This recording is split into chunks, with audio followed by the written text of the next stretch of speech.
Good morning. It's the Friday edition of GTV Breakfast News at 6 a.m. I am Maltiti Saida Sadiq. We're live on Facebook at the Ghana Broadcasting Corporation. You can watch us there. Leave us your thoughts and comments. The stories that are making headlines this morning. The 40th anniversary of the murder of 3 justices of the High Court was marked in Accra, Kumasi, across the country. Also be looking as the police has granted bail to Arise Ghana protesters that were arrested. DJA has sworn in the new executives into office. We'll bring that story to you as well on the international front. We'll take you to Ethiopia and Mali. Let's start off from the 40th anniversary of the murder of 3 justices of the High Court, Justice Fred Poku-Sarkodie, Justice Cecilia Kranting-Addo, and Justice Kwejo Ejapong, was marked in Accra on Thursday morning at a solemn service at the Christ the King Parish. President Akufo-Addo, the Vice President Dr. Mahmoud Bawumia, Chief Justice Enini Yeboah, the Attorney General Godfred Yeboah-Dame, judiciary members of the bench, and the Ghana Bar Association were in attendance. The officiating minister, Reverend Andrew Campbell, called on all to learn to forgive one another at all times. Justice Frederick Poku-Sarkodie will be remembered as the cool, calm and collected gentleman, the very embodiment of courtesy, being fair and firm. Mrs. Justice Afran Kranting-Addo will be remembered for her robust and alert mind, courage of conviction, impeccable integrity, keen sense of justice, and her firm control of her court. Justice Kwejo Ejapong will be remembered for his simple and unassuming manner, his prodigious capacity and love for judicial work, and his abhorrence for violence. It was on a Thursday, the 1st of July in 1982, when the 3 High Court judges, Justice Fred Poku-Sarkodie, Justice Cecilia Kranting-Addo, and Justice Kwejo Ejapong were martyred at the Bundase military range, as well as a retired army officer, Major Sam Akwa. The 4 were abducted on the night prior to their murder. The crime, which was widely condemned across the country according to investigation, was committed by Joachim Amatekwe, a member of the PNDC, Lance Corporal Samuel Amedeka, Michael Senya, and 2 ex-soldiers, Johnny Jandu and Tony Tepo. For the past 39 years, members of the bar and bench have made it a point to commemorate the killing of these members of the bench and to celebrate them as martyrs of the country's rule of law who died in the course of duty. Bar and bench paid glowing tribute to these 3 justices for their contribution to the legal profession. The president of the Ghana Bar Association, Mr. Yao Echampong Boafo, said the 3 judges discharged their duties diligently and the current generation owes the next generation a peaceful nation. It is why the Ghana Bar Association has found it unfortunate and uncomfortable some recent misguided statements and or suggestions from certain quarters for a coup in the country because of people's personal or parochial interests, democratic governance and constitutional rule, as we have in Ghana under the 1992 Constitution, providing for constitutionalism, fundamental human rights, including periodic free and fair elections, despite its peculiar imperfections, is still a superior alternative to any other known form of governance. A retired Catholic priest at the Christ the King Parish, Reverend Father Andrew Campbell, urged the members of the bar and the bench and the entire country to learn to forgive. Make a decision to forgive. Decide, I'm going to forgive. Forgiveness is a decision. Forgiveness is not an emotion. It is not a feeling. Forgiveness is I have decided to forgive. Members of the Ghana Bar Association say, though these justices are being celebrated today, such a needless tragedy should not happen to anyone in the line of their duty. A Martyrs Remembrance service was also held at the St. George's Church in Kumasi. The Ashanti Regional President of the Ghana Bar Association, Mr. Kwame Owusu-Secretary, called on institutions in the administration of justice to recommit themselves to the entrenchment of the rule of law. He said by doing so, the national ideals of freedom and justice for all Guineans can be achieved.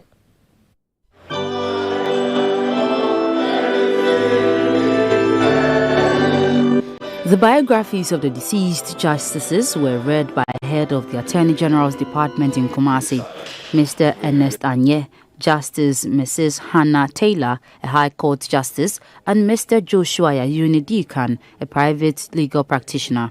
The Ashanti Regional President of the Ghana Bar Association, Mr. Kwame Owusu-Secretary, who recounted the events before and after the death of the trio, stood for the rule of law and performed their duties without fear, favor or ill will. He urged the bench and the bar to remain vigilant and cognizant of the threats to rule of law in the country. Having received complaints from some lawyers about threats to their lives for defending accused persons, let me take this opportunity to reiterate that our democracy is premised on the law of rules, and lawyers are critical in any effort to have these rules respected, defended and applied in the practical endeavor of administration justice, and this we will guard jealously.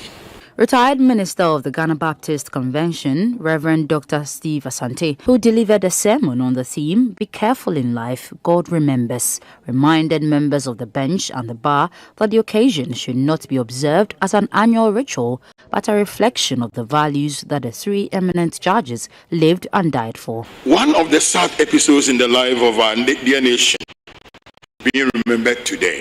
You are saying that, look, we cannot live our lives anyhow.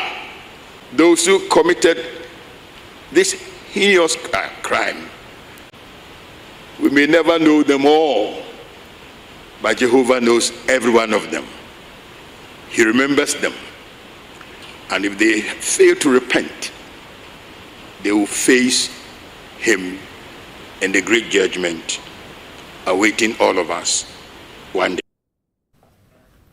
Now, the newly elected national executives of the Ghana Journalists Association have been sworn into office after the tussle of a court injunction. The GJA president, Mr. Albert Jinapor, says his administration will work to improve salaries of journalists and review the welfare scheme for journalists in the country.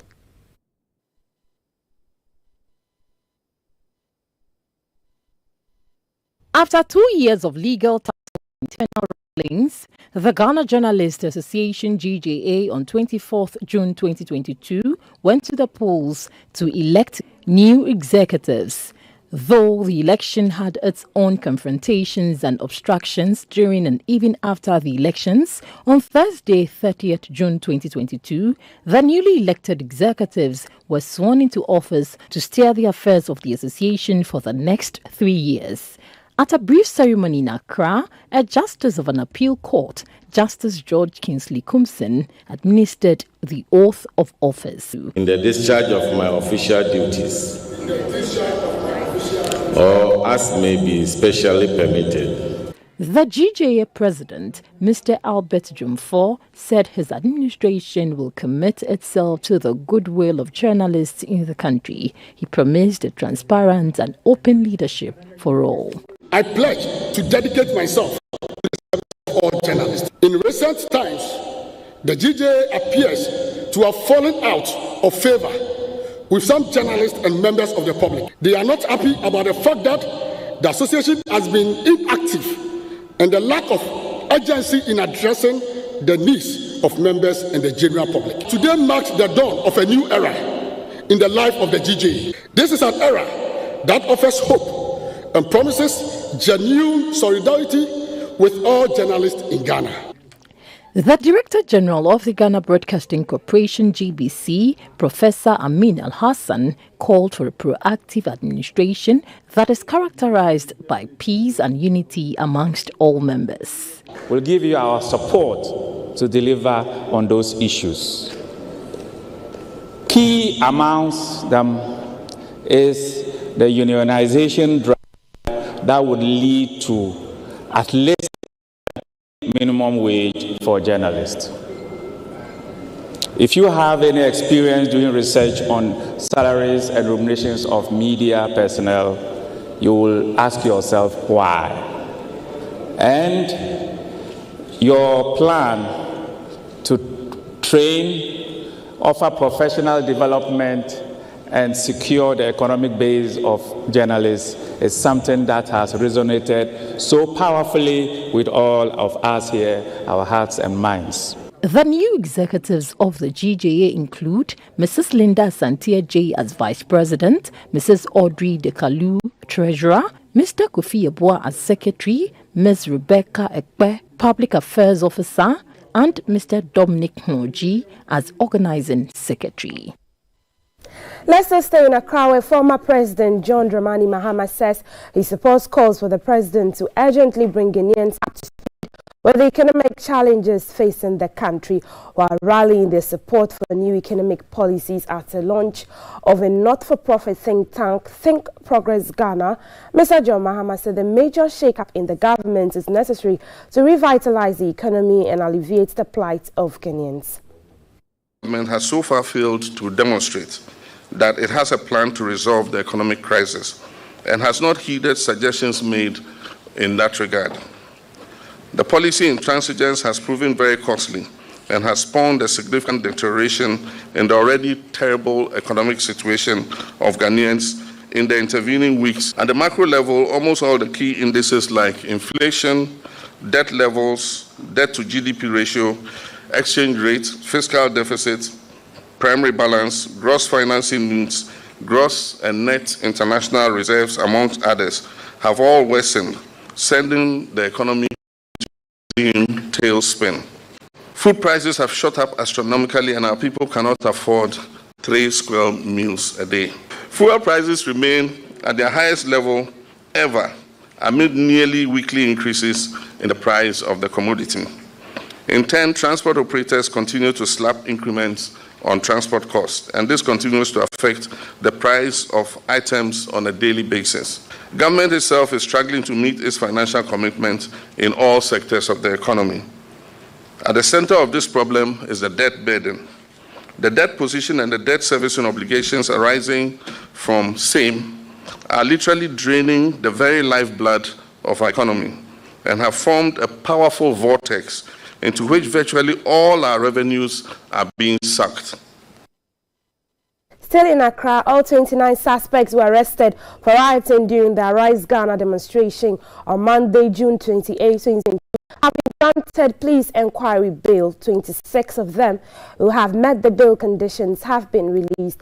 The remaining 3 are still going through the process of satisfying the bail conditions for their release.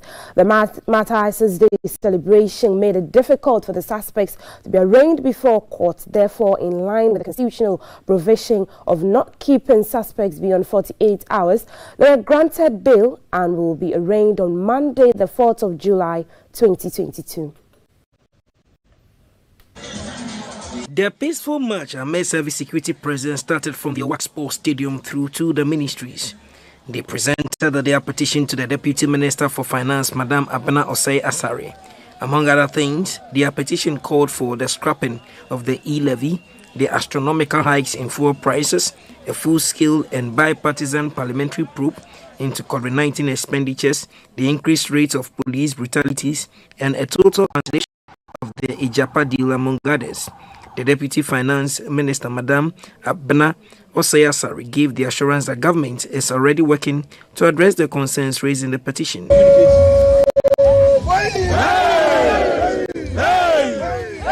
At the Parliament House, let's go to Apiate. The Minister for Lands and Natural Resources, Mr. Samuel Jinapor, has refuted claims that funds realized to raise the Apiate Township from ground up has been diverted for another cause as a national cathedral.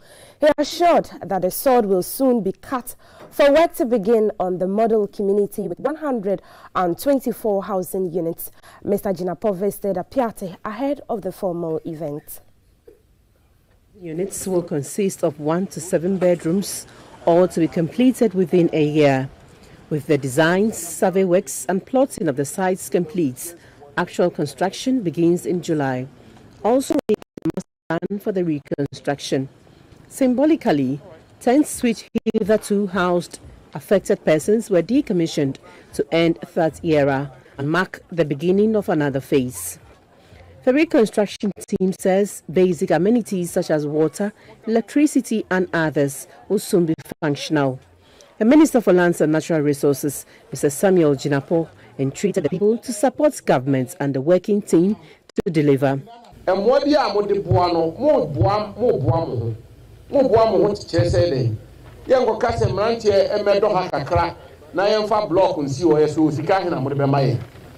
I say, you go to America, credit you ha. Yes, you the young mamma is sky into Amanano. Yes, Yamwa, yes, David. Sakasano, Mamma name my team, Mamma Yabra, where Danny is Sibia, Yen Tong and Dine Movia. Said the same Baby Japadiamum, and then be a more Mubet, and she a Jumabia Mubayan and Moria Mubabuano. More yam one of their buam. Teno Yadia Mestre Titu. For the welfare and well-being of the people, Mr. Jinapor presented assorted food items, including bags of rice, cooking oil, sugar, estimated at 10,000 Ghana cedis to the people. Members of the Parliamentary Select Committee on Environment, Science and Technology have paid a working visit to the Ghana Atomic Energy Commission in Accra to assess the performance of the Commission and also see how best the legislature can help them live up to their mandate. As part of Parliament's oversight responsibility for ministries, departments and agencies, the Select Committee on Environment, Science and Technology visited the Ghana Atomic Energy Commission, GAEC. The commission was established by an Act of Parliament to specifically regulate related to safe, peaceful uses of atomic energy. The founding Act, Act 204 of 1963, has been superseded by Act 588 of 2000, which allows the Commission to commercialize its research, products and development. The Parliamentary Select Committee interacted with management and staff of the Commission. They were there to see how the Commission was faring and complying with environmental and safety regulations, as well as acquaint themselves with the operations, ongoing research, and challenges confronting the Commission. We pay national participation costs in the region of, say, 5,000 euros, and we get equipment worth over 500,000 euros. And all these equipments they buy for us for research, they get stuck. Now we have a lot of them at their warehouses over there.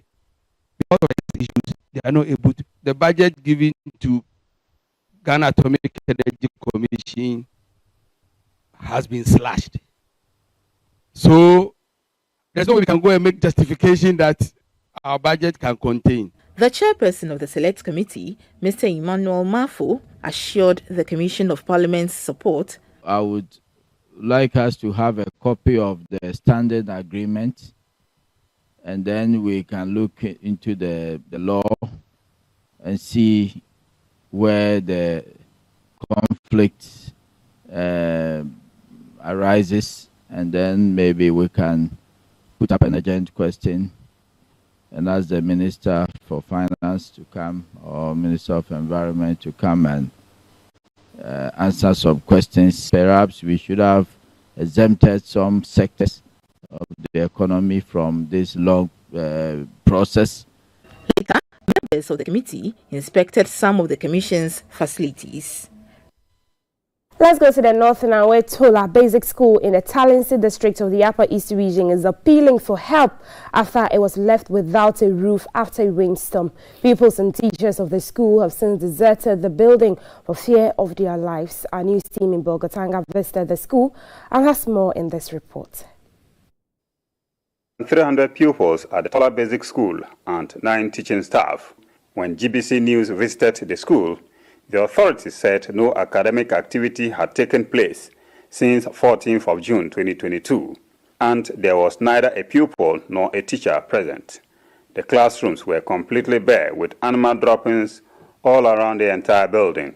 Some children from nearby homes who saw the news team arrive ran to us to share their frustrations. Our school is supposed to be not to remove, so that I was selected to become a teacher. If there is no school in the community, you can't learn to become a teacher. When we are in class, the sun heat will attach us. When rain to fall, it will attach us. So that's why we are not in school.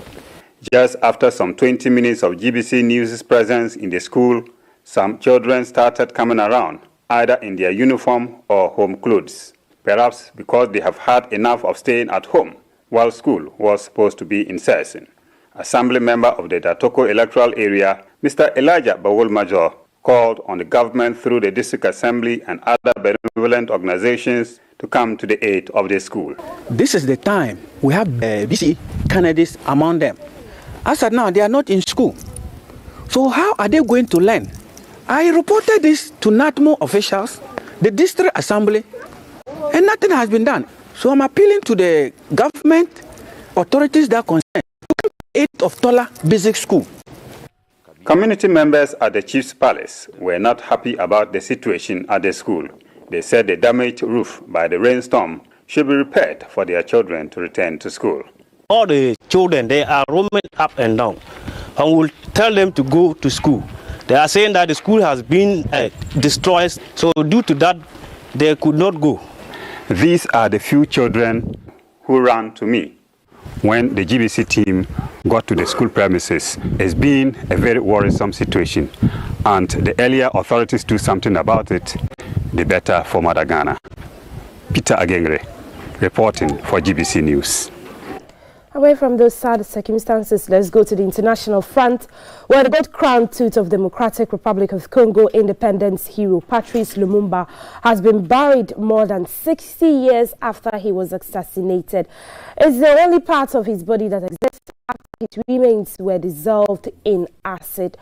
The Belgian policeman who oversaw the disposal took the tooth as a trophy. It was returned to the family last week and has stored several parts of DR Congo in a coffin.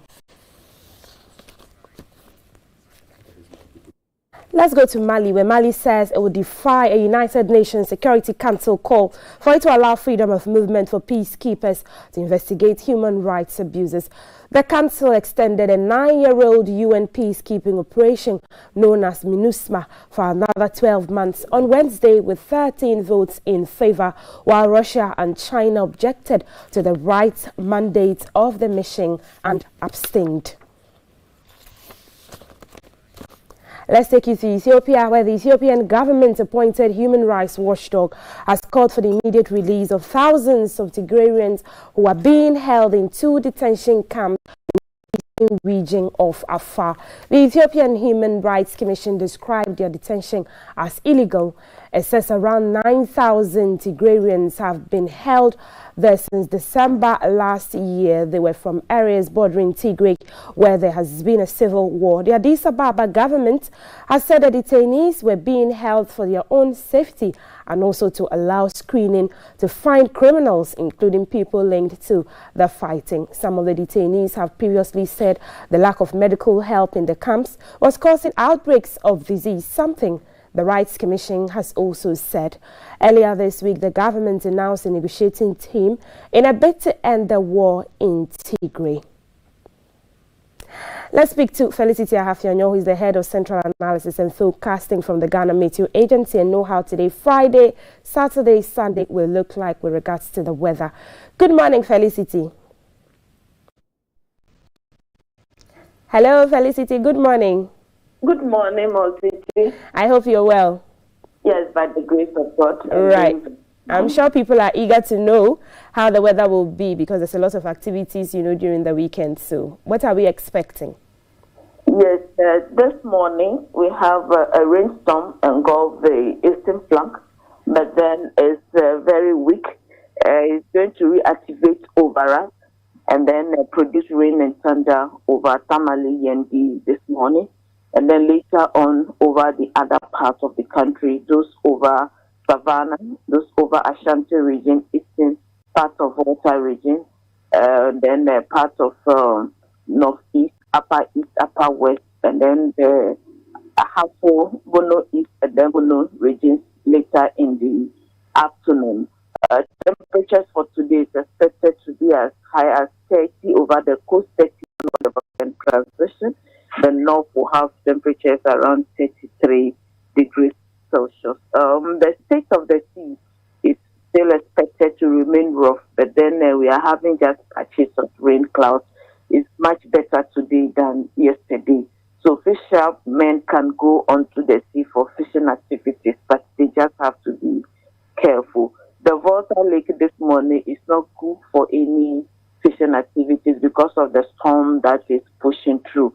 So it's not advisable for them to go on to it. But then in the evening, they can do the fishing activities. But if it's by all means, they have to be on the river, they have to call us on our landline, the 0302771172, and speak to the duty forecaster. Tomorrow, Saturday, we expect the day to be mostly cloudy. There will just some few rain over the coast and parts of the middle sector, and then later the sun will set through. Then on a Sunday, it's likely we may not be able to go to church. We are anticipating some rain and thunder that will push through on Sunday morning. Right. Thank you so much, Felicia Hafenyo is the head of Central Analysis and Forecasting. She's giving us a rundown of how the weather will look like from today, which ends the working week, till the weekend on Sunday. She did say we'll expect some showers. If you're going out, you have to go to church.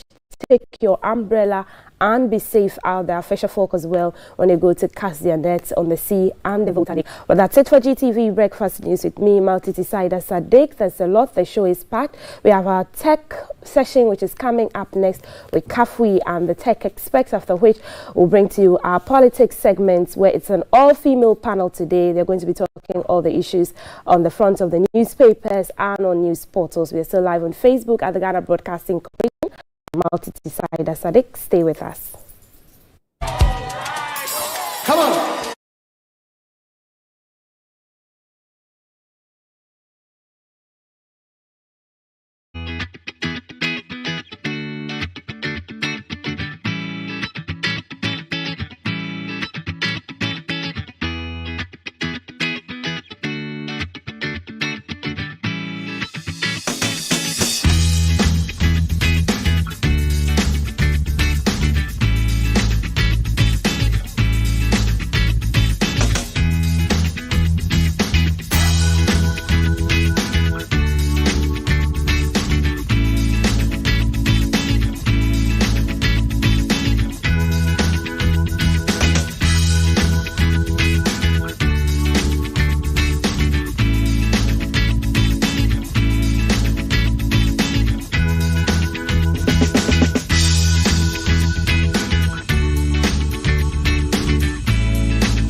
one thing that God cannot do, send me a WhatsApp. Okay, 055-556-1034. And we'll give you a prize. If you know one thing he can't do, let us know. So why am I here? Well, we're going into the tech tips. But before that, we need to celebrate a winner, an achiever. And a couple of days ago, there were the Maiden Northern Youth and Mentors Achievers Awards. And a lot of personalities were awarded and recognized. And one of them is with me right now. And she just read the news for you. Matiti. Hi, Kav. Congratulations. Thank you. I see you receiving a certificate from Mr. Hajide. Yes. So these were the Northern Youth and Mentors Achievers Awards. So in what category were you awarded for? Well, so I was in the Youth Achievers. Okay. Yes. So we were a group of people who have done work with the NIA in education, in health, in sanitation. And so before I came to Accra, when I was in Tamale, I used to go with the NIA to senior high schools to speak to young girls about teenage pregnancy, career guidance, my foundation, Multi-Care International, the work we do. Yes, so I worked with them since 2019. So this came as a surprise, actually. 3 years. Wow. Yeah. Wow. Yeah. Wow. So we've just been, from where we come from, a lot of us are not where I am. So they saw me as somebody representing a minority group that looked up to what I was doing and needed to be celebrated or appreciated. And so they called me up to come for the award. And I'm grateful to them. I'm honored. Well done. Thank you. But you know what this means? What does this mean? mean? You don't stop working. Yeah. You have to work more. More, right? So what's the one message that you want to give to those young ladies and gentlemen who are watching today and say, oh, that's our person. She won an award. What do you want to tell them this morning? Don't give up. Break the status quo. Be the strangest person in a space. There are not a lot of you in a space. Be the one that represents the people who are like you in that space. As far as you have the intellect and the capabilities to be able to do what you can do best, venture into whatever field it is that you're passionate and that you have the power and strength and ability to do. Do not think about the fact that nobody will give you the opportunity. I'm one of the first women to wear hijab on national television. And if I probably didn't try, I would have still been stuck somewhere saying that, oh no, there's no space for me there. You just did it. So ahead, try. If you fail, you go back, come back, try again. My dad would say that. Pick yourself up, try again, till you get that space or opportunity. And you make a mark, because you'll be doing your thing, and somebody sitting in a far-off village, a young girl in the Upper East, in a school without furniture, is telling you, you inspire me. And that's how we looked at people, and they inspired us, all the women in the media, or the men that we could take interview in tests from, like you, Kafri and all of the others. So all right. Forge ahead. Okay, forge ahead. Thank you very much. In case you don't know, apart from being a winner, she also teaches Dagbani on TikTok. So how do you say, don't give up in Dagbani? The Che'an on the Benshama. I want to learn it. The Chan on the Benshama. The Chana. The Che'an on the Benshama. The Chena Amo. The Che'an on the Diche Anonde. Benshama. Benshama. Pangmamanga. Pangmamanga. Pangamana. Yes. Never give up. Thank you so much. And congratulations once again. Thank you. We're so proud of you. Thank you. All right. You're watching GTV Breakfast. Let me give you that fist bump again. Another one. Last one.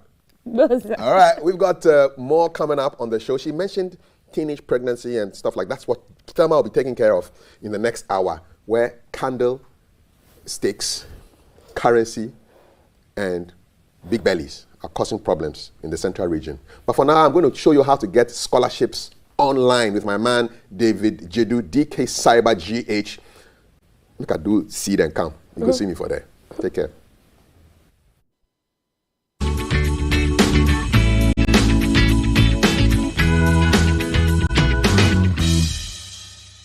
I'm 7 years old. Beep, beep, beep. I am 4 years old.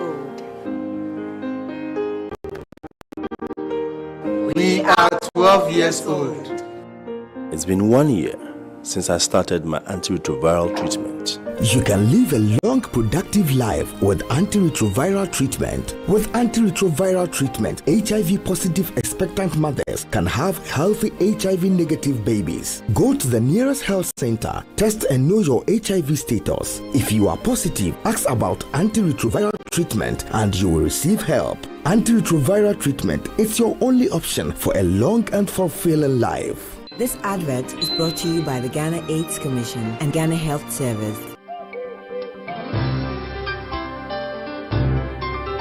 Oh, today he has been extra sweet, and the way he looks at me. I have done everything by the book. It's on. Hey, but I have to get some condoms, Charlie.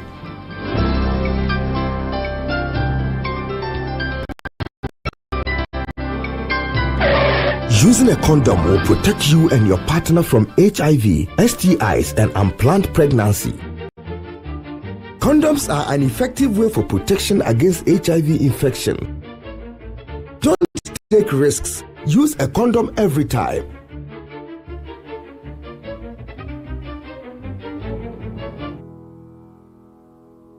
Always come prepared. This advert is brought to you by the Ghana AIDS Commission.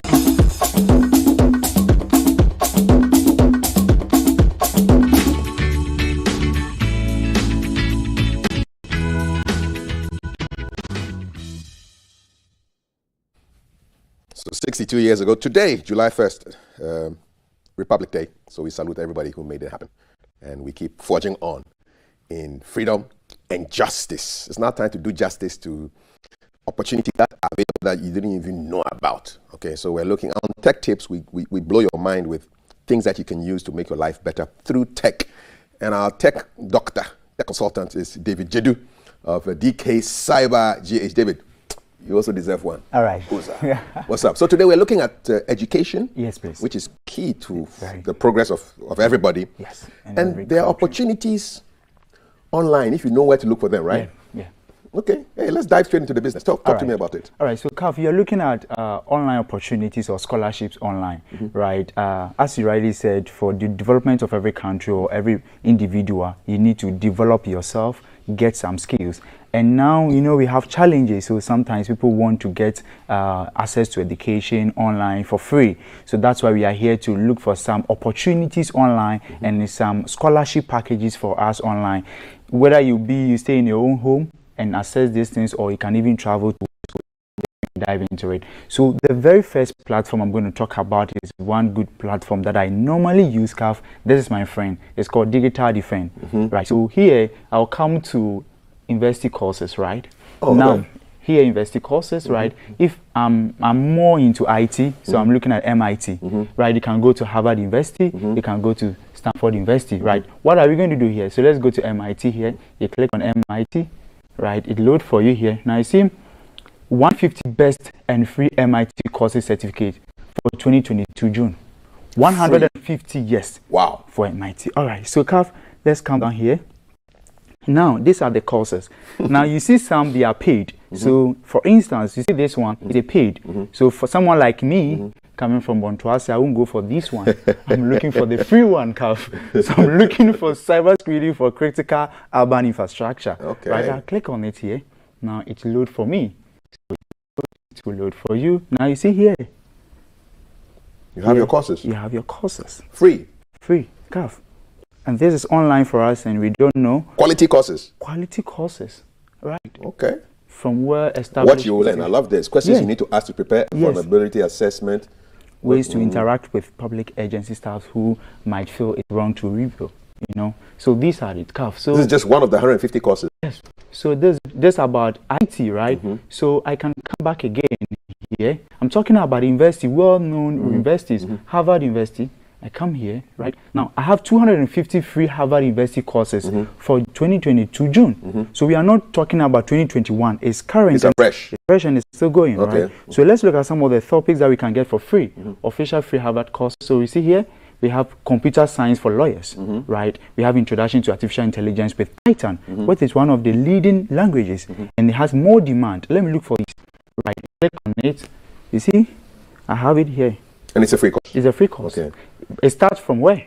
1st July. And ends December 31. 6 months. Yes, 6 months. Okay. It's happening today. It's happening today. All right. So and it's all free. It's all free here. You need to know English, and there's a very good to go. And good to go. You get a video transcript. Wow. Yeah, I thought this can show all. Is digital defined only for IT courses? No, please. Okay, so let's say media. Okay, media. Let's look for a media course. Let's go for media courses. So what do you want? So here you can go to here, all courses. Okay. Now you have all the courses. Look for what you want. Okay, test prep, more university, music, sports, science, cooking. Okay, my son would like cooking. Language, personal development, writing. Wow. Yeah. Marketing, data science, development, business, leadership. There's everything here. Everything. Yeah. You type in media for me and see. So here you can. Oh, my keyboard is not up yet. Okay, so but everything is there. Everything here. It's really. Yeah, you can learn text, guitar, music course. I love this. Yeah. Digital defined. Yeah. This is great. Yeah. Okay. And these are the courses from Harvard. Yes. So these are all courses, right? So it's from various universities, right? Yeah. So if you want specific one from specific, let's say, universities, then you choose the university. Come here. You can also come to free courses here, and you see even Google courses. Okay. This is awesome. Yeah. I love this. Yeah, man. Yeah. Digital defined. Yeah. We like it. All right. Yeah. So that is it for today on the digital defense side. Okay, Kaf, let's go and look for some scholarship, Now, I will say something small about scholarship. Before you apply for every scholarship, right, you need to know one. You have to research about the country that you want to school, right? We have some countries you cannot school and work. Example is Russia, right? So I have a brother in Russia and a family still send him money. And I have another brother in Canada, other countries, and he works and also school again. So those are some of the things you have to check for. You don't just go online and say, I'm looking for scholarship packages. Read the details. What do we mean? Let's go here. So come here. What is this? Scholarshipportal.com. Right. Okay. I have almost about 7 portals to show you. So quickly we go through. So we have scholarshipportal.com. So I'm looking for my destination. Assuming I want to school in Nigeria. Okay. Click it, let's see what's in Nigeria. Okay, I want to school in Nigeria. Yeah, let's see what's there. Right. Yeah, So I'm curious. It's coming. Okay. Yeah. So there's one scholarship there. Yeah. It's an engineering scholarship. Yeah. Okay. So here, and one thing too, you have to also define the type of scholarship you want. Is it for masters? Okay. For bachelor? For PhD, you have them. Okay, there. PhD 69? Yeah. Okay, interesting. You have it there. All right. So you can choose that from here. Okay, bachelor's, masters. Yeah, postgraduate or undergraduate, right? So you choose it. So then you have them here. You have them here, Kaf. So these are all the scholarships? These are all the scholarship packages. Okay, great. So let's say this, I want this, and it's starting when, Kaf? 15th of November, right? So it's something that is about to come, right? So we can apply for this. If only you find yourself around that era. So you see here, and one thing I want to show people is we should always be, we have to read this. Don't waste your time. Read the details. Know whether you are eligible or not, right? Some of the scholarship they say is for US, it's for UK. So here you read it.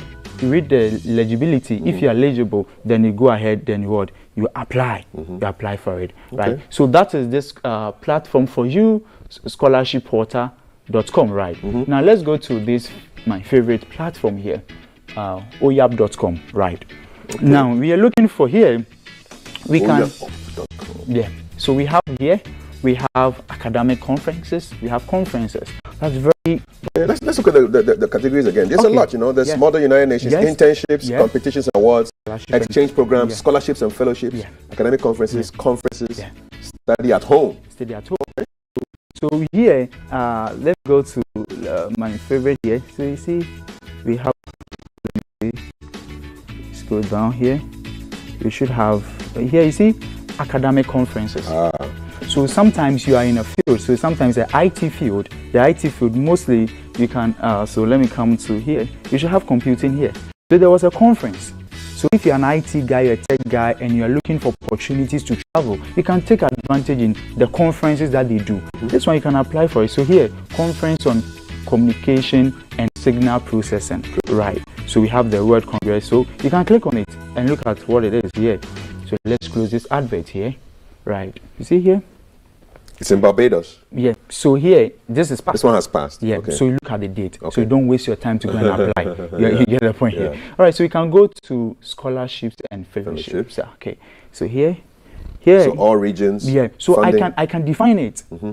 Okay, let me go to our region. So we are looking for, let's say Africa, right? Come to Africa, right? And finding type here, very important. Fully funded, partially funded, self-funded, paid. So we have scholarship that is fully funded. So let's say fully funded. Okay, let's see if you have some. And then all deadlines. Ongoing. Let's say ongoing. Ongoing. Okay. Okay. And I click on search. Yeah, let's see if you have some. Okay. It depends on the time. So we don't have any. Okay. We don't have any. But I'm sure if you change the region to a different region. Yes, you definitely have it. Okay, so let's go again. So this is okay. Yeah. Okay. Yeah. So let's go to Africa. So let's look at somewhere around Canada. We normally have this. We could type. So It's Canada. There it is. Canada, fully funded, ongoing, search. Yeah, let's see if you have something for us. So you've got your fellowships there. Yeah, we still have the fellowship here. University of Winnipeg, President's Scholarship, fully funded. Yes, fully funded. Oh wow. So this you can take advantage of this. Okay. So you don't have to stay on the social media. We can have your good time to enjoy your social media, but look for opportunities like this, right? Okay, so that is it. Let's go to the next one, Carl. We are here. Scholarsfordev.com. Yes. Okay. Scholarship for development. Okay, so here is for normally for development. So same, we go through the process. I won't spend my time here. You can also try it. We have it live on the screen here. Right. So I want to go to this. This one? Yes. This one, home? Yes, home. That one. Okay. This is opportunities for Africans.com. Right. So it's speaking to us. To us. So let's look at what we can get this morning. All right. So it's speaking to us. Yeah. So you go for scholarships, right? Okay. Let's close this advert here. Okay. So we have scholarships. Okay. So let's come here. Let's go to. Let's look for. Okay. You let me just. The screen is very interactive. So okay. Let's come here. Let's just scroll down. There's a lot here. There's a lot here for us. Wow. So, French Embassy regional scholarships for Kenyan students. So this June 20, just last month. Yeah. Fully funded. Yes, fully funded. African students, ASRIC. Yeah. Okay. So the point here is that you look for these opportunities, then you look for how to apply them. Right. You just then go online to say, I'm looking for scholarship. That is where the other guys who have seen it as a port, or as a point to exploit, because they've seen that people are looking for ways to travel. And they've seen that one of the ways to travel today is education, going for scholarship packages, and they will travel. So what they do is they then create phishing links out there for you. So you see these things and you see another page from them. Someone will send you a link that, there's a scholarship package for you to go and check. We normally tell you to access the link. What do we mean by that? Carl, see here. We are talking about opportunities for Africans.com, right? Now, and we have category. So that means that we are under a category called what? Scholarship. So assuming this border or this link here, I click on someone's link, and here I could see after that numbers following or even numbers starting. That means there's something attached to the URL. That doesn't make it for these people. Okay. So look at the URL carefully. Yeah, check this. So we normally tell them access this thing. This is what we mean. Check for the name, right? Opportunitiesafricans.com. We are under a category called scholarships. So if you go to a different category, it will change here, right? So you know that, right? So you see here, it adds something to it. The Wait Stub, Unilag, Urban Lab Scholarships. And that is here. And it's there. Okay. You get it. So you've got to be smart about this. You have to be smart about this. Okay. Let me just announce our WhatsApp number: 055-556-1034. If you want to ask questions about scholarships online, 055-556-1034 is the number to put on your phone. If you haven't put on your phone yet, what are you waiting for? Put it on. Okay, tell us some more. Okay, so we can come to this platform too. Is what? Africa. Okay. Right. So I normally look for the ones for the Africans, because normally we have a lot of platform, but for the Western world. So here we have this. If you're PhD, yes. Okay, in Australia, also Australia. This is Australia, Australian scholarships. So we can look for level of study. So let's say undergraduates, masters, PhD, fellowships and grants, general opportunities. Yeah. So you can get to. Then we will then place our search. Now, another thing that we have to also pay attention to is that some of the fully funded scholarship, you know, because it's free, there are lots of demand on it. So I know a friend who has spent almost 4 years in the house still looking for a fully free one. Yes, a fully free one. So the advice we gave him was that he should look for, we have countries that they call something low tuition, right? Their fees are very low. A whole year you can spend like 2,000 Ghana cedis, and even that you can work. Czech. Okay, Czech Republic. Yeah. Okay. You know, so you can work there. So you don't need to go and follow the whole this ones that you stress yourself or you spend more time. So it's another time for you. You are a student, you want to go and learn. So sit yourself down, research, look for countries that they have low tuition. Go there and look for countries that when you get there, you can also work in school. I said that even a country like China, if you go there, it's hard for you to learn and schooling and working, right? Yeah, unless you're on a very high sponsored scholarship. So look for countries whereby you can work and you can also school. And that's the platform you're giving. Normally, if you click on any of the link, you can read their details, what they want from you, so that you don't waste more time on it. Let's check this one. Women for Africa. Okay, let's click this. Okay, so this is Spain, 2022. Yeah. Okay, so the 2022, 2023, so this is the value of the course. Yeah, so let's look at the eligibility. Woman have a nationality of an African country, okay. Being enrolled in an African university or degree issued in an African country. Yeah. Have a stable internet connection. Okay, it's all courses are online. Yeah. All right. So this one, you know you're not traveling. Yes. So don't go and waste your time in the embassy. Fulfill the specific requirements and have the technological material required. Submit only one application. Yeah. That's it. Then you come. So that's it. How to apply. Wow. So you don't need any middleman to do this for you, do you? No, you don't. You don't. Everything is right there. So you don't have to go and pay any amount to go and the do Goro this. boys are out of business. You understand? Yeah. Look for this. Okay, right. Great. So we have, let's go to the last one. This one. Yes, please. Opportunities. Opportunitydesk.org. Fantastic place for me. So we have scholarships. It works like the others. So we have scholarships here. Right, let's close this advert here. So here we have scholarships. Okay, we are on the scholarships. Okay, here we are. It's loading for us. So we have scholarship packages for you. You read more. So you see deadlines were July 15, 2 weeks time. So if you are looking for applying, then you have to do it today. Exactly. Yeah. So we have this one too. We have a lot here. Let's look at a lot. Man, this is great. Yeah. You know, once you have a good, stable internet connection, you can do some of these courses online. And for me, I have a lot of certifications through this platform. Wow. Yes. And some of them, they will give you online certification, right? They send a certificate to you through your email. But sometimes the good thing is if you want hard copy, you can request for it and you pay something small and they'll ship it to you, right? And it's like you've been also in class with the people outside the learning, right? So you have all these. And this is great because I'm seeing free, go back, let's see. Courses? Yes. Digital marketing courses, writing courses, Excel courses, Python, Udemy. This is just great, you know, and these are opportunities for you to upgrade yourself. So if you are watching GTV this morning, this is what it's one of the best sites have. And Digital I think every youth who have a technological device, mobile phone, laptop, you should know this website, right? So it's not just about our field as IT. Normally I go there to look for IT stars, but you see, you have a lot of courses here that you can do. Now digital marketing is on it. It's a big deal. Yes, a big deal. Let's see some of these digital marketing courses. Go there, Carl. Yeah. So those of you, so that's it. See here? All the courses, all free. Wow. Learn digital marketing from Google. That is what. The last time we shared this platform called Digital Garage. Yes. You remember? You see? So we have free Google digital marketing certificate. And when you go to sites like Upwork, Fiverr, and you're looking for people like this to work, who have these certificates. Okay. You understand? So that's what I'm saying. It's about getting skills. And where do you get the skills from these platforms? So you get the skills, then you go to Upwork, Fiverr, of which you don't need to be there. It's a remote work. You stay in the comfort of your home. I know a lady who works from home and he makes a lot of money every day. So you do this for yourself and you stop complaining, you know. You try to find solutions out of, issues, Don't be like them. Stop complaining and come here and learn something. Come and learn stuff. From great institutions. I mean, listen, watching the TikTok videos is nice. Yes, but you can't spend your whole day watching people dancing, taking off their clothes and teasing you. Come and get some good education here, good knowledge. You want to be a great reporter, even media, whatever field, it's all here.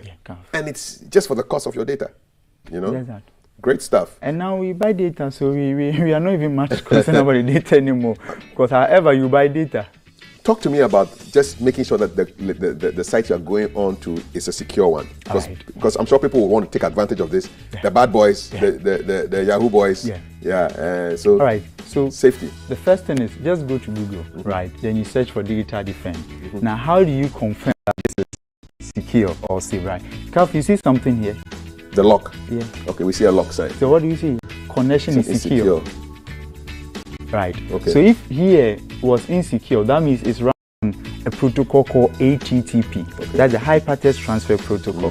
But this is running on HTTPS. That's the secure hypertext transfer protocol. So they tell that your connection is secure. Okay. The first step. So I know that this connection is secure. And what does this mean? It means that there's no one intercepting our conversation or anything I do on this platform. Can the criminals also have secure connections? Yeah, they can. But this is what is going to block them. Let's look at something here. Okay. Now, they can clone a website. They can clone a website. Okay. But the only thing they can do is they can't have the same domain. Okay. So look at the spelling of this. Digital defend. Yeah. All right. So what I can do is, instead of this, I can do here I. Instead and I do Y. it. I'll do it what? Okay. Digital defined. Okay. With a Y. With an I. With an I. And I'll clone this interface for you to go there. All right. So we have to pay attention. To pay attention to details online is the key here. It's not just about typing in a link and going there, right? So here it is. And then you can see here, it's normally what we do is the Chrome website. We don't have much time to spend on that. So everything you see there is like sharp.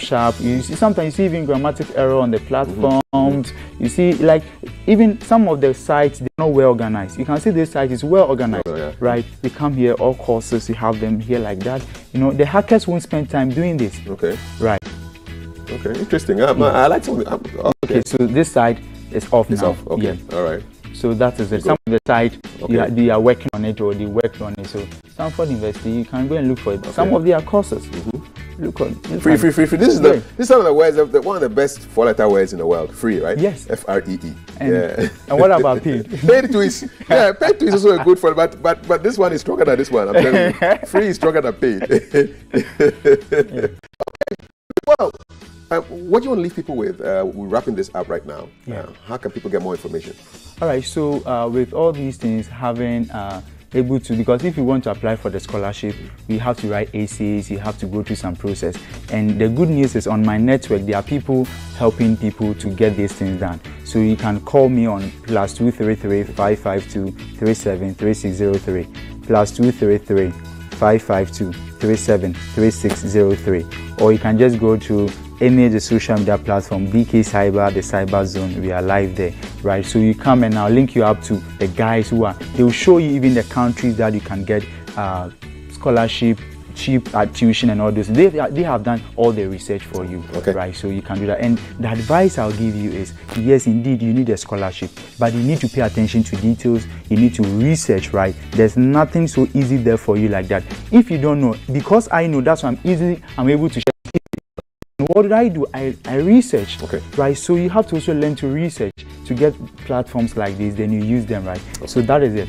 Thank you so much, man. Charlie, you've given me a lot of information. All right, sure. And I'm sure you've all enjoyed it. Catch him on social media, DK Cyber GH. He's on YouTube, he's on Facebook, everywhere, all right? And that's our tech tips for today. Scholarships online. Find them, upgrade yourself, make yourself a better version of yourself. We're sending a happy birthday shout out from Mrs. Charlotte Lamptey. She's a lawyer, to her dear husband, Stanley Eckhall Lamptey. Today's your birthday.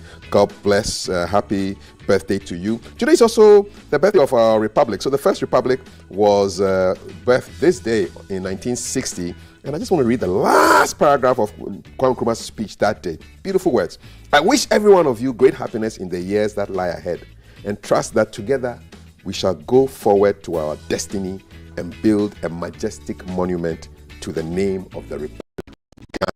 By the measure of the success we achieve, we can't stop saluting Osajifo for the visionary leadership that he provided us back then, and we still think about him 50 years after he passed on.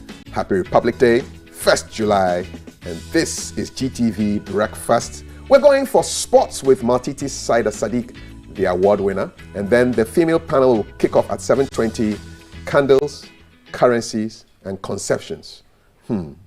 not the miraculous ones. You stay with us, don't go anywhere. And there's a conversation, another C. The Cuban ambassador is my guest on the show for a conversation on Cuba. All right, my name is Kaf. You stay tuned, don't go anywhere.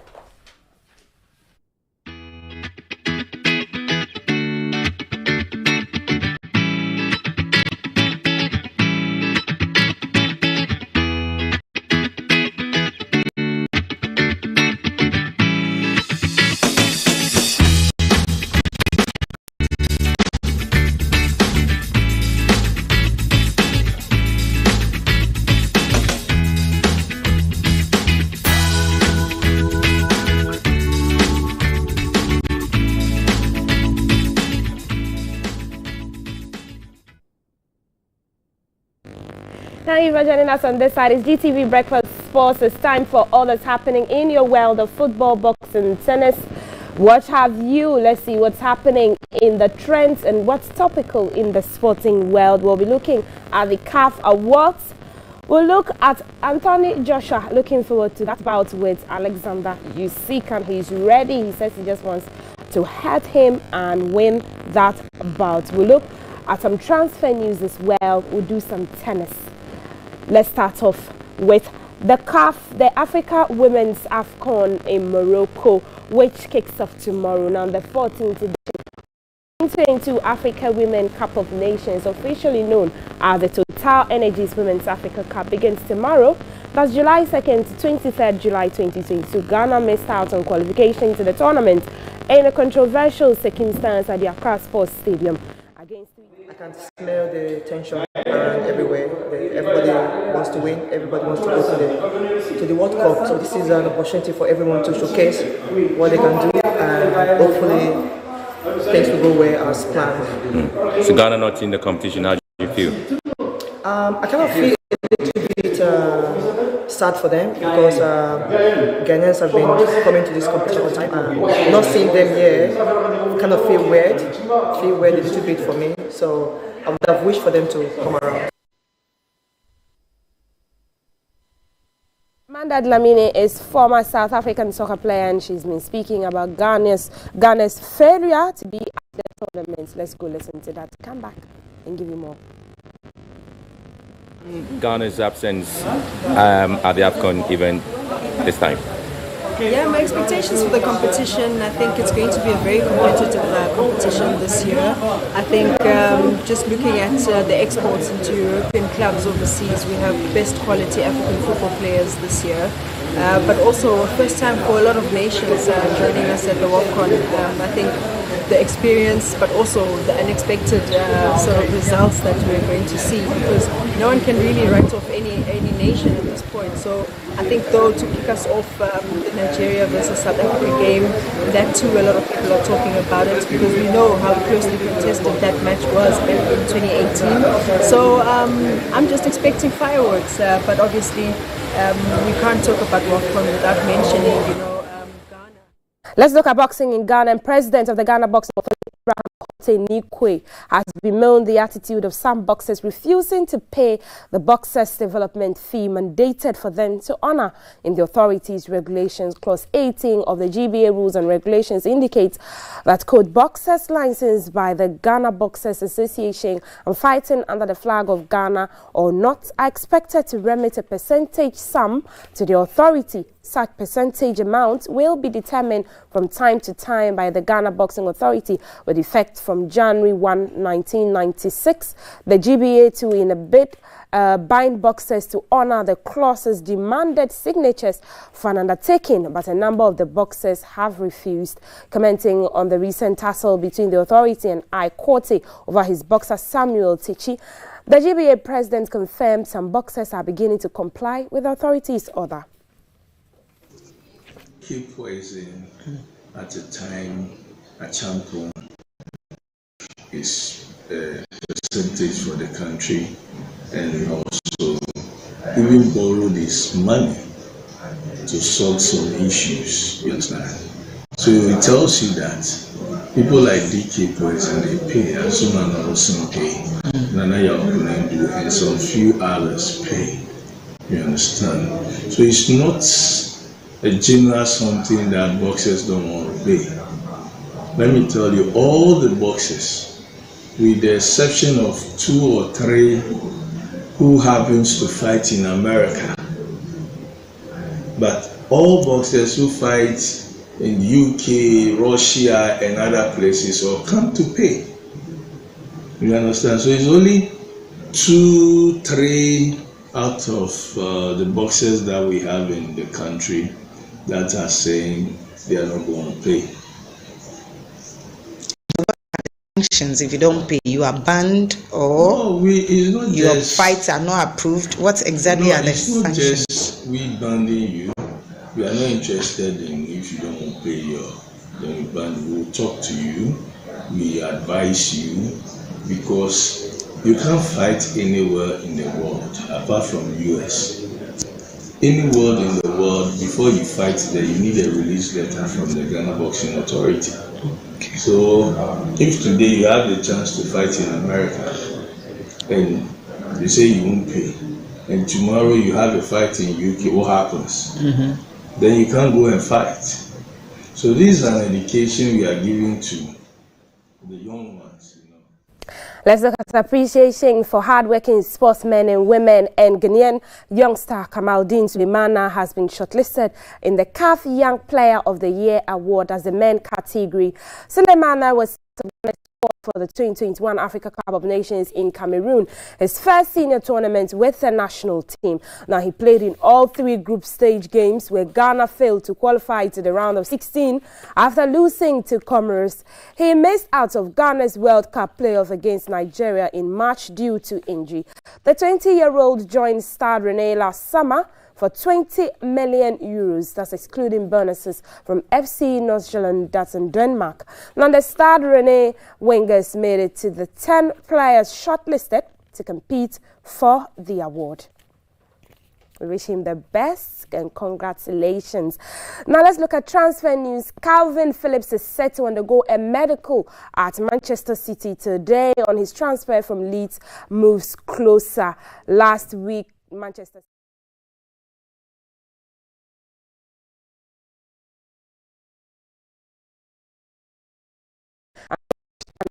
boss Marcelo Bielsa. The 26-year-old will look to fill the void left by Fernandinho at City, who left the club this summer after 9 years with the club. Still on transfer news, Richarlison, who has completed medicals in Brazil and is expected to fly to London next week ahead of finalizing a £60 million move from Everton. Everton is under pressure to meet Premier League profit and sustainability rules. A member of Spurs' staff was present as the 25-year-old forward underwent medical checks ahead of flying to London early next week, with his new club set to start their pre-season on Monday.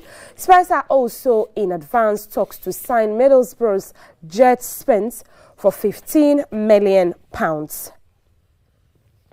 Let's move to tennis now, and Rafael Nadal beats Lithuania's Ricardas Berankis 6-4, 4-6, 6-3 to sail through to the 3rd round of the Wimbledon Championships for facing another test on Thursday. Nadal made it a successive 4-set victories after being pushed by Francisco Cerundolo in his first round match on Tuesday. Let's look at the highlights.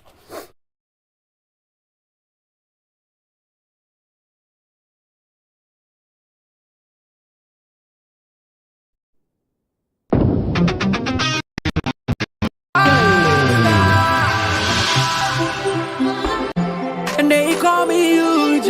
Oh, yeah, yeah.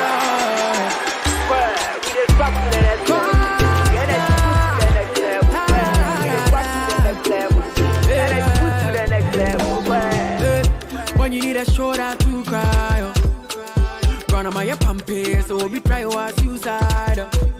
Yeah, let bygone be bygone. I didn't see what the button go do, we go straight to start. And I'll take you to next level. My baby, oh yeah, yeah, yeah. Energy next level. But baby, oh yeah, yeah, yeah. I'll take you to next level. My baby, oh yeah, yeah, yeah. don't go next level. Excessive drinking can be detrimental to health. Not recommended for persons under 18 years, lactating mothers, pregnant women, and people sensitive to caffeine. This advertisement has been vetted and approved by the FDA.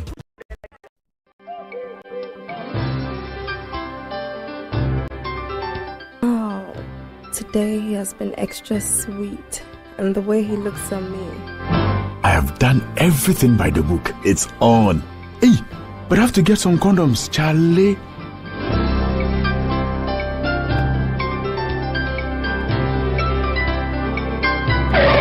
Using a condom will protect you and your partner from HIV, STIs, and unplanned pregnancy.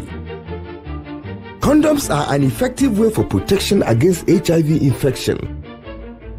Don't take risks. Use a condom every time.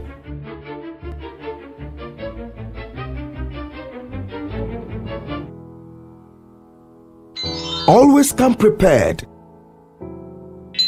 This advert is brought to you by the Ghana AIDS Commission and Ghana Health Service.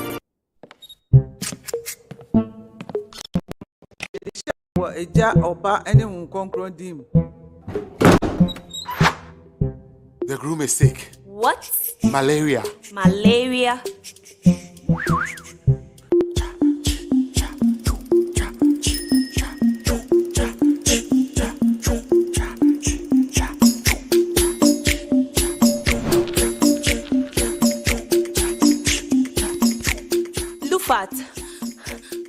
Lufat.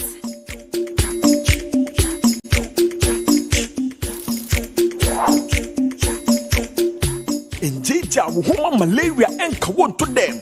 Lufat, a malaria drop a cope. And now you may kiss the bride. Entrance Pharmaceuticals and Research Center. And I Lufat. Lufat, a two malaria sententem. FDA, Ashasa, a Jedi in Kratoi Ajatum. From 1921 to 2021, the journey to our centenary has been amazingly worthy. Azar Group is 100 years and continues to achieve greatness. Main brands which were in the company are Azar Tex, which is an emulsion paint, texture paints, which we were the first people to produce it in Ghana, and Azar Gloss, which is oil paint. We were the first people to produce the carpenter's glue. Now we have new products like silicone paint. Join Azar Group celebrate 100 years and to create another brilliant 100 years together. Hey, tell me more. Tell me more. Hey, tell me more. Tell me beer. They will worry me. Watch me, you come 1 week, Mr. WBT. Oh, now who yes. Buga, nade. Senior, name me and cut down my business is a collapse. I'm out of bounds. So, won't take quick credit in Ghana? Quick credit? Yes, quick credit. Who Pesica? Eddie, a true Judim. We are government and a private worker. Who Pesica, they are still hot. We are Busumi Juma. Who is Sicadia, Bibin Tempe, so quick credit, Bema room, and what you are in Kakaka. Now, and let just some Cassian say, a collateral free loaner, Susu, savings, account opening, and a deposit as MBL. They hear and say, who Ghana card 2022 year, 1 year Juma, now one hour young. Who need excuse here? Quick credit to 03022 00390 and 05969 20833. Besina quick credit. Hello. Yes, Daddy. Oh, City. With your voice, no teaching my okay. I can't live without you. Talk to me. Daddy, the money. Oh, yeah. I'm a. Thank you too. Mobile money for you now that you'll be able to me a heavy rainfall. May I my wife? What is it? It's your Beneto. You think slave queens are cheap? Oh, no matter. Just use ZPay to send me 1,000 Ghana cedis. After all, the charge is only 5 cedis. No problem. Come inside. Surprise visit. The money. Okay. ZPay mobile money. ZPay. Oh, thank you so much. I can even use the same ZPay mobile money to pay my bills. Now let's dial *270# to pay all your bills with ZPay mobile money. ZPay Chatumu Direct. Ago! Sikaria, we are in Babano. Listen, I have good news for you. This is guaranteed to make you rich forever and ever. I know what you're searching for. I'm alerting you.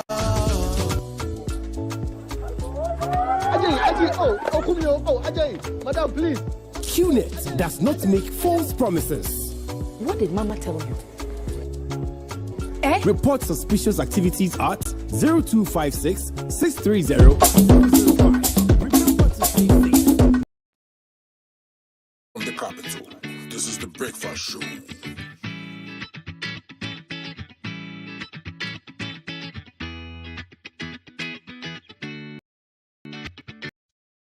My neighbors. Good morning. Good morning, everyone. Good morning. It's a good morning, and we serve you breakfast. Not just any breakfast. Sizzling helping. Yeah,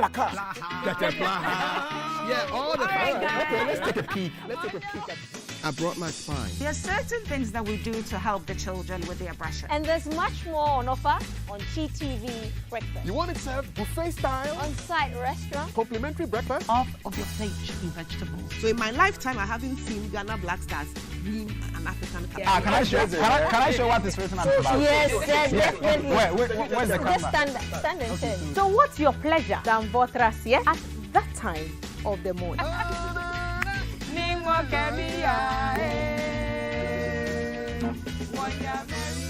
So never skip breakfast. On GTV Breakfast. From Monday to Friday at 6 a.m. We've got you covered with a trusted team.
It's a good morning, and we serve you breakfast. Not just any breakfast. Sizzling helping. And there's much more on offer on GTV Breakfast. So what's your pleasure than Votras, yeah? At that time of the morning. You want it served buffet style, complimentary breakfast? On-site restaurant. Or room service. We've got you covered. From Monday to Friday at 6 a.m. With a trusted team. So never skip breakfast. On GTV Breakfast.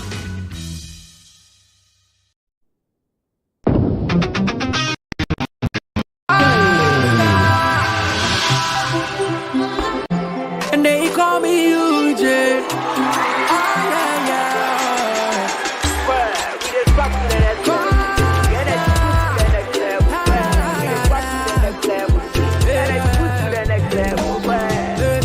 When you need a shoulder to cry, run on my pamper, so we try our suicide.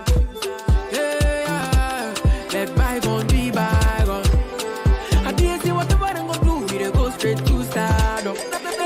And I go take you to next level. My baby, oh yeah, yeah, yeah. The energy next level. But baby, oh yeah, yeah, yeah. I'll take you to next level. My baby, oh yeah, yeah, yeah. I don't quote next level. Excessive drinking can be detrimental to health. Not recommended for persons under 18 years, lactating mothers, pregnant women, and people sensitive to caffeine. This advertisement has been vetted and approved by the FDA.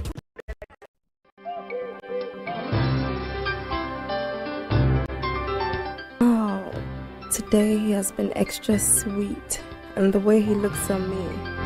I have done everything by the book. It's on. Hey, but I have to get some condoms, Charlie.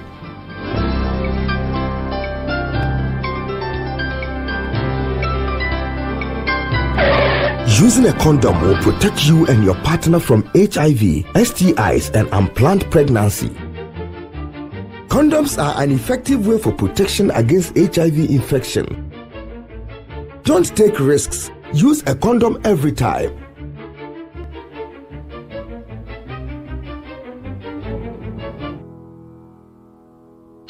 Always come prepared. This advert is brought to you by the Ghana AIDS Commission and Ghana Health Service.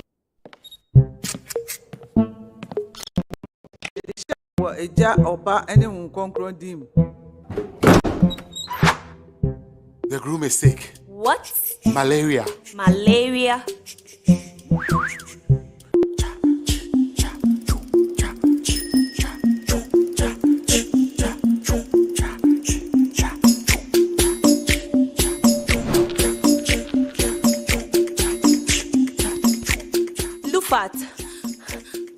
Lufat.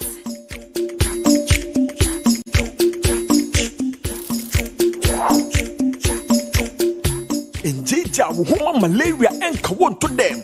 Lufat, a malaria drop a cup. And now you may kiss the bride. Entrance Pharmaceuticals and Research Center. And I Lufat. Lufat, a two malaria sententem. FDA, Ashasa, a Jedi in Kratoi Ajatum.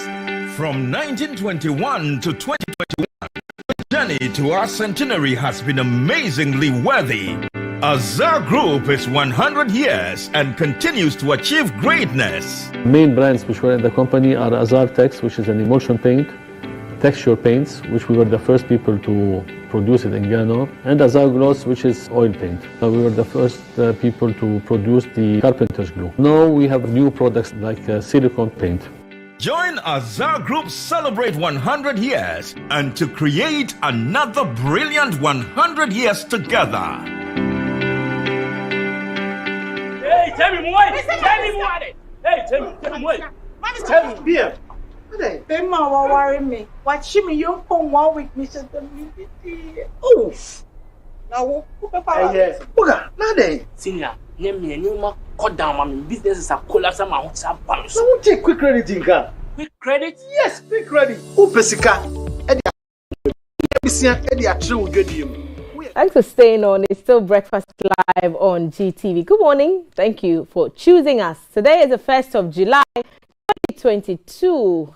On another 1st of July, Ghana became a republic, and that happened just after 3 years of being independent.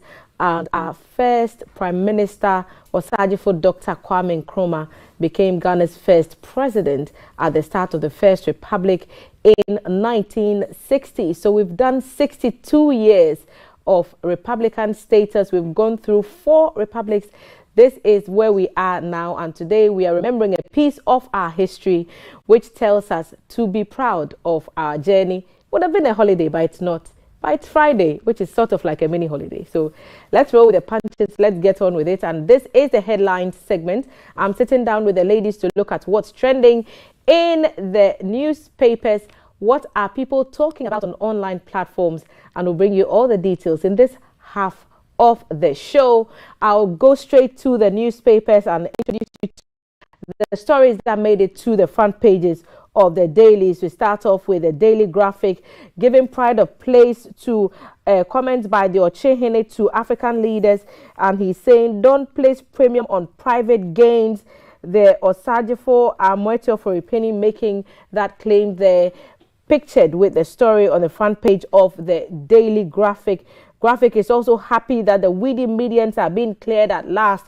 They've been on the campaign and they're showing us a portion of the Wager Kaswa Road which was cleared of weeds. New GJA executives take office. Also on page 13, there's a supplement on mining inside the pages, and we know that Ashanti Gold yesterday listed on the Ghana Stock Exchange, and so mining companies coming on board. We've been talking to the Minerals Commission. Their CEO Martin AC has been here. He's told us that that was going to happen. More companies are expected to join the fray. Catch our conversation every Wednesday on the show. Let's move on to the Ghanaian Times.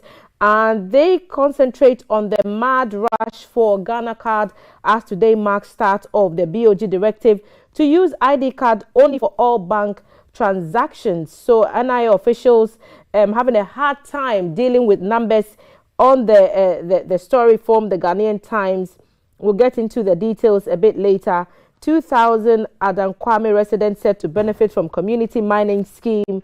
And we know that the ministry has been on a drive licensing some small-scale miners. Now a community mining scheme is all to ensure that people do not mine illegally. Galamsey fight still ongoing there.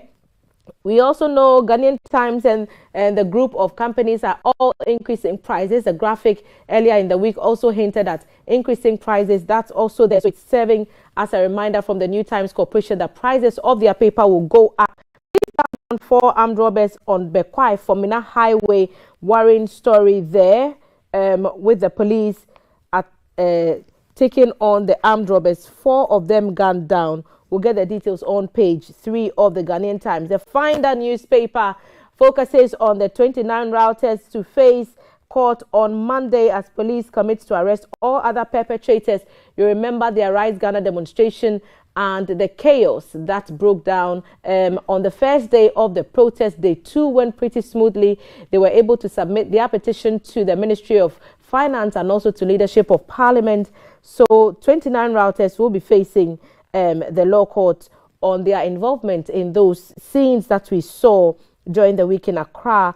Of course, the issue of the newly inaugurated GJ executives also on the Finder newspaper, and in that paper they are being admonished to work in humility. Former President John Mahama, the page of the Finder, NDC MPs will oppose all non-concessionary loans attributed to the former president, and GESAL will further help to de-risk lending to agri sector. ADB MD Mr. John Kofi Mensah pictured with that story. The Informer also pictures former President John Mahama and also Yaboateng Jan bring Mahama and lose 2024 as a warning to the NDC. Is it in place? Is it on course? We'll have time, if time permits us, to interrogate that matter. Peace Council to government tackle labor unrest to forestall extremist attack. Executive Secretary of the NPC George Amo pictured, and also Apiate Reconstruction Minister for Lands and Natural Resources Samuel Jinapor having cause to shoot down claims that funds have been redirected elsewhere. So that story is captured in the Informer. Apiate Reconstruction Minister demands diversion of funds, and indicated as ICAO accepts Ghana card as traveling document. So this matter has come back again. Ghana card issues with regards to what Vice President Baumia said about it being a travel document. Other papers are before me this morning, but we'll get to them in a few minutes when we are able. Let me introduce the lady who has sat at the table now and will help us interrogate some of the issues. And I'll introduce you to Ama Frimpong, who is a member of the NPP communications team. Ama, good morning and welcome. Hello, Thelma. How are you doing? Very well. Glad to have you here. Thank you. Life yours too. Nice color. Everything happening. I know the NPP has a lot going with the elections in 15 days. It's the 16th of July. So today is July 1. Next week. And so you have your hands next full. Weekend and then the next one. So basically about 2 weeks you have to go into that crunch election. I know you have a lot of expectations. We give opportunity to pick any topic of their choice in the mornings that is of concern, something that's on your heart that you want to address at the table, and we call it your rant. So what do you want to rant about this morning? Street lights. Street lights. What's your issue with street lights? Good morning, Ghana. Good morning, Thelma, and to everyone watching. Thank God it's Friday. Weekend is here. Social life. So on the downside of life, to my sister Betty and her husband Chief Obosu. Betty buries her dad tomorrow. So my condolences to Betty and her family, and Chief as well. And then to Nase Asti and his family as well. They are burying their mom tomorrow. My issue is really simple. Driving at night sometimes is really scary. If you drive at night, if you leave quite on the outskirts of Accra. You don't have to live on the outskirts of Accra for it to be because scared. in the middle of Accra, in the middle of Accra, if you go the yard between Peace FM and Abeka, I don't understand what the issue is. I'd like to know from the various MMDAs, because this is within their remit, or if it's Ghana Highway Authority.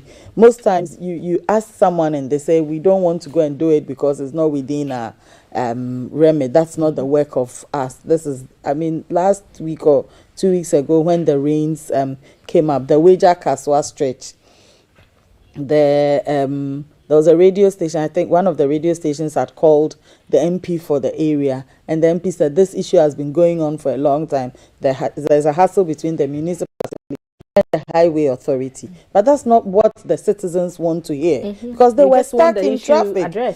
I mean, there's an issue. This is what is happening. The roads, you know, sand has filled it. We can't move. One area can go, another can't come. And there's a tussle between a municipal assembly and the highway authority over whose job it is to fix it. I mean, if I'm a citizen, I'm plying the road, I'm late for work, I'm stressed, my kid's crying in the car, I'm in public transport, you're agitated, because when you get to work, your boss is not going to listen to this excuse of who and that. So if it's municipal assembly, if it's highway authority, if the two of you can't sit together and sort it out, who should do that? So street lights, if it's the highway, if it's national electrification, whoever it is, Accra is dark. I mean, I live in Accra, I travel on the roads, I can't say for other areas. I'm sure somebody might say, give an example of another area. So please, people responsible for street lights, we are begging you, I'm begging you, kindly sort them out, because driving at night,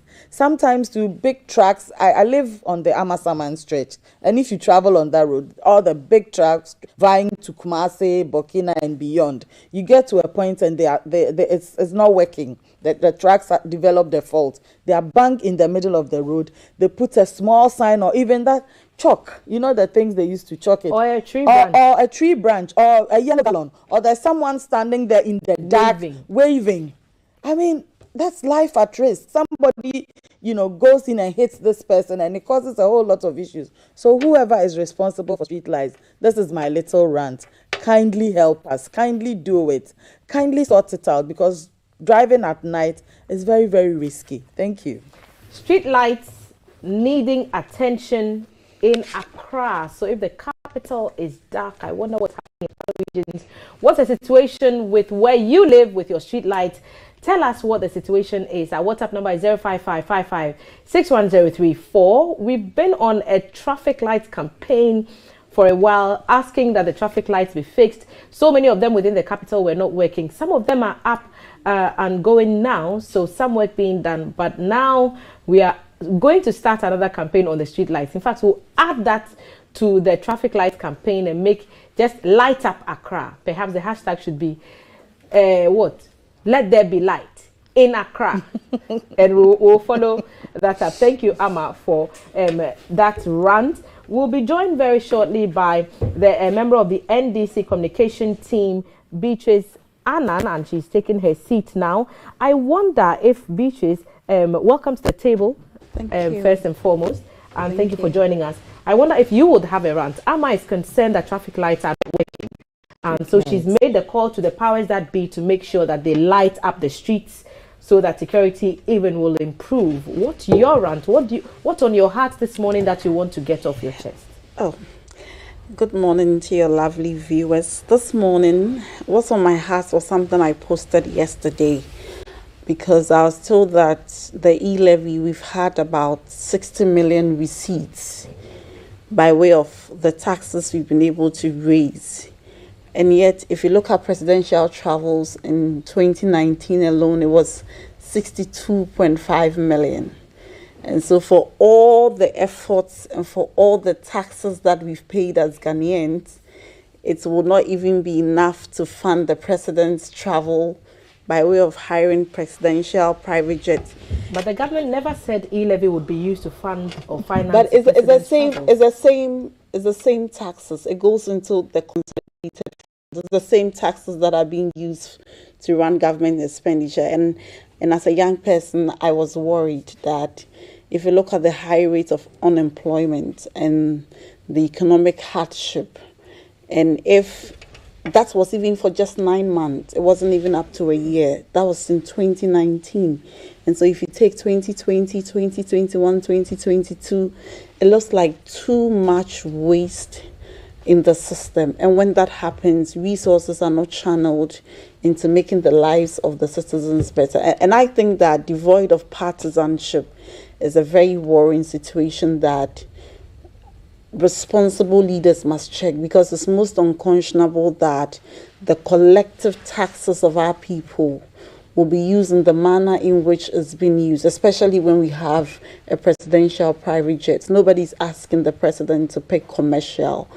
And so I think that we should learn to prioritize, draw a scale of preferences, and use our taxes in the most responsible manner. Because when you do that, the people who are going through some form of economic hardship can wait, because they can see that there is light at the end of the tunnel. Otherwise, it will be a cycle of waste, and of course, it will lead to underdevelopment. So I want to talk about that. I'm not so happy about that revelation. It was a bit depressing for me. Right. So that's Beatrice's rant about the e-levy receipts and the presidential travel cost to the nation. Let's get straight into the newspapers. Today is the deadline from the Bank of Ghana that the Ghana card will be the only acceptable ID that will be accepted for banking transactions across the country. It means that if, as we speak, you do not have a Ghana card, accessing banking services will be problematic for you if you have to show an ID to get that service done. The Ghanaian Times dedicates time to that situation on page 16, highlighting the mad rush for the Ghana card. And I'll read a piece of that story. There's been a mad rush for the Ghana card to meet the June 30 deadline set by the Bank of Ghana as the only national identification to be used for all financial transactions at the various banks. A visit to the National Identification Authority NIA headquarters by the Ghanaian Times witnessed applicants patiently seated in long queues under tents, while others kept on their feet waiting for their turn to be attended to. Elsewhere in the story, it says the NIA Center currently offers a premium service at 250 cedis for the ID card to be issued instantly. So they spoke to a few people who shared their impressions, but the situation is that the Ghana card registration is still ongoing and the deadline has now lapsed and the 1st July start date has commenced. Ladies, the NIA, they were on the seats this week, and they spoke about how registration will continue in infinity. Everybody would have, because they are district offices, the opportunity to, as and when, go into the NIA offices and get registered. However, the Bank of Ghana has issued this directive. It means that if you do not have a Ghana card, as at this morning, when the banks open at about 20 minutes or in about an hour, you cannot access banking services. Do we think that we've given enough time for people to get the Ghana card in order to make these things not a problem for the citizenry? I'll start with you. Let me start from to the Ghana card. It was only yesterday or Wednesday that I saw the banks come out with their online option. That, I saw a whole lot of them at a few that said you click on this one and then you can do it instead of going into the bank.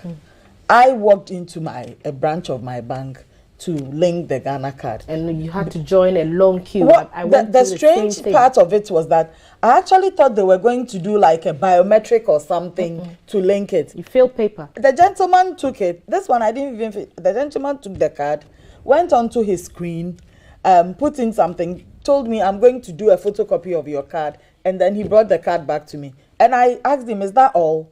And he said yes. And I thought to myself, so why did we have to come into the bank to actually do this and queue like you mentioned? Because, lastminute.com things. There was a whole queue there, and there was nothing like put your fingerprints or anything.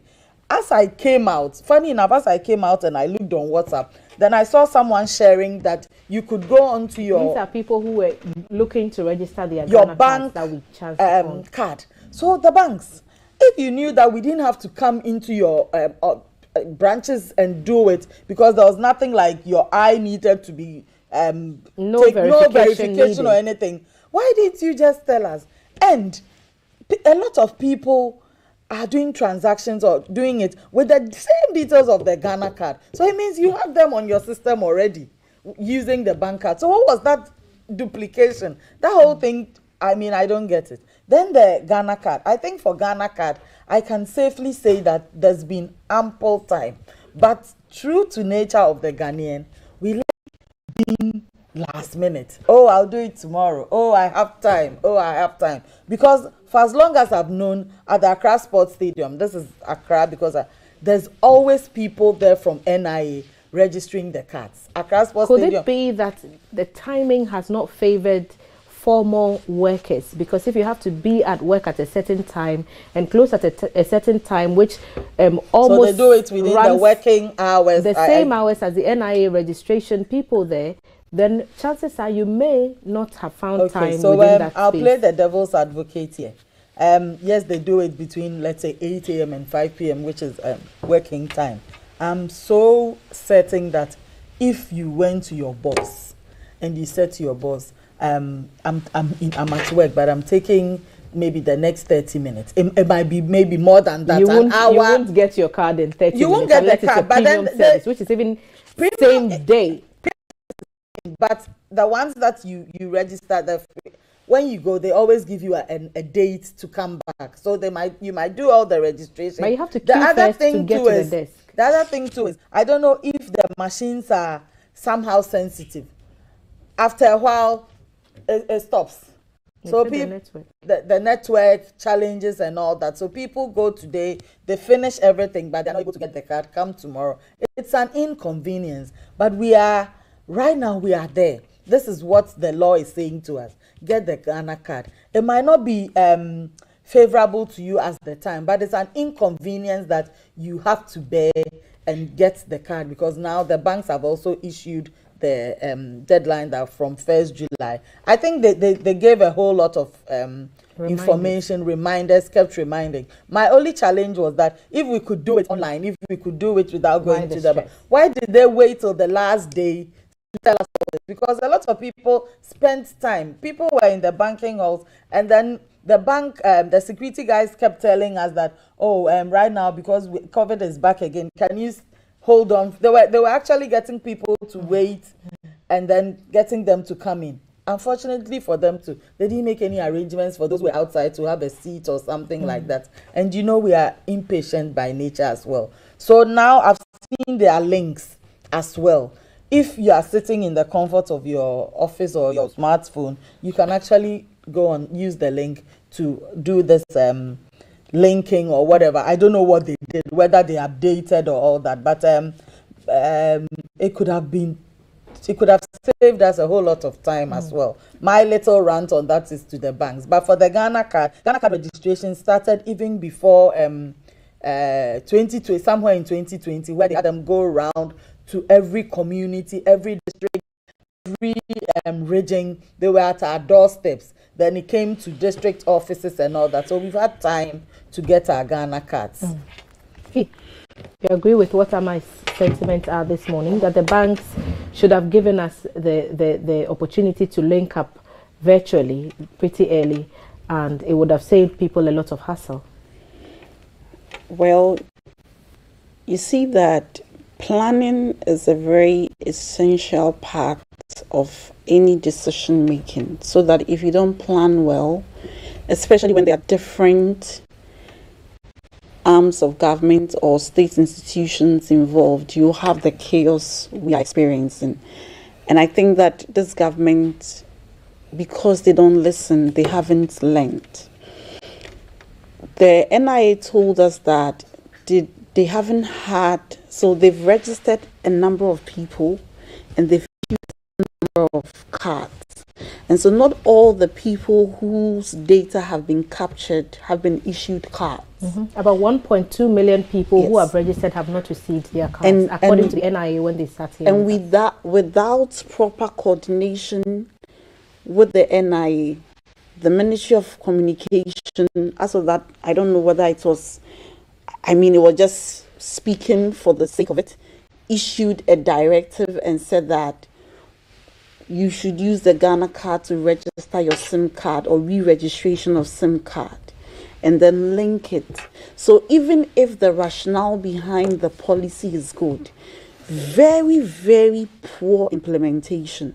Because for the 1.2 million people who do not have their cards, how do they go and link their account to the Ghana card? How do they do the SIM card re-registration? And so it appears to me that there's no concerted effort. Somebody sits down and decides that, well, I think I've made a policy decision as a minister. I think it's happening. It's as though government is doing us a favor by giving us the Ghana card. The NIA has provided platforms for Ghanaians to get registered. There have been issues with long queues and impatience with some of the people, but the fact remains that the registration centers have been open.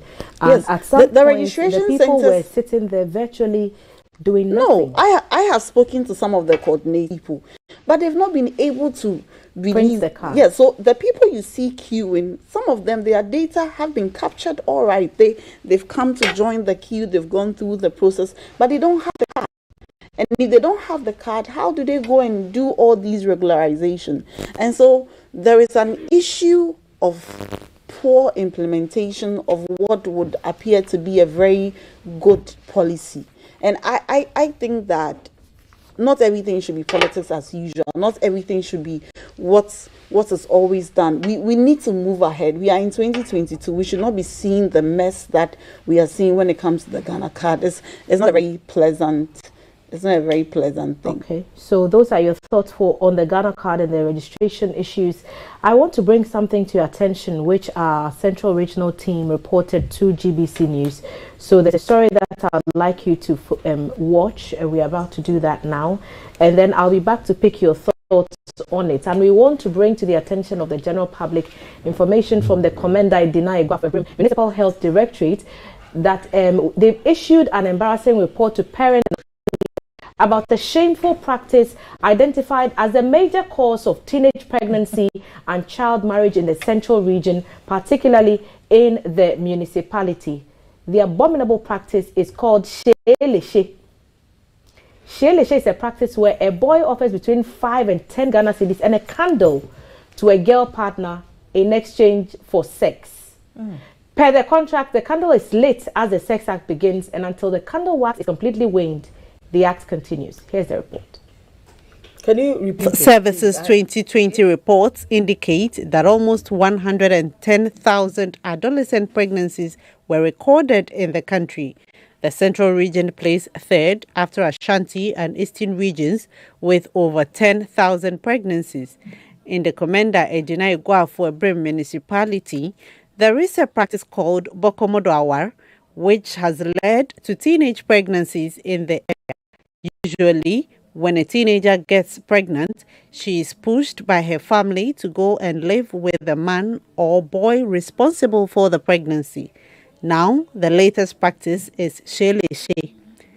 A boy makes an offer of 5 cedis or an amount usually not more than 10 cedis plus a candle to a girl partner for sex.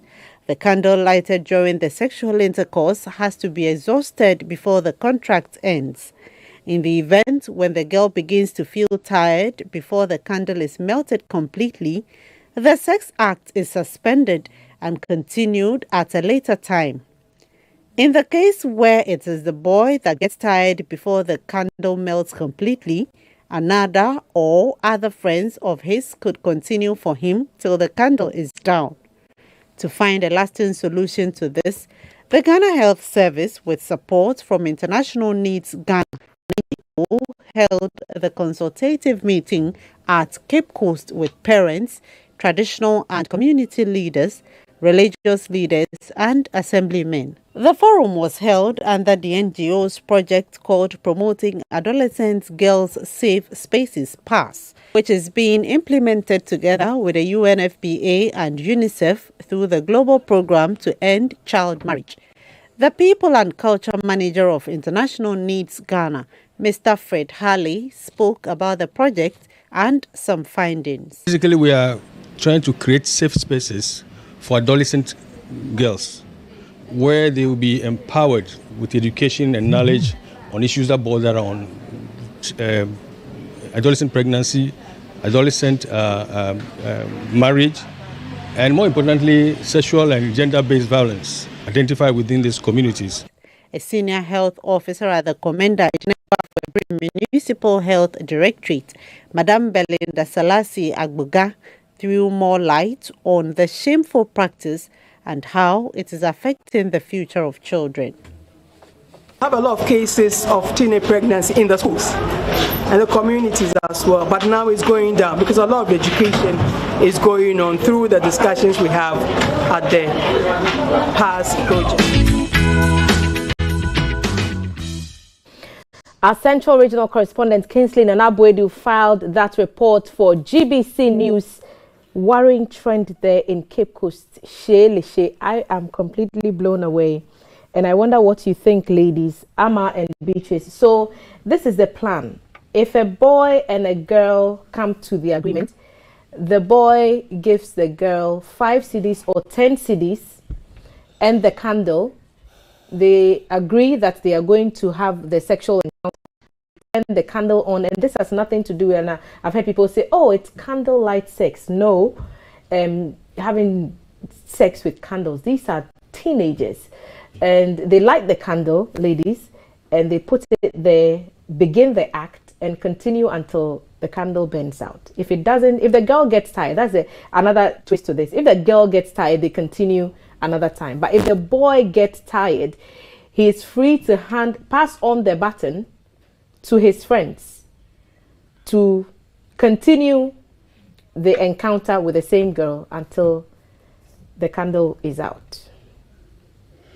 This is Ghana, Central Region. And the Ghana Health Service is aware of the problem. They are trying to find solutions to it, and they are getting help from an NGO called International Needs Ghana. And one of their senior programs officers has joined us on the phone to tell us more about the development. Good morning, Vera Awe. Good morning. Vera, thank you so much for agreeing to speak to us this morning. Explain to us the magnitude, the scale of this problem of Shele in the Central Region. 2 years ago, International Needs Ghana moved into the Central Region to implement a project titled Promoting Adolescent Girls Safe Spaces. And so we moved into communities to engage adolescent girls to end child marriage and then adolescent pregnancy. And we came across Shele, especially in the Commander Edina Egwafo Abrem municipality. And like you rightly said, the practice is that a boy would buy a candle, and mostly the local ones, the ones that take very long to burn. And then he gives the girl between 5 cedis to 10 cedis. And once the girl accepts the money, then they move into a secluded area and can have any kind of sexual activity with this girl. And the activity does not stop until the candle burns out. And you can imagine how long this candle will take to burn out. And if the candle doesn't burn out, then the guy is the guy can decide that he would continue the next day, or he can decide to hand over the rest of the candle to his friend, who will now continue with the girl. But whatever happens, the candle has to burn out. And this is a practice that we came across recently when we were engaging adolescent girls on issues of adolescent pregnancy and child marriages in the area. Does it presuppose that there are people beyond, outside the circle of the teenagers who are engaging in this practice?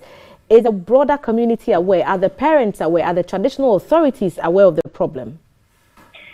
Interestingly, we organized a platform to bring adolescent girls and parents together so that we could go deeper into issues that were promoting pregnancies and cohabitation. Cohabitation is actually one of the drivers of child marriage in the central region. So you wouldn't see like the weddings and all that, but you see cohabitation, what they call bekum do awariye. So the girl moves in to stay with the boy. So once the girl, let's slow it down for us a bit, Vera. Let's try and get the understanding. So bokomu do awar, it means that the girl child gets pregnant, the teenager in this case gets pregnant, and the parents drive her out to live with the boy who impregnated her, or the man responsible for the pregnancy.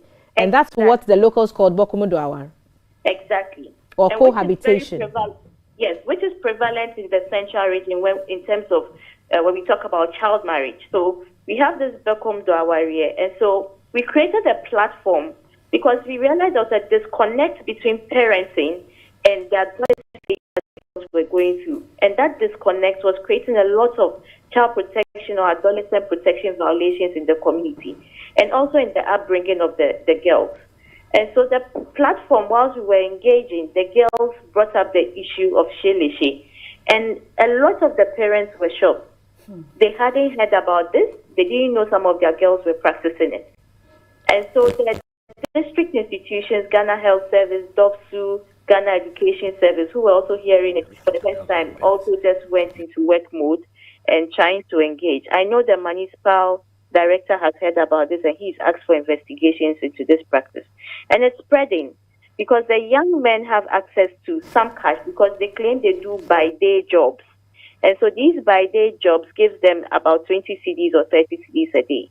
So they are able to afford these candles and give these girls money. And then they are able to unleash their sexual urges on these girls. But without considering the implications of the actions on these girls.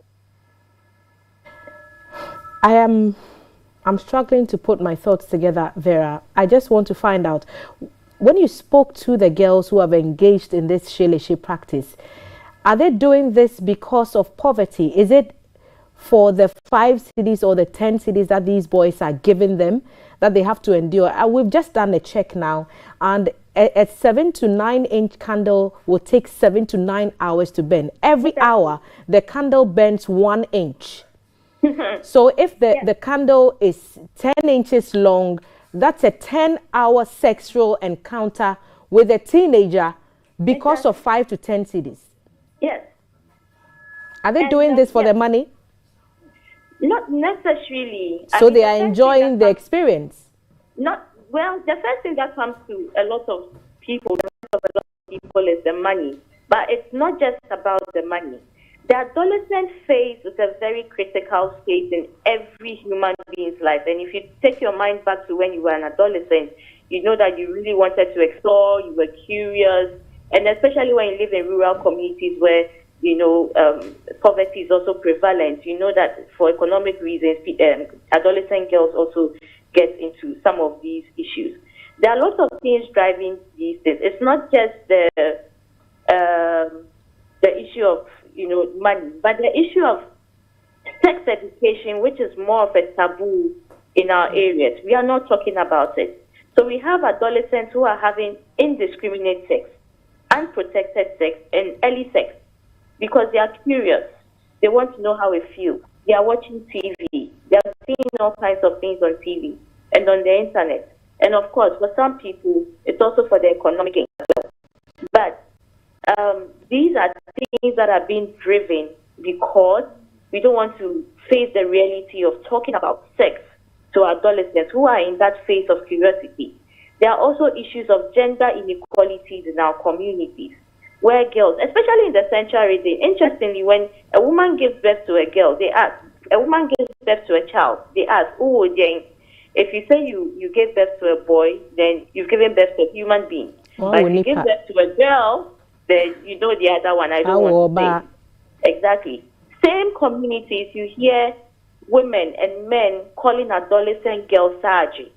And the first time I understood the meaning of Saji, which means barren, I was shocked. Because how do you call a girl barren? And some of these people, these adolescent girls and boys, want to prove that they are impotent, they can, you know, their reproductive age, and, you know. And then there's also the issue of neglect. Like I said, there's a disconnect between parenting and the adolescent phase. And the adolescent phase is when a lot of these issues happen. And so if parents are not giving their children attention, providing their basic needs, including sanitary pads, some of the girls we spoke to did surely say because they needed to buy basic items like sanitary pads, which the cost has actually doubled, if not tripled, as of now. So you can imagine the effect on the girls now. So if you're doing it to buy a sanitary towel, which would cost you, say, 6 Ghana cedis or 7 Ghana cedis, then it means that you are hoping that the boy would offer you 10 so that you can buy 1 for the month and put yourself through 9 hours of sex with a boy potentially and his friends to be able to afford that essential item. Yes, because these girls are looking at satisfying their needs. Again, when you talk about something like menstruation, you decide that this month I do not have sanitary pad or I do not have money. So menstruation, wait for me. Next month when I have money, will come. Yes, this is something that happens biological. So if the girl is in distress, she would use whatever means is available to provide her basic needs. Now let's look at what International Needs Ghana, your NGO, is partnering the Ghana Health Service to do to bring this matter under control. What's the plan here? International Needs Ghana, in partnership with UNICEF and UNFPA, we are implementing a program called PASS, Promoting Adolescent Girl Safe Spaces. And what we are doing is creating safe spaces. When we talk about safe spaces, these are platforms where we bring adolescent girls together on issues that bother them. We discuss it and we find solutions to them. It's a platform to empower the adolescent girl with information so that if she finds herself in any other situation that is violating her rights or threatening her life, she knows what to do about it. And so these safe spaces, we are using what we call the minimum 31-hour program. The minimum 31-hour program means that if a girl has up to 31 hours of information in a year, you are likely to see behavioral changes and a lot of empowerment. This is not a one-time thing where you are meeting girls once a month or once a quarter or once in 6 months. This is a weekly activity for at least 31 hours. It's likened to going to church or the mosque or whichever worship area you go to. The more you go to church, the more you feel very spiritual, right? So the more these girls get information, the more they are empowered. They know what to do, where to access services and all these things. So again, we are partnering Ghana Health Service. This year, when we trained our community facilitators who normally facilitate these safe spaces, we included officers from the Ghana Health Service in the communities. We have TIP compounds in the communities. So we trained them. They are part of the community facilitators who are going to be giving these girls information on reproductive health, gender-based violence. We'll be giving girls information on child online protection, child marriage. Again, we have the officers who go around these communities to also engage parents on parenting skills, positive parenting, discipline instead of punishment, and all that. We're also creating safe spaces for boys now because we have gotten a lot of calls that the safe spaces for girls, they are seeing a lot of behavioral changes and empowerment. So we should do the same for the boys so that the boys can grow to be more responsible men in the future. Right. And of course, we all know that it's the boys, boys and men impregnate the girls. And so if they are the ones impregnating the girls, we shouldn't just leave them. We need to let them know that there are implications to their actions. Thank you so much to International Needs Ghana and to yourself for bringing this issue to the attention of the Ghana Health Service, traditional authorities, parents and the community at large, as well as the country. Thank you for speaking to us today. You're welcome. Vera Elike is the Senior Programs Officer for International Needs Ghana. They are working in partnership with UNICEF and the UNFPA to implement a program called Promoting Adolescent Girl Safe Spaces. They conducted a study which brought this issue to the attention of the Ghana Health Service, and now they are taking steps to help girls and boys understand their sexuality a bit better. So the share practice, I just want to pick the thought of my panel here on what they've heard so far this morning. I'll start with Amma. She mentioned two things that I'm going to pick on because I work for a foundation, and just last month we did Pad a Girl in the Fija Secretary South District. So there were 2 communities that I went to where we spoke to the girls. We did education, and then we gave them like 6 months supply of pads. So that's what I'm, not just Pad a Girl, but the foundation, the Good Causes Foundation that I head. That's one of the things that I've taken on as a project. Girl child education. We are forgetting the boys. There was a time where the girls were being left behind. Now we are carrying them to ensure that they get the right education, they know what their rights are and all that. Unfortunately for us, the disconnect is now showing where the boys are being forgotten. But even in the disconnect, we are seeing boys who have the power to pass on candles. So that's what I'm coming to. So we need to, whilst we are training the girls and we are talking to our ladies and getting all that, we need to also bring the boys along. I'm a mom of 2 girls. I totally relate to some of the things they were saying because I had my first daughter at 19. I was in school. But then luckily for me, I had a very strong family support. And I got all the necessary guidance to help me to get to where I am today. My daughter also didn't lack. But that's my situation. The millions out there are not that fortunate. When we did this Pad a Girl, 2 gentlemen actually walked up to. We gave the opportunity for questions. And at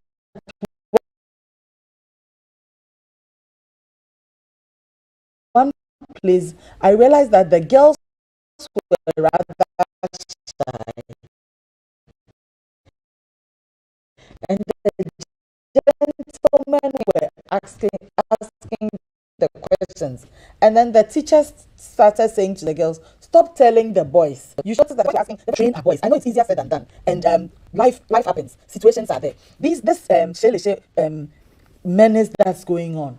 There's also that part where it says that when the girl is tired, she gets to rest or whatever, and then they defer it to another time. But when the gentleman is tired, he has the option of calling in his friends to continue for him. How did we get there? So that's the first question. What is happening down there? This is from the bottom. This is from the base. The education. What are we doing in terms of it? Parents. I know it's the system or how people grow up is different in every community. I've had a case where we've gone to a community and like she rightly said, 14-year-olds were being teased by their colleagues because they hadn't had kids. And they were frowned upon. And this wasn't outside Accra. This was basically in Accra.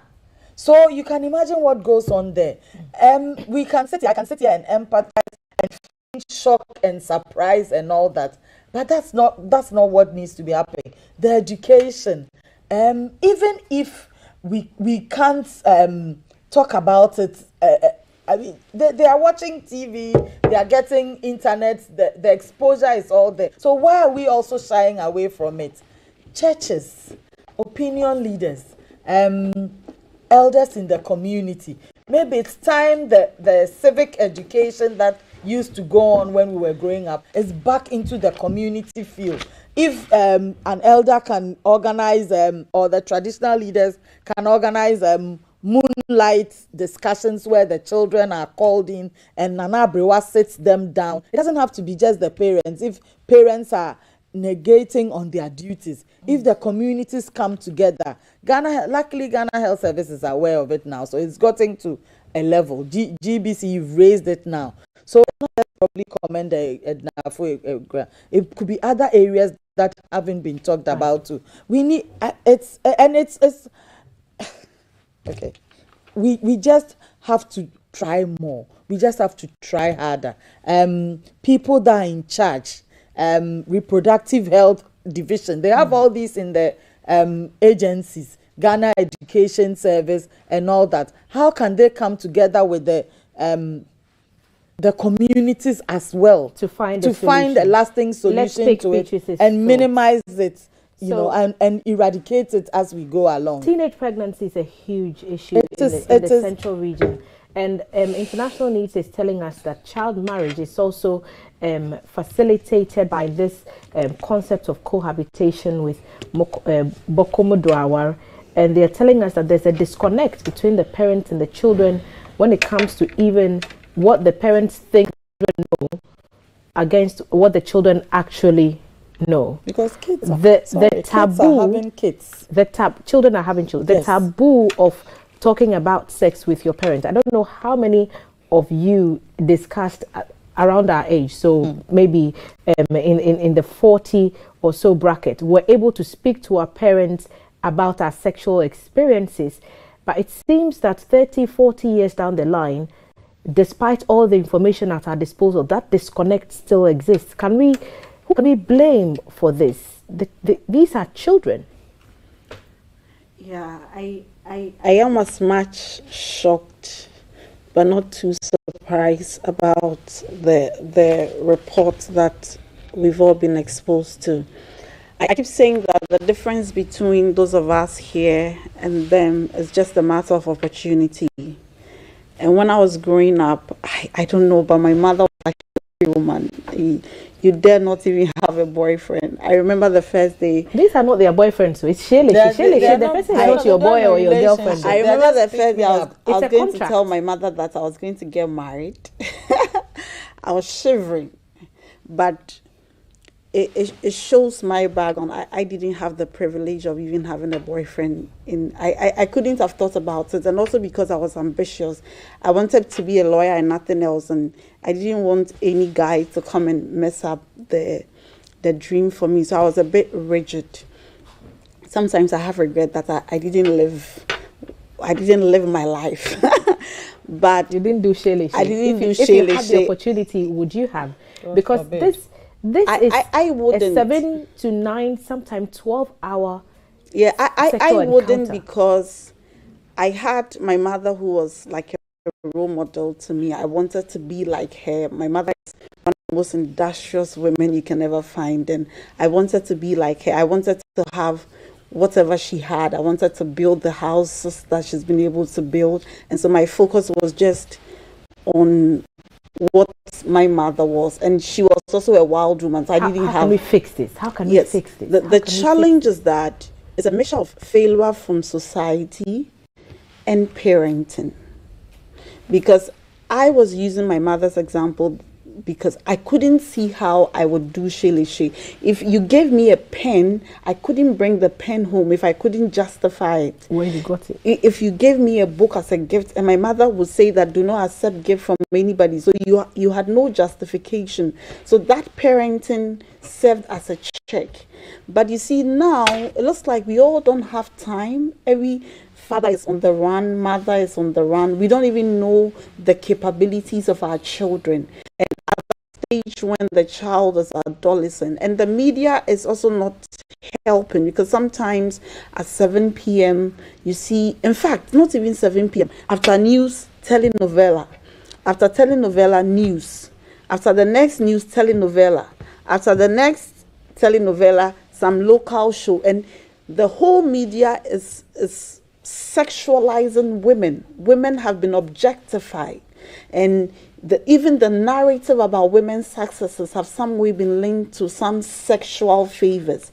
And so the woman is consciously socialized that I'm a sexual being and I'm a sex object. And yet she's not given the information that she needs to make the informed choices over her body. Yes, so I believe that there has to be proper education. And this thing is a cultural issue, because for a 14-year-old person to call another person barren, then cultural issue. If you are 14 years, you are not barren, because I have a foundation called the Damsel Foundation. I remember we went to distribute parts, and the ladies were telling us, this time the ladies were bold enough to tell us that they've been having sex for 20 cedis for favors. And at the time I wasn't for 20 cedis. Yes, and at the time I wasn't sexually to buy parts. I wasn't sexually active, and so I was shocked. The shock with which I came back, that I met children in JSS telling us the kind of sexual skills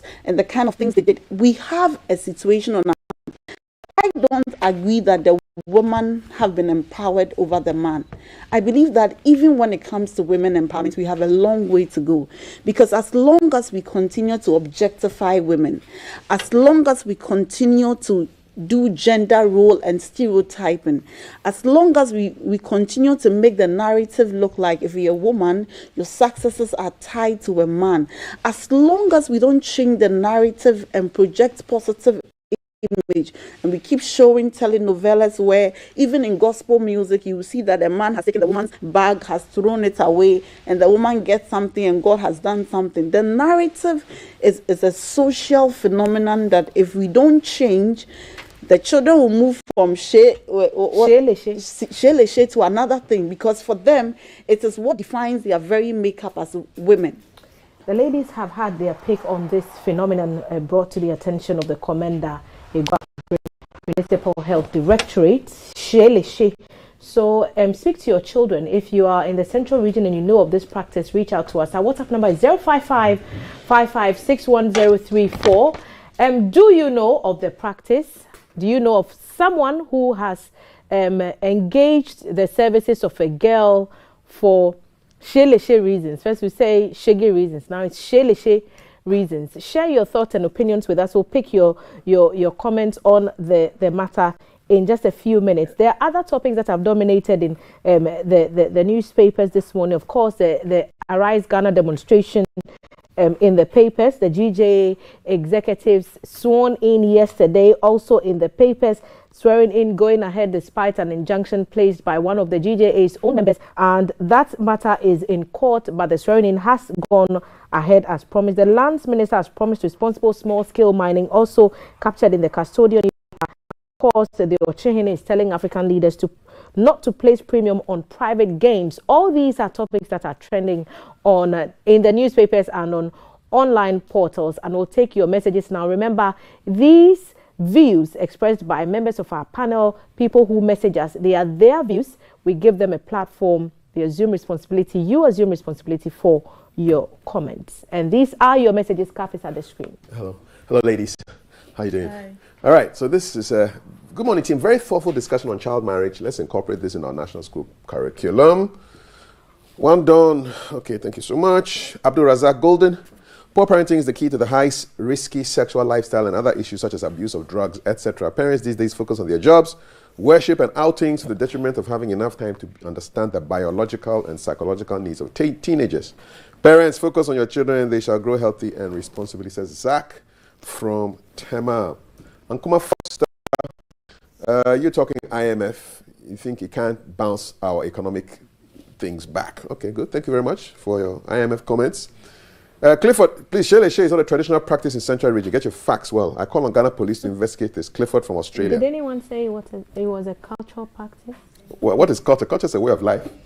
So, Clifford, come again. Nat from Awudume. Good morning. Okay, somebody is here touting the good works of the Agri Minister. All right, more messages. Where we go, 055-556-1034. Good morning. Economic hardships. You're talking about the things that we have. Why can't we translate all we studied in the schools to transform the economy of Ghana through political administration? Thank you so much. Monica, I'm surprised about how the NDC rep spoke on the Ghana card. When NDC took over governance in 2009 to 2016, they appointed an executive secretary staff. What work did the NDC executive secretary do? Took salary for no work. Somebody has come to do a good job and all that. Beatrice can do is to find fault with everything. I'm sure she will respond. Mamudu Ba. Ghana card is now the only document for transaction banks. This would negatively impact both banks and government as their level transactions level of transactions and profits and taxes will significantly drop. People will now start keeping money at home. Government should have learned lessons from the failure of the e-levy to generate the projected amount, which is also affecting the telcos. Watching live from Accra, New Town. Nana Kojo. The parents are to blame for this act. Okay. Any more messages? Okay. 055 556 1034. Good morning, team. Very thoughtful discussion. Thank you very much. We got it. Tony Boy says what? I don't know if parents don't monitor their children anymore. What's wrong with these kids and TikTok, especially these SHS girls, showing all sorts of indecency? Rasbingi. This issue with the Central Region is very sad. In 2016, a group did some research in the Central Region. The level of poverty in that region will amaze you so. I'm not surprised about this sex for such scanty money. Central Region is one of the very rich regions with the poorest people. Hashtag drop the cathedral says Ras Bingi. Alaji Dawuda. Sexual taboos have regulated sexual contact. Taboo also forbids performances of sexual acts in certain places. From Alhaji Dawuda, Madina Estate. Trisha has a message coming in. Good morning. Thelma and the Friday panel. The adolescent age is crucial to our growth. I have two siblings who are very obedient and adhere to rules. I was the opposite. I think it all depends on the individual. Yeah, everybody have your own level, you know? Yeah. Yeah, some parents think their children are kids, even if they are portraying certain behaviors of adults. Some parents who don't make themselves available for sex talk with their children, even though some do. It's serious. And Abdul's parents do not take children's care. Children are now on their own. We need to equip teachers again. I think we need to equip the parents first. But those are the messages so far. Thank you, ladies. Thank you so much, Kaf. Are you shocked by these findings? From it's crazy. I mean, the Candle and 5 Ghana. You have only boys. So I have boys. How do you relate to? Well, we talk about sex. Like you have to.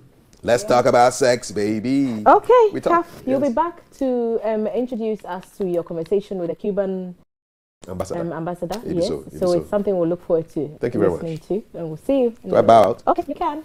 Permission to fall out granted. All righty. Thank you for sharing your thoughts on this matter with us. I'll come back to my panel now so that we begin to wrap up. So apart from Shirley that we brought to your attention just this morning, there are other things in the papers. Ghana card issues. Someone has taken a swipe at you, Beatrice, because you are told, she's telling you that you appointed officials who took salaries and they never delivered on the money. Now it's somebody's executing and you're complaining. Someone says Ghana card will be a problem. People will consider keeping their monies at home. And of course, parents catching the flag for not supervising their children effectively, which is leading to some of these things. Arise Ghana, GJ elections, officials sworn in, Lands Minister promising responsible mining for small-scale mining, and the routers in the Arise Ghana demo will be facing the court on Monday. Which of these do you want to make your final comment? I'll start with you because Beatrice. So I want to talk about the Arise Ghana. I think that for a group to have some 2-day demonstration, it was historic. In my adult life, I haven't seen demonstration back-to-back 2 days. And the second day appears to me the numbers were even more than the first day, and having regard to what happened on the first day. But for me, I think government that the economic hardship in the system, the reason people hit the streets, the e-levy, the ejapa, the stinking corruption, and how the needs of the people have been neglected. It's a concern to the young people of this country that not even tear gas, rubber bullets, and whatever happened on the first day could deter them from coming back to the street. And any serious national security would take this as a national security concern. And so I say that as young people, let's not relent in our efforts to hold the government accountable. Let's not relent in our effort to asking that our country should be better and richer for us. Let's not relent in our efforts for demanding the very things that we expect and our peers are also getting. And so I want to commend the young people and the demonstrators and say that I hope that this will be a feedback for government to sit up, because inflation, food inflation at 31% is a lot. Debt to GDP 83% is a lot. Every macroeconomic indices shows that we are headed in the ditch. Amma. Your final words before we rise. I'd like to commend government that even in the midst of the harsh economic conditions, public servants, no matter what the situation, government has been able to hold the fort and they get at the end of the month their salaries. It may not be able to solve all the problems, economic hardships going on all over the world, but at least we can safely say that at the end of the month, public and civil servants are getting something. I commend government for that. I also commend government for knowing that even in the midst of all this, it hasn't relented on its efforts to find solutions to the growing economic hardships. This week alone, a few ministers, I think the Minister for Information, Transport, Food and Agriculture, they met stakeholders, transport leaders, market queens, people in the food supply chain. Because at the end of the day, it's probably the major concern if you take fuel that is causing all the problems. They've had a meeting with them. They are working round the clock. Government is not relenting on its efforts. They are working round the clock. I know we are all complaining. It's not just NDC members who are complaining or Ghanaians, MPP members. It's the whole Ghana. We are facing a global economic meltdown. But rest assured that the government is not relenting. The government is doing everything possible to ensure that it cushions, it brings about policies that will help everyone and then make life a little more comfortable. Right. I know that petrol and liquefied petroleum gas is going down some percentage in the next few days, and that's a welcome relief as well. Thank you. Amma, thank you so much for wrapping this up for us. Amma Frimpong is a member of the NPP communication team. She's been here with Beatrice Annan, who is a member of the NDC communication team. Beatrice, thank you for being a part of our morning.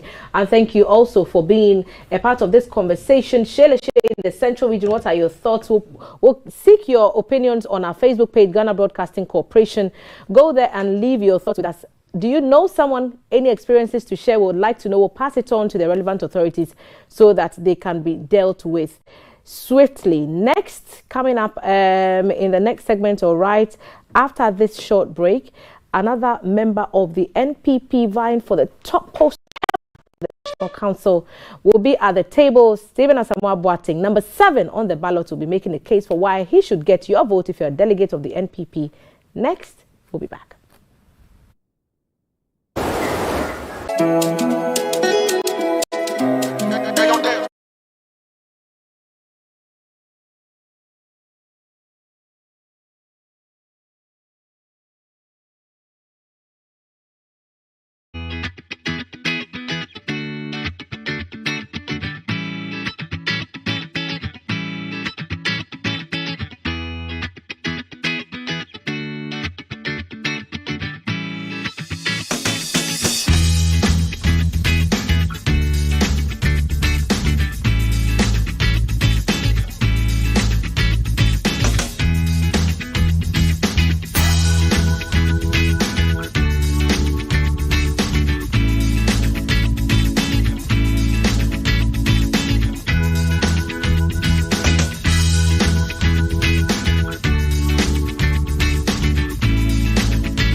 national chairman, Ghanaian politician, former member of parliament for Infansimam West constituency, former minister for local government, rural development and environment, tourism and diaspora relations, former minister for information and national orientation, as well as immediate past director general of the State Interest and Governance Authority, SIGA, currently gunning for the big post of national chairman of the NPP as they strive to break the 8 come 2024. Honorable, good morning and welcome.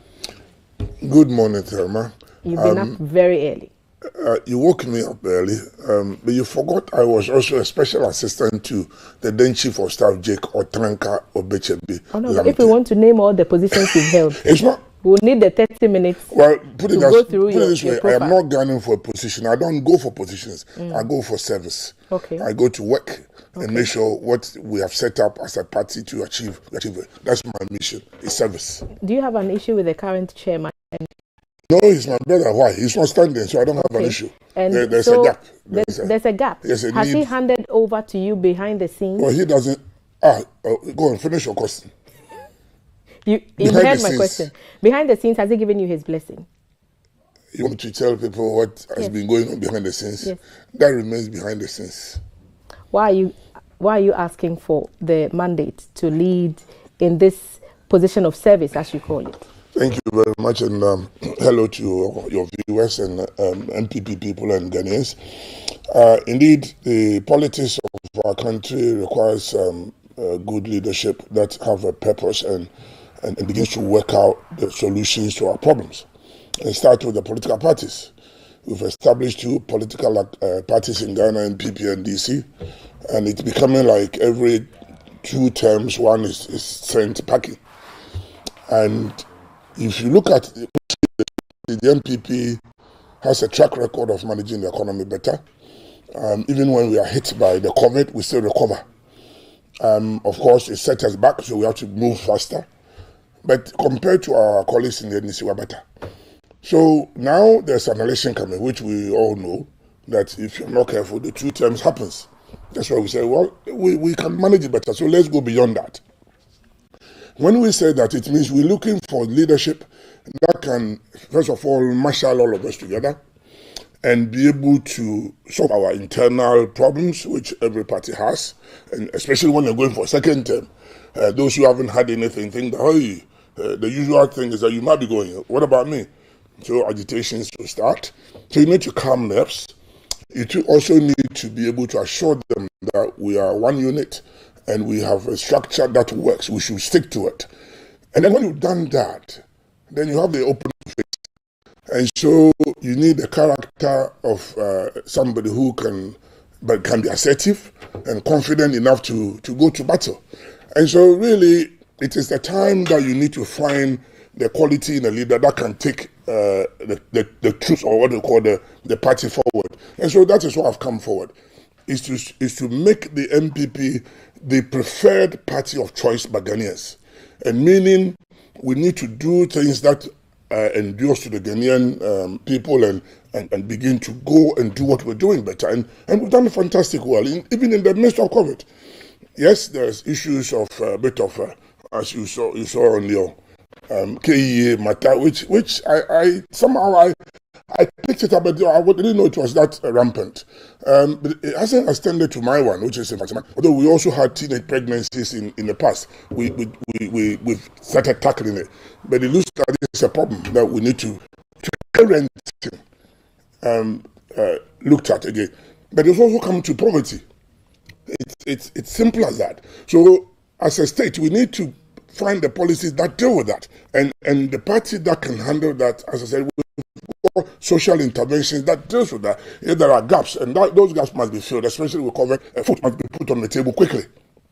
That means our Greek must be tackled quickly, and more effort must go in there. And then things that generate employment. So the areas like infrastructure, road construction, where it generates jobs, building, social housing, where we use local material so it doesn't have inflationary effect. Those are the things that we are looking at now. And you need a party that can do that. So I'll give you some insight into what our next government will do. God willing, we get a chance. So as I rally the party behind me, get everybody to work together as a team so we don't have any differences. And then we face our opponents who are not coming easy. We know what they've said.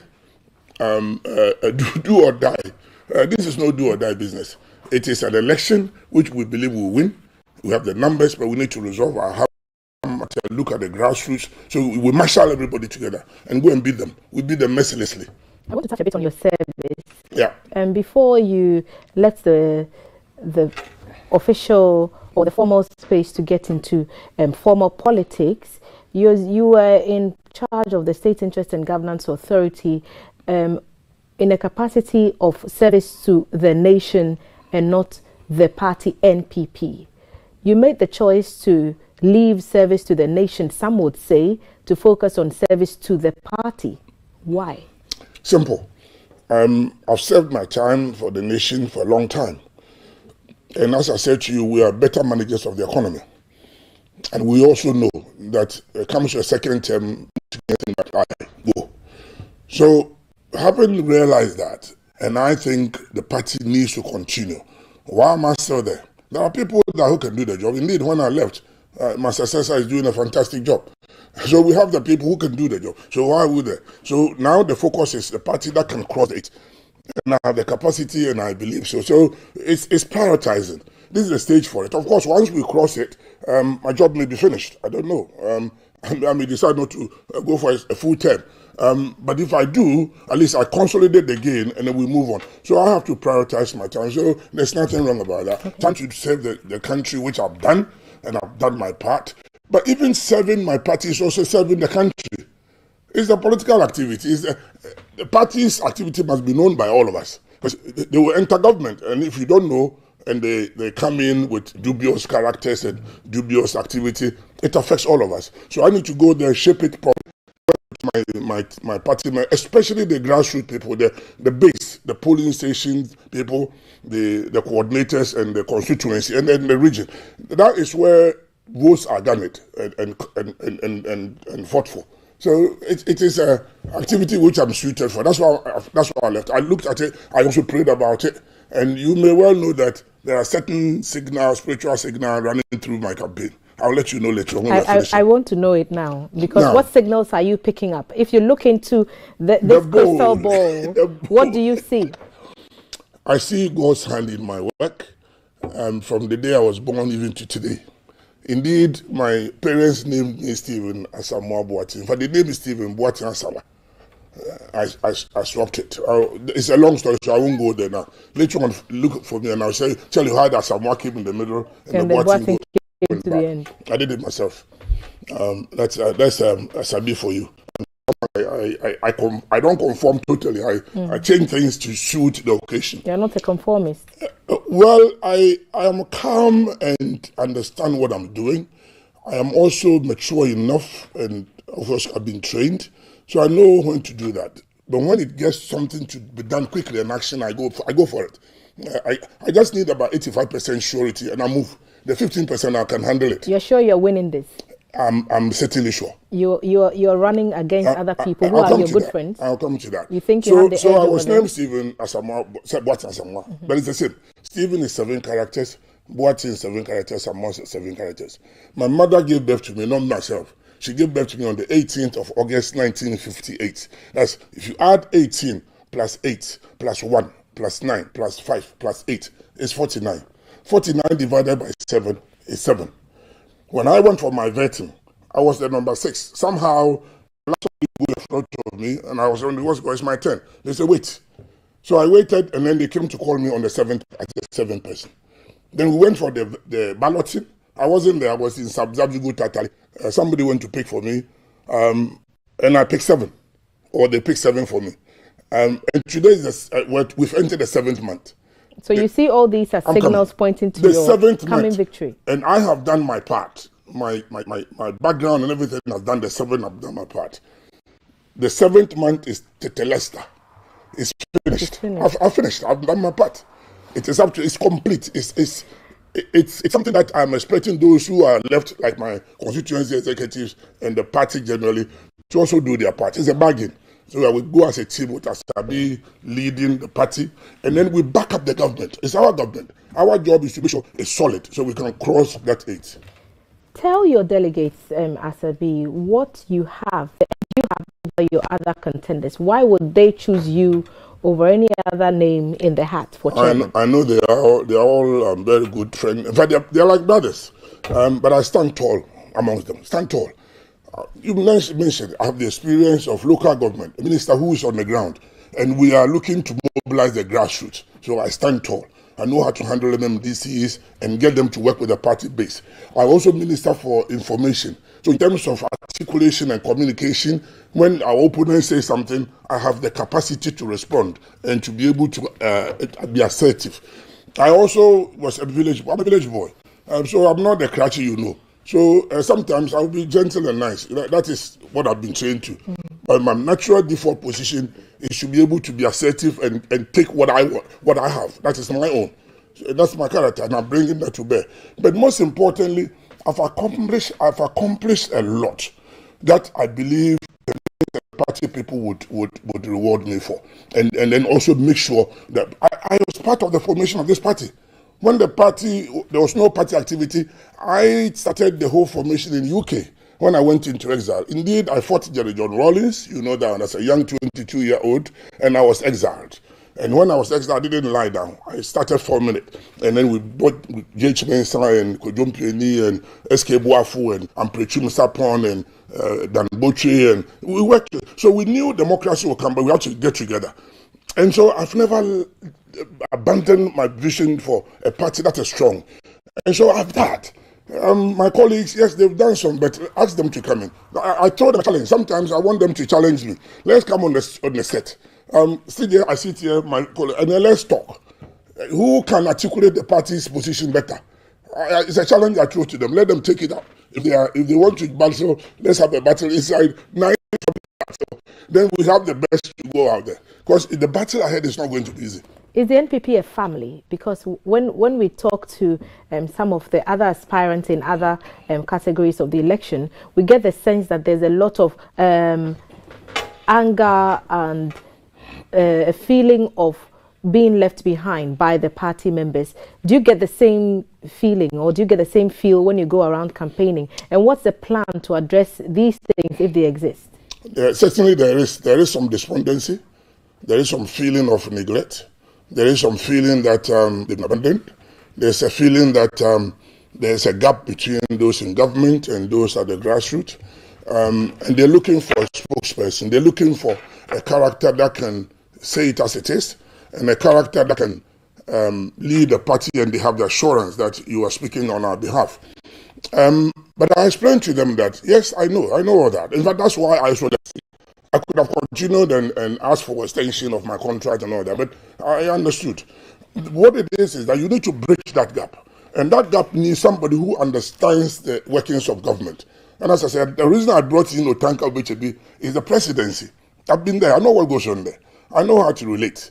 And luckily for me, the current president was my colleague, and President Kufuor. When I was local government minister, he was the foreign minister. And we relate. I knew him from 1976, when he was the secretary to the People's Movement for Freedom and Justice, PFMJ, when a champion tried to bring union government. So he's somebody that I respect. He respects me. Indeed, he calls me as Samuel Jinapor the Great.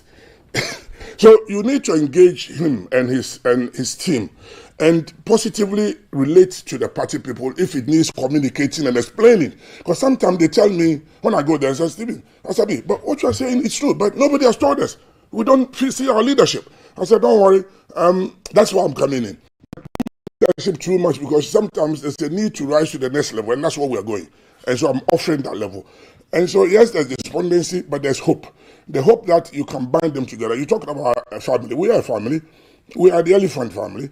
Elephants bind together. When they're going to feed the big woman, get them together, lead the troops. You see the young ones, they're so interesting characters, aren't they? But they put them together, they go and feed, and they become a family. But when you attack the elephant, or when the elephant is angry, they come as a team.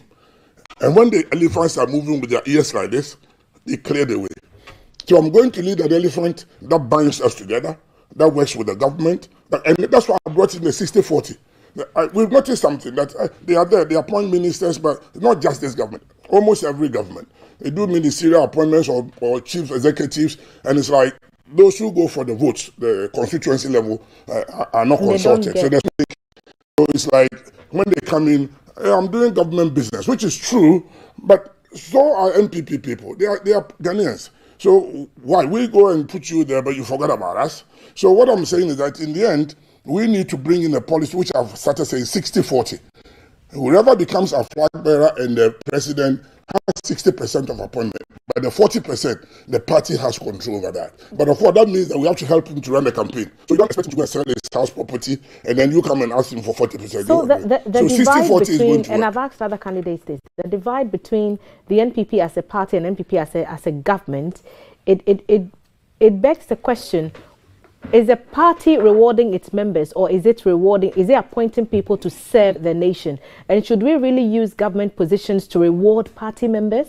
You see, it's a chicken and egg situation, but I prefer that to put that in this way. MPP people, first of all, are also Ghanaians. So you cannot say if I've got competent people in MPP, I should go and appoint an NDC person when I've got them in my house. I mean, I don't understand. If they are not Ghanaians, then I can understand. So really, I'm not going beyond the Ghanaian enclave. Are you with me? And secondly, they are the ones who went with me into the trenches and made sure our policies are bought by the Ghanaian and elected as a government. So they understand our policy better. So if I have a position as a minister and I'm appointing or as a president, and those who understand me, I go and point somebody who doesn't understand me, I mean, I don't get this argument that I think sometimes we are scared and people want to be playing the ostrich and think that, oh, everybody. It's not everybody. So long as the job is get done. If you not get it done, then fine. And if I can't find the capable people within my party, then I can't go outside. But then the question is, why do you even go outside to somebody who was fighting your men or your people, or who didn't want you together? It means they are opposed to your ideas. If they are opposed to me, they must sabotage me. And then I won't reach my goal. And if I don't reach my goal, I'm kicked out as a party, as a government. So what do? Strategically, you make sure your people are in good position and they are trained and they are qualified. And especially the women, I will promote women empowerment. Because we need a woman to be in the forefront. A woman is okay and financially sound. In fact, they know how to bring people into the fold. They can multiply money quickly. My mom used to tell me, I'm Adama, when you grow, look after your woman well. Because they make you have a peace of mind. And for me, women and the youth, at the end of the day, employment, what are we doing? We should create employment opportunity, scholarship, the students, the TESCOM people that we've created. I mean, they are following us. What is their chances of getting stipends to study? Their scholarships, their postings, their recruitment. Those are the kind of things that I'm selling on the ground, and most people are buying into it. You mentioned Fredley, good friend of yours, and I is a brother. A good when brother. I went into exile, I lived with his mother, Atamami, myself and Dambuchi and Ata Kennedy. We lived in Kokodi and Treshville. If you were pushed to name, let's say, two things that his tenure has got wrong when it comes to managing the affairs of the NPP, what would you say they were, and what would you have done differently? Well, I'm not here to criticize Freddie. I'm not here to criticize my executives. They served us well. We basically gave them one assignment, to win us 2016, and they did. They delivered 2 victories. They delivered 2 victories. So you're going to no speak, you're causing problems. Okay, I don't want to no speak. But I can also see the numbers in Parliament dropped. Yeah, so and that's what I'm coming to. So the difficulty we had was the second term where we dropped the numbers. So it's a question of management of the processes of election. And the solution I come with is consensus, rather than always going for the vote. I mean, if we need some people in Parliament, and indeed, but the parliamentarians are a good big wing of the party. You know, the party outside Parliament, inside the Parliament, we form the MPP. First of all, I would bring in MPs selecting or electing their own leadership in the House. So MPs, if you are listening to me, you have the opportunity under Sabi's chairmanship that you will select and elect your own leaders and bring it to National Council. And unless we have something serious about it, we would give you approval to go ahead and do that. But most importantly, is to build confidence. If we need somebody in Parliament, we go to the ground. I'm a chairman. I go to the we need this guy. Otherwise, we are short of numbers or even the capable people in Parliament. can you do something that not challenge him? But you see, before I do that, I'll call the person and say, look, this is what I'm picking up. Go home, do this. So that they are also okay with their conscience. So it's easier to convince them. But if you are the type that doesn't go home, you don't talk, you are shutting your doors, I can't do that. Then the rules apply for the election. So you don't impose, which is in some cases, that's what, it's not Freddie per se, it's the system that we had, did impose. And mostly it was the original level. 63 years on. And then the second point is also, I noticed, not his fault, but we need to bring in structures that communicate among ourselves. Right now, social media or new media is available. We have so many platforms. Can we consolidate it? And so if we can't even move, we talk. And then secondly, open the party offices, the structures of the party, so that people don't have to travel to Accra every time to see a party chairman or party secretary. So the secretary at the constituency office, which is opened, can handle problems for us. Are you with me? So those are the kind of structural thing I'm going to do. Our first and second vice chairman. I don't really know what they do in the party constituency level. We must find them something to do. And then the appointees, and then the deputies. We have a structure that. So as a chairman, I'll make sure they have a defined role, and then there will be a commiserative figure in terms of remuneration that goes with it. If I've asked you to do this as a secretary or as a deputy organizer or human organizer, there must be money. I can't send you to do a job when the party chairman, I'm sitting there in Accra, there's no money. How do you do it? I mean, you don't organize people from your bedroom. They are in the marketplaces. They are in the beaches, on the farm gate. So that's what I'm bringing in, strengthen the structures. Get our finance. In finance, everywhere in the world, most parties are sponsored by big businesses whose benefit is this, that you get a government who has made them make it, and they also make sure that you stay. As simple as ABC. But of course, it should be in open. You can't have it under the table. So that we know this man is supporting this government or this party, and there's nothing wrong. Electoral system must refine that. I think we have it, but we don't report. As both parties. It's not been officialized that. For example, in the US, the National Rifles Association would say that we want to support these candidates to win the election. We don't have that system here. You're saying that is something that you would want to look into under your chairmanship. I will. And also the monetization of our politics. Both parties, NPP and DC. I mean, it's our time. People think that, but the NDC, who are supposed to be socialist and not money oriented, they even are worse. They are like the animal farm pigs. Who took over from Mr. Jones and suddenly were sleeping on Mr. Jones's bed. So they also spend money. But the question is, why don't you reform it? Can't we say to all the candidates, hang on a second, we are all going to this region. So come along. We do arrangement. The party itself takes care of the cost of the tent, the chairs, and your TNT, which we have to, because you like it or not. Somebody is going to the farm, and you're asking them to meet you. And what? At their own cost? Excuse me. It doesn't work. So, I'm glad you're mentioning then the individual candidates don't have to pay. And if they go behind the scenes and pay, you sanction them. So we can bring discipline. Discipline is important in political activity, which we transfer to run the country. It's most important. I want to pick your thoughts on financing of campaigns and allegations of votes buying. We've seen elections, not just NPP elections, national elections, any other kind of elections, where accusations are always that the person with the big, deep pockets always seem to carry the day. What are your thoughts on that? And is it something we can put behind us in an Asabi chairmanship? We can. It's dangerous. If we're not careful, parties will be hijacked by people with dubious means of money. Dubious. If you're not careful, even cocaine dealers will get involved. If you're not careful, people doing money laundering will get involved. And they hijack a party, we are dead as a nation. So we need to put in place systems that takes away the huge element of money. And one of them is what I've suggested, that each party, the parties, we must engage, even with the NDC, the CPP, all the parties. Look, I lived in England. I worked at Margaret Thatcher. At a certain level, there's inter-party activity, where we all know that, look, we are the leaders of this country. Whether it comes to you or come to us, it's the same group.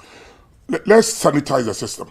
Let's have an agenda of the state. What are the priority areas? Is it agric? Is it electricity or infrastructure, electricity, water? Is it road construction? I don't know. But let's all agree on, say, maybe 10 or 20.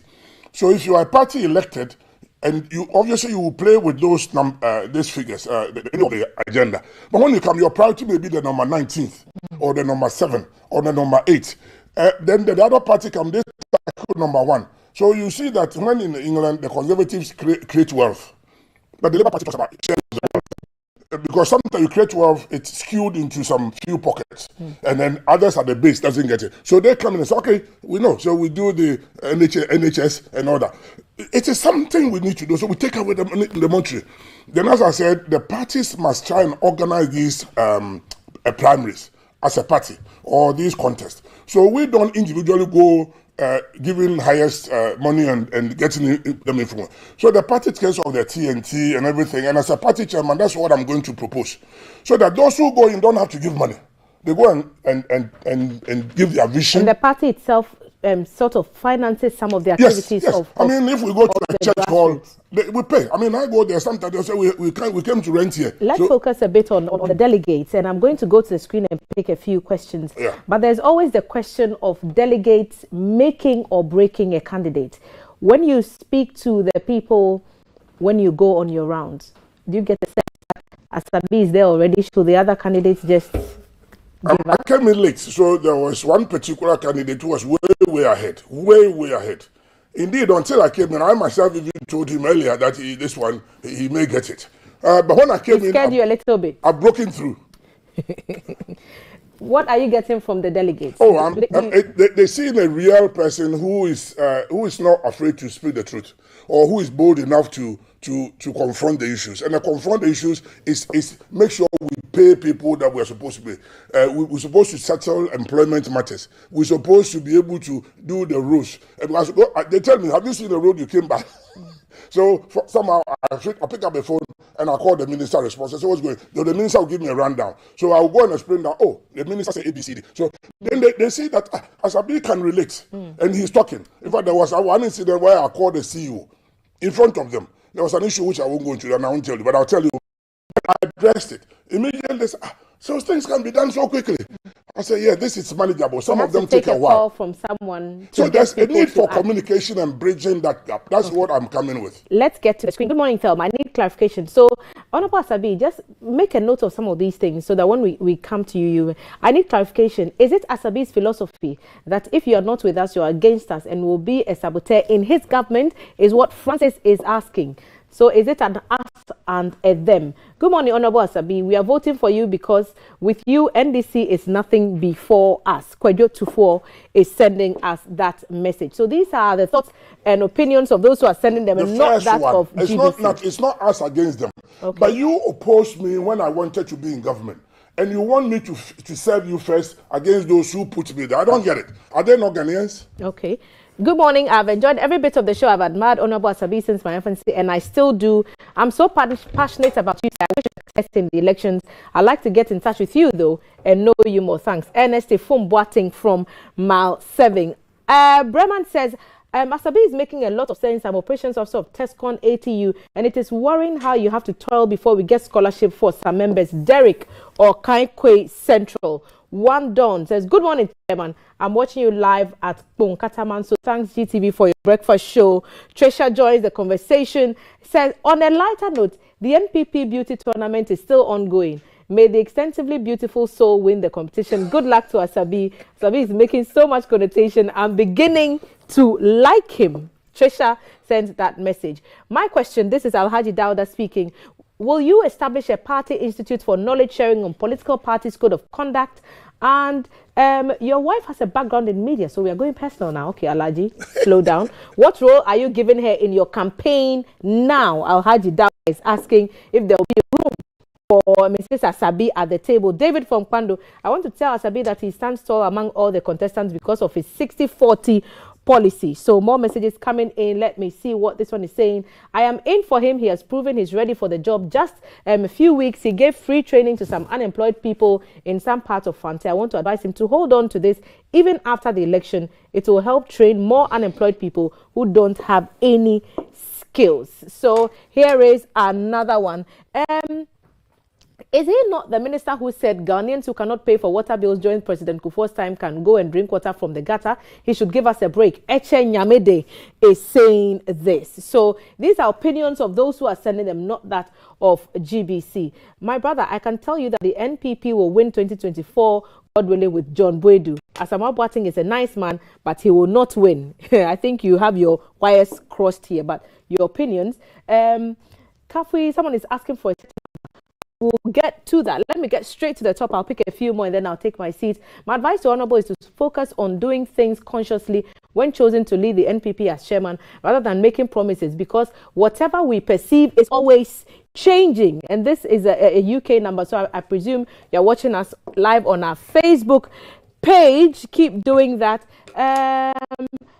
Invite Asabi to TESCON ATU. So here's an invitation for you, Honorable. Good morning. I'm Richard from Tema, political analyst. So why is Asabi saying all this now? Is it not for the sake of position? Clifford says Asabi has nothing to offer. He will lose to the current chairman. The current chairman is not contesting. Clifford from Australia. Clifford, current chairman is not contesting. So that's just for your information. Good morning, Asabi. We are voting for you because with you, NDC is nothing before us. I think we've read this message. Yep. So that would be all. There are a lot of people who support you and people want to get in touch with you. What is the key message you're sending to your delegates? I want to give you a few minutes to speak to them directly and make the case for why they should choose Asabi and no one else come 16th of this month. You made me write them, but I haven't got a chance to answer. Don't worry about it, I understand. And I can also tell you that in election, not everybody would like me. Not everybody will vote for me. I'm looking for the majority to win. And then when I become the chairman, I looked after everybody. There's no divisions amongst us. That's number one. Number two, there were NDC guys who were trying to do propaganda. It isn't true that I said people should go and drink water for the gutter. It's not true. He didn't understand it, and I'm not here to explain to him. He can go to his party and do that job there. That's propaganda. And when I become chairman, I'll counter him. Number three, party institution. Yes, we need to train our young people. That's the future. They are the leaders that we have to. So there's a plan to train. In fact, we have a space that we're going to build this institution and do that. Then my wife, yes, she's actually on the road. She's talking and she's going to move. She's part of your campaign. So the Sisala, my sister-in-laws and the Dagati-in-laws, she's coming. She's getting them for you. Oh, and she's one of you. She's a journalist. She's talking to you. For one of the journalists called me and said, Zuleika, talk to me, so I'm working for you. So we are working as a team even in the house. But the point is that my policy, the 60-40 is the key. 60-40 binds the party and the government together so that we also have leverage as to who becomes a minister or deputy or CEO and that kind of stuff. But as I said, we don't allow the flag bearer to sell their house property alone. We need to put our finances in order so we can support them. And then we can have the chip of the 40%. You have a minute remaining. Speak to delegates. And then the delegates, as I said, is the 7th month. It is finished. My job to you, I've come to you, and I've grouped you. I've also come to you one constituency after the other. So you are a small number. You're telling me the truth. You need a bold leader who can solve the problems internally and bring 40 to fruition. And then you need a fearsome, somebody who will go out there and be very assertive when it comes to the NDC. They know me. We have to engage. But if they don't want to engage, and they want to bring that what they know, I know better than them. But don't forget, I worked with Jerry John Rawlings before. Of course, then I turned against him because he missed the boat. He messed up at some point. So I have to. And for me, I don't really be a robot. So please, vote by your conscience. Don't be dissuaded or be persuaded against your wish. And also, don't be following the money. It will come in a way, but not the way you expect it, but vote. And when you vote, you know a party is united and is ready to battle our opponents. And Asabi is the best. I stand tall, I told you. And let's call them for debate. In fact, there's a challenge I threw to them. Asabi, Kaf has a question. One more for you. Kafui. Right? What's how huge are you? You talked a whole bunch of sevens. Is it a 70% victory you're looking for? You can never tell. As I said, the 7 runs through everything I do. Are you afraid of the delegates? No. Okay. The delegates are my party people. I know them. In fact, as I said, I'm a village boy. I'm not the cratchy, you know. But I've gone to school, so I know how to calm down, how to conduct a meeting, how to relate to people very well. But I go down. And I won't be the chairman. I'm telling you, I won't be the chairman who is sitting in Accra. I'll be with you. Everything you do. Any voter region, Jessica people, I'm coming. Tepa, I'm coming. Hohe, I'm there. Kodongo, I'm there. Kromanti, I'm there. Go to, what do you call it? Kasapin, I will be there. Local governments, I move. Tamale, I will be there. Thank you so much. Tumu, my in-laws, greetings to everybody. Thank you very much. Stephen Asamoah Boateng is number 7 on the chairmanship ballot for the NPP, gunning for the position of national chairman of the NPP. He says he has everything it takes to bring the party into the next stage of the election 2020, with the party aiming to break the 2024. He has a solution he's proposing to build consensus among the rank and file. He's saying that MPs will be allowed to select and elect their own leaders, and he will build on communication structures and consolidate what's already existing. Opening party office is also a priority for him. He wants more defined roles for national deputy chairman at the national level, and he wants to institute means to pay officials of the party who do party business. All these things he's lined out when he gets the opportunity to serve you with your blessing, if you're a delegate, on July 16. So if the Honorable Asabi is your candidate, vote for him. Number 7 is the case he has made this morning. And Honorable, you should remember thank you so much. 60-40. 60-40. 60-40 is the key. Slogan, 60-40 is the key. Thank you so much, Honorable. We are going to take a short break. When we're talking to us about... Well, I had a sit down with the Cuban ambassador to Ghana, Her Excellency Annette Chao Garcia, on a range of issues, and that interview is coming up right now. So you're watching GTV Breakfast. Let's go. You're watching GTV Breakfast. My name is Kafui Day, and I'm in the residence of the ambassador of Cuba to Ghana, Ambassador Annette Chao Garcia. Good to have you on GTV Breakfast. You're welcome. My pleasure. Thank you very much for the opportunity. Denara, it's a real pleasure. You've been in Ghana now for maybe 9 months? Yes. Tell us, is this your first time in Ghana? No. Okay. Actually, I came here in 2018. I came for an official visit and a small one because I worked in protocol before. And I came here with one of my vice presidents. And when I came here, I fell in love with Ghana. I fell in love with Ghana, with Rollins, that I had the opportunity to meet him at that time. And I fell in love with all the things, the nature, the places, all. So it was a blessing for you to come back as ambassador? Yes, for me it was a surprise, a big surprise. I was in the school at that time because they sent me to make a specialty in public administration. And they called me to tell me that I go to Ghana. Oh my God, I said, that's wonderful to go again to Ghana, because it's my first time as ambassador, and my first time as ambassador in Africa is an honor. Because as you know, Cuba is half African and half European. Correct. And I'm more African. I have to tell you that. I have to confess that I dance like African people. Nice. I'm like you. And then I'm so happy. And I can see it. Your eyes are just sparkling. You're happy to be in Ghana. What I mean, things are interesting, exciting. I mean, what the fact that you're just in Ghana? The people.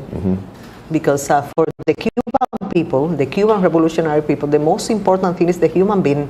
Then for me, the thing that is amazing here is your people. Your people are humble. Your people are good.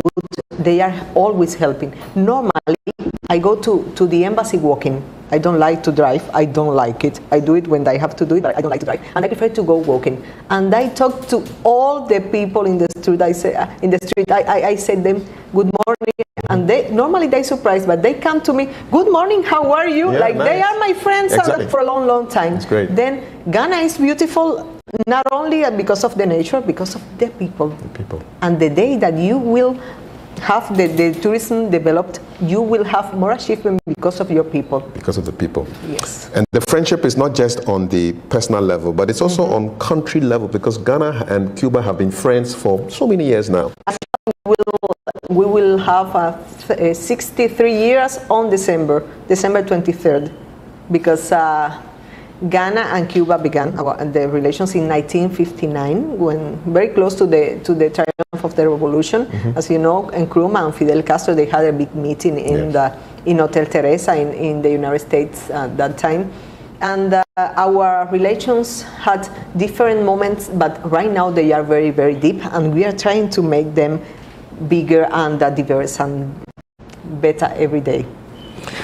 And for Ghanaians, most of the time, the only time they'll have any contact with Cuba is when they go to a hospital and they see a doctor there who doesn't look like he's from Ghana or she's from Ghana, but it's from Cuba. So there's this connection, health connection between Ghana and Cuba. Tell us a little bit about that with your doctors and your health people. Actually, Cuba is more than health. I have to tell you, sometimes people tell me, you are communist. No, we are not communist. We are socialist. What's the difference? The difference is philosophical, you know, but the important thing for the Cuban government is the human being. And then for us, we developed our country in health, in education, in biotechnology. We developed our culture. We developed our heritage. Then for the Cuban people, if you talk about the Cuban people, you must talk about the health, but also about the education. And actually, you are one of the countries that have more benefits from that, because we have more than 2,000 Cuban trained here in Ghana. We have architects and engineers, and we have lab people from working in labs, and people that are doctors. We have wonderful doctors here, surgeons, neurosurgeons, orthopedics, a lot. Then, if you talk about Cuba, you can talk about heart, because it's things we are giving to the other people. Here in Ghana, you talk about this, that the people go to the hospital and then they meet the Cuban doctors, but we are doing it a different way right now. We are going to do free screening to all the vulnerable communities. Why are you doing this now?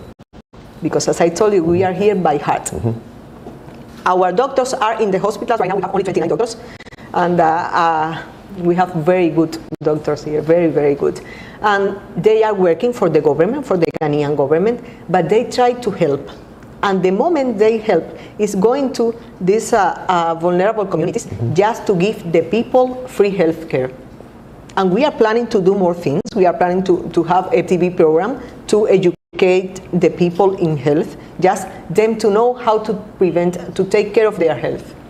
So yesterday I posted something on Twitter about how Cuban doctors can be found in the world. And people are asking, how come a country of about 11 million people can produce tens of thousands of doctors, post them all around the world, in spite of the sanctions, decades-old sanctions from the United States? How do you do this? How is this possible? Actually, the Cuban Revolution triumphed on 1959. And from the very beginning of the revolution, the United States government, they decided to deprivate us from a lot of things, just trying us to explode as a country, as a people, and trying us to finish with our system, the system that we decide. At that time, we were not socialist.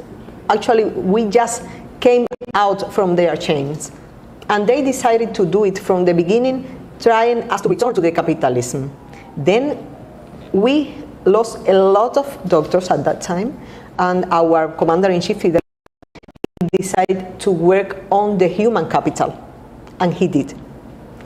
He realized that the only way to go out from this problem, from the blockade that is imposing the United States to us, was taking care of the human capital. And he began with that. He began with the education first. We finished with the literacy in 1961. So everybody can read and write in Cuba? Yes, all the people. And actually, we did it in some other countries because we developed a program. The name is Yes, I Can. Then we hope that we can do it here in Ghana. We are working with UNESCO to do it here in Ghana very soon. Maybe in TV or maybe going to the communities. We are working on it. And this program we developed to help the Latin American countries. But we decided that it wasn't enough because, yes, we did it in Spanish at the beginning and then in Portuguese, but right now we have it in English, in French, and we are trying to help all the African countries to finish with literacy. Because the most important thing for a country, and then returning to your question, the most important thing for a person is to be educated. And then you will decide what do you want. If you don't have education, you have to follow the leader because you have no ideas to develop. How did you do it? I mean, and I want to ask that question again because with all this pressure, avenues blocked, and you are able to educate the entire population, you are able to have advances in healthcare. I was reading that some years ago, the National Health Service in the UK actually went to study what was happening in Cuba with respect to how you are able to have such a high level of healthcare. How did you do it? What are the secrets? Let me tell you that in the budget of Cuba for 2022, the 25% went to education. 25%? Yes. And the other 25% went to health, and then the other 50% for the other thing. So half of it is and health, because it's the most important thing for a country. Because as I told you, the human being is our goal, to develop our human being, is to take care of them, to me. Actually, right now we are in a crisis. As you know, all the countries have a big crisis because of the coronavirus and all the things that happen with the coronavirus. We are in a crisis, but in the middle of this crisis, we achieved a lot. We have 3 vaccines right now in Cuba that are approved. We have all the children up to 2 years vaccinated. Actually, my son, he's 16 years old, and he has Abdala in his veins. Then, for us... So you have 3 different vaccines? Yes, we have Abdala, Soberana 2, and Soberana Plus. All developed by Cuban scientists? By Cuba, only by Cuba. And with all the problems that the blockade do to us, because we don't have all the things that we need to make the vaccines, but the Cuban scientists are very, very, very good. Very good. And we are working to develop more and more. And right now, all the Cuban people, they are vaccinated in more than 96% of the population. But not only vaccinated, also with a booster. These are impressive statistics. Thank you. And, I'm so proud. Yeah, because I mean, I'm sure people are watching and thinking, wow. And how come somebody's probably hearing this for the first time, that Cuba doesn't just have 1 vaccine or 2, but you've done 3. Have you had other people benefit from it, or is this just for the Cuban people? No, actually, the thing is priorities, you know, and our priority, as I told you, is to help our people, but not only our people. The solidarity is one of the principles of our revolution. The solidarity is a very important part of our revolution. Then, for example, we gave a lot of donations to the Sahrawi Sahrawi people, because they didn't have money to get the vaccines, and we gave it to them for free. And right now in South Africa, there are some vaccines from Cuba and in Vietnam, and they are working on it. But the solidarity is not only, you know, with the vaccines in Cuba. In the middle of coronavirus, we went to Italy. Yeah, you sent some doctors there. To Italy to help them. And they did wonderful things. This was when Italy was at the epicenter. Everything was really crazy in Italy. And the Cuban doctors went there. Went there and helped them. But not only there. In South Africa, we sent some non-Cuban doctors, and also to Mexico. As you know, for us, it's very important Latin America, because we are part of the Americas, and we are there, and we are working with them. That's why the solidarity must be the most important thing for us, because they help us. What do you say to somebody who says, oh, Cuba, they do this so that their government can make money from their doctors? Actually, sorry that I laugh, but this is not the idea. The thing is, in Cuba is like, if we have 1 peso, we take it for all the people. We share it. That's the thing. That's why our doctors come here, and our doctors are not taking maybe very big salaries. I have not a big salary, because the most important thing for us is the ideology, is to help our country. We know we are in a crisis. Then we cannot be corrupt. We cannot take the things from others. How do you get the people to think like this? Is there a program from kindergarten or primary school where they teach you certain values? How do you get people to think in a particular way like this? This is a cultural thing. It made them to think like that. I'm a normal lady from Cuba. I'm a normal one. I went to the university, I graduated in law, and then I went to the Ministry of Foreign Affairs. But I have the same problem that the normal people in the street. I'm a normal people. I live with all the person that maybe they are not educated at the university. In Cuba, all the education is free. Then if you want to go to the university, you can go. University is also free? Yes, all the education is free. Also the special education. When you say special education, what do you mean? Without people that have, they are not... okay, learning disabilities? Like yes, autism. that they have disabilities. Okay, all right, and it's all free? In Cuba, it's all free. And also for orphans that has disability. It's free. We have a school and a special school for them, for those. Is Cuba rich? No, we are rich by heart, I told you. How do you afford we don't have resources. You can't use heart to pay for education. How do you get all this education? If we get 1 peso for any of our incomes, then we get it for the budget, the state budget, and then we share it with all. You know, you hear of people, and especially in Ghana, say, oh, the kids are not that patriotic these days. They don't love the country. Everybody is just thinking about themselves. Is there any secrets that Cuba can teach people who want to be more patriotic? How do you get people to love their country more and do things and sacrifice more for their country? It's a problem it's a global problem. You know, it's not only here. In Cuba, we have the same problem, that they are more in the phone than in the book. But the most important thing, or the only way to fix that, I think, is to educate them, to have more information, them to understand that they don't have to get the things as the society tell you. If you want to be like that, you can do it. It depends on you. But if you are all time in the phone, you are getting all the things the forms that they are giving to you to do it. But it's normal. I think in Cuba we have the same problem, but we try them to be free. We try them to make physical education that is very important. We try them to take care of their knowledge. They must be sharp all time. I get you. So let's move away a bit from health, because it's not just all about health. It's education too, and even with education, the sports. I know that Cuba is quite strong in boxing, in athletics, baseball. What's it like? I mean, for a child going to school in Cuba, is there a conscious effort to get them involved in sports and activity, physical education as part of their education?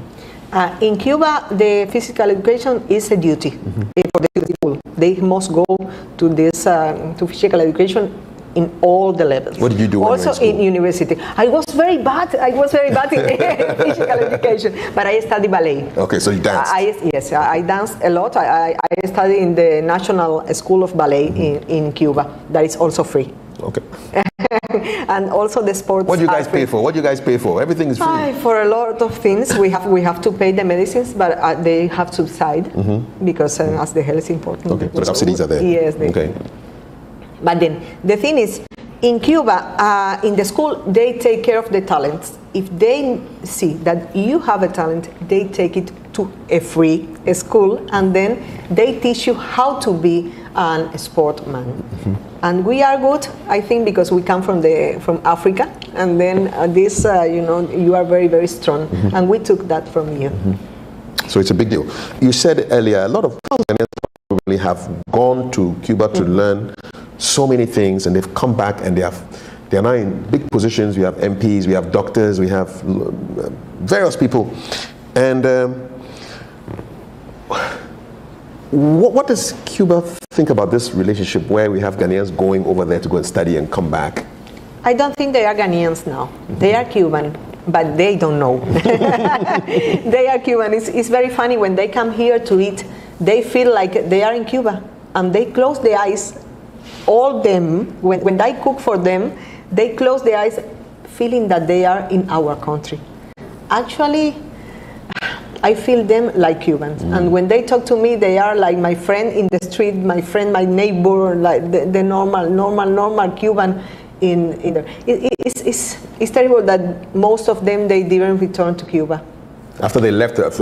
And they spent years there, maybe a decade? Some 13 years or 10 years or 11 years. And how young did you have to be before you could go to Cuba? At that time, at Rollins' time, they went in 6th grade. Wow, class 6. And they so were you're like alone. 12 or 13. They were telling me about some ghost that they thought they have in the dormitories and all this, because it was legends for children, but they were children there. 12-year-olds, 13-year-olds. Yes. Wow. And they finished the university. Then they, as I told you, they are Cuban. Yes. And you would, I'm sure their teachers would love them to come back and say hello. Yes, and most of them are very old. My stepfather is one of those teachers. He was the director of the schools there. Okay. And for him to talk about the SBECAN, because it's the secondary school that they are here, the SBECAN is like, because the Ghanaian people is very disciplined. Let me come to the students that are now in Cuba. Yes, we have 300 there. 300 Ghanaians. When I went to ELAM, the Latin America school, the medicine school there in Cuba, when I went there, all the teachers told me that the best students they have are the Ghanaians. The Ghanaians. Then for us, you must be proud of them. Definitely so. Must be proud of them. They write me per WhatsApp and this, because I went there on January 2021 and I met them, I talked to them. But very, very, very, very good people you have there. Very good. Future leaders of Ghana, for sure. Excellent. It's good to know that they are flying the flag of Ghana, very much so. But I also know, speaking to some of my friends who went to Cuba, some of them actually left children there. So what happens to their children? To the children? Yeah, they had babies with Cuban, yes. And they left. So, oh my God, I'm so sorry. But in Cuba, the law have the privilege for the mother. We, the mother, we are the one that take care of the children. In case there is a problem, this is our law. But we take care of the rights of the mother, just in case. So the child will be taken care of the children. And so if the father wants to go and visit, what happens? No, he can go. He can go. If he wants an advice like from a lawyer, I can because you're a lawyer too. Okay, all right. Yeah. Okay, so hey, if you're dealing with a Cuban baby and you want advice, come and speak to Ambassador. No problem. But actually, if they want any advice from Cuba, I'm open to see anyone. Okay. And for a parent that is watching, or a young person who wants to go and study in Cuba, what do they have to do? Then actually, we don't have now scholarships. Okay. It ended? Right now, we don't have. We don't do it anymore. As I told you, we are in a crisis. This is not the moment to do it. Exactly. We don't have money for all. We try to cut a little. But the Ghanaian government did well 3 years ago. In 2019, they sent those students with Ghanaian money. Okay. They didn't. They did. Okay. And then it's a very important thing for Ghana, because you will have Cuban doctors. The Cuban doctors are not good because we are more special. So the thing is, they treat you in a different way. Yes, indeed. We have a different way to take care of the patients. Okay. We are very close to the patients, and I said we, not we. They are. You feel close to them. You feel close to them. I said we are. There was something I read somewhere, and I don't know, just confirm it for me, that you in Cuba you have doctors and nurses who are not far away from the population. So I heard of a system where you have this building where on the ground floor you have the clinic, and on the first floor the nurse stays there, and on the second floor you have doctors living there. Is that true? It was a dream accomplished of our Commander-in-Chief Fidel Castro. He prepared a program. The name was the family doctor, and the family doctor take care of some families, and then we have a polyclinic, and then we have the hospitals, and then we have the institutes in the level of healthcare. But this family doctor must take care of you, and if you are an old person, they must come to your house every day. The doctor must come and visit you. Yes, because you are an old person and you cannot go out. Exactly. And then if you are pregnant, the pregnant has like a file, and they must write everything then. Then it's very good because you can prevent a lot of diseases like that. A lot. And then with the coronavirus, every day, maybe a student or maybe a doctor come to your house and ask, how are you? Do you have cough? Do you have any problem? May we help you? The doctor comes to your house? Yes, every day. Every day? To check on you. every day. It's a big thing. It's difficult. We have 60 years of revolution. Then we build it step by step, you know. How do you feel with and it's mostly a Western portrayal of Cuba, that they don't paint you in a very positive light. Does that worry you? You are in media. You know that normally the people believe what media says. Exactly. Then the United States, in this big fight they have against us, they prepare a campaign against our country, our government, actually. But in Cuba, if you go against the country, if you don't allow the people to invest on our country, if you don't allow the people to get, you are fighting against the people, not against the government. In 2021, July the 11th, we had some demonstrations. Thousands of people went out, but they were confused. It was in the middle of the crisis of the coronavirus, and in media, from March, they began a campaign, a big campaign, talking bad things about Cuba, very bad things about the government, and asking the young people to go out.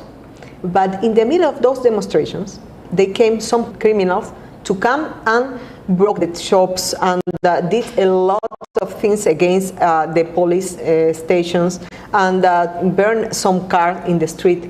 It was a bad moment. And we, as a Cuban country, we take care of all of these things and we impose the law on them. But not all the people that came out was with the people that make crimes and commit crimes. And right now, the United States are making a campaign against us. Because the government just jailed some of the people who took part in what they called was an illegal demonstration. Is that correct? Yes. The thing is, we impose the law, as I told you. Yeah. Our law is not too hard. 25 years in prison is a long time. No, but the thing is what he did. The thing is, you have to check what the person did and to check the criminal code we have.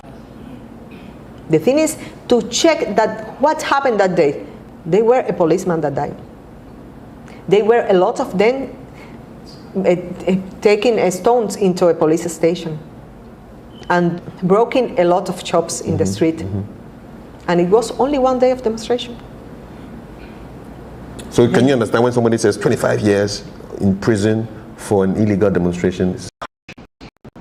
But the problem is you cannot be objective if you don't have all the information. If the people want to talk, they must need information. They need to read not only in the media of the United States. They need to read all the information and to research if it needs. But not like this. Okay, let's switch away from international affairs. Let's come to Ghana. Because I understand Cuba is very interested in mosquitoes. Not actually. We don't want to kill them. You want to kill them. You want to kill them. The thing is, we want to kill them. We are working on a plant of biolarvicides here. We are in negotiations right now to finish. It was a program a project that began your president when he was the minister of Foreign Affairs, and now. He's not the president, yes, I hope to finish before he finishes. So what exactly will happen? You are setting up something in Savelugu, I believe? A plant to make the biolarvicides and then to finish with all the mosquitoes, but not only to Africa. We want to transfer the technology, you to do it yourself, and then to help all the West African countries. So how will it work? So the mosquitoes will not be able to breed to yes, to they cause... die. Yeah. Ah, okay. And it's starting? We are working on it. Okay. We hope to sign the agreement very, very soon. Just ask to help you more. Okay. Let's talk money now and trade. So for a businessman who is thinking of opportunities, what kind of business opportunities will be available for a Ghanaian businessman or woman with Cuba? I invite all of the people that wants to know about it. We can do a press conference or we can talk about it directly. But in November we will have the Havana Feria.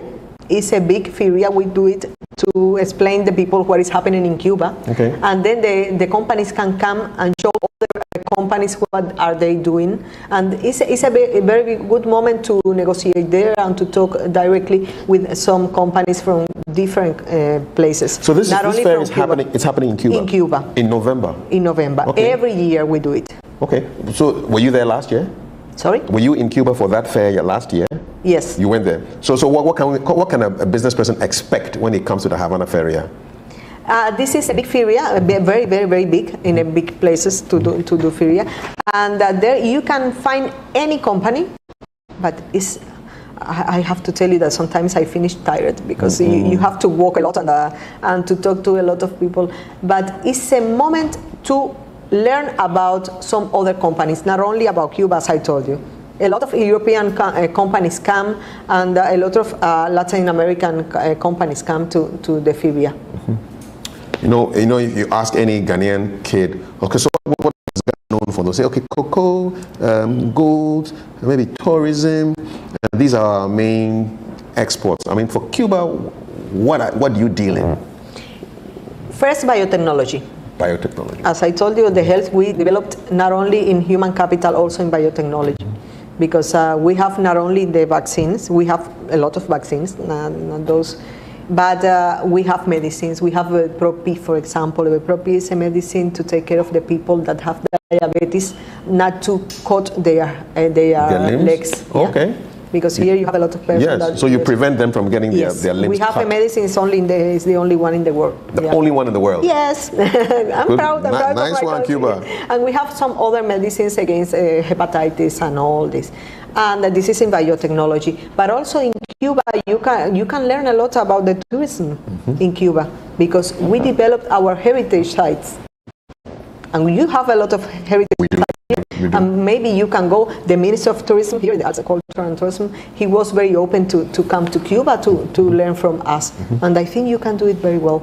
You can do it very well. If I were to visit Havana today, what would you want me to see as far as tourism? What can I see? It depends on you.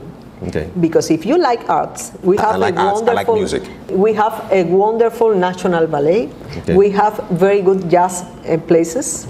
We have, as I told you before, because you are cheating. Yeah, you know. the thing is, you know that we have song, we have cha-cha-cha, we have mambo, we have Mozambique, we have rumba. This is a heritage. It's all music, bolero. Yes, bolero. We have a lot of very good musicians because we come from Africa. That's where music comes from. We are proud of you. Thank you. Thank you. And the food? Our food has no pepper. No pepper? No. it's good.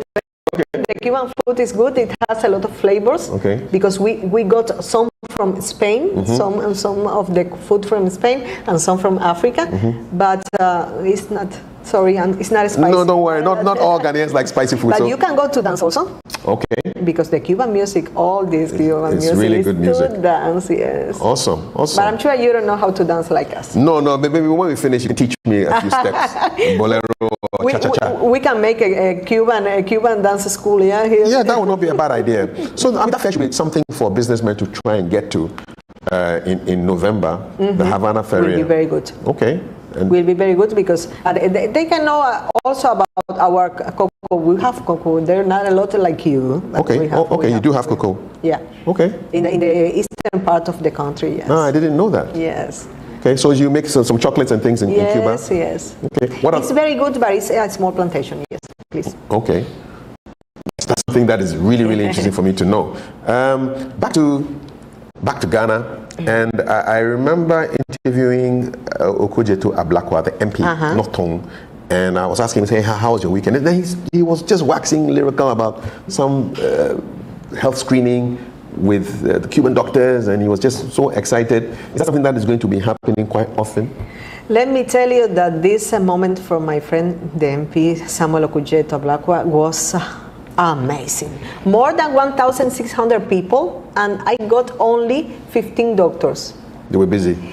A lot. It was one moment I decided, stop, please, stop.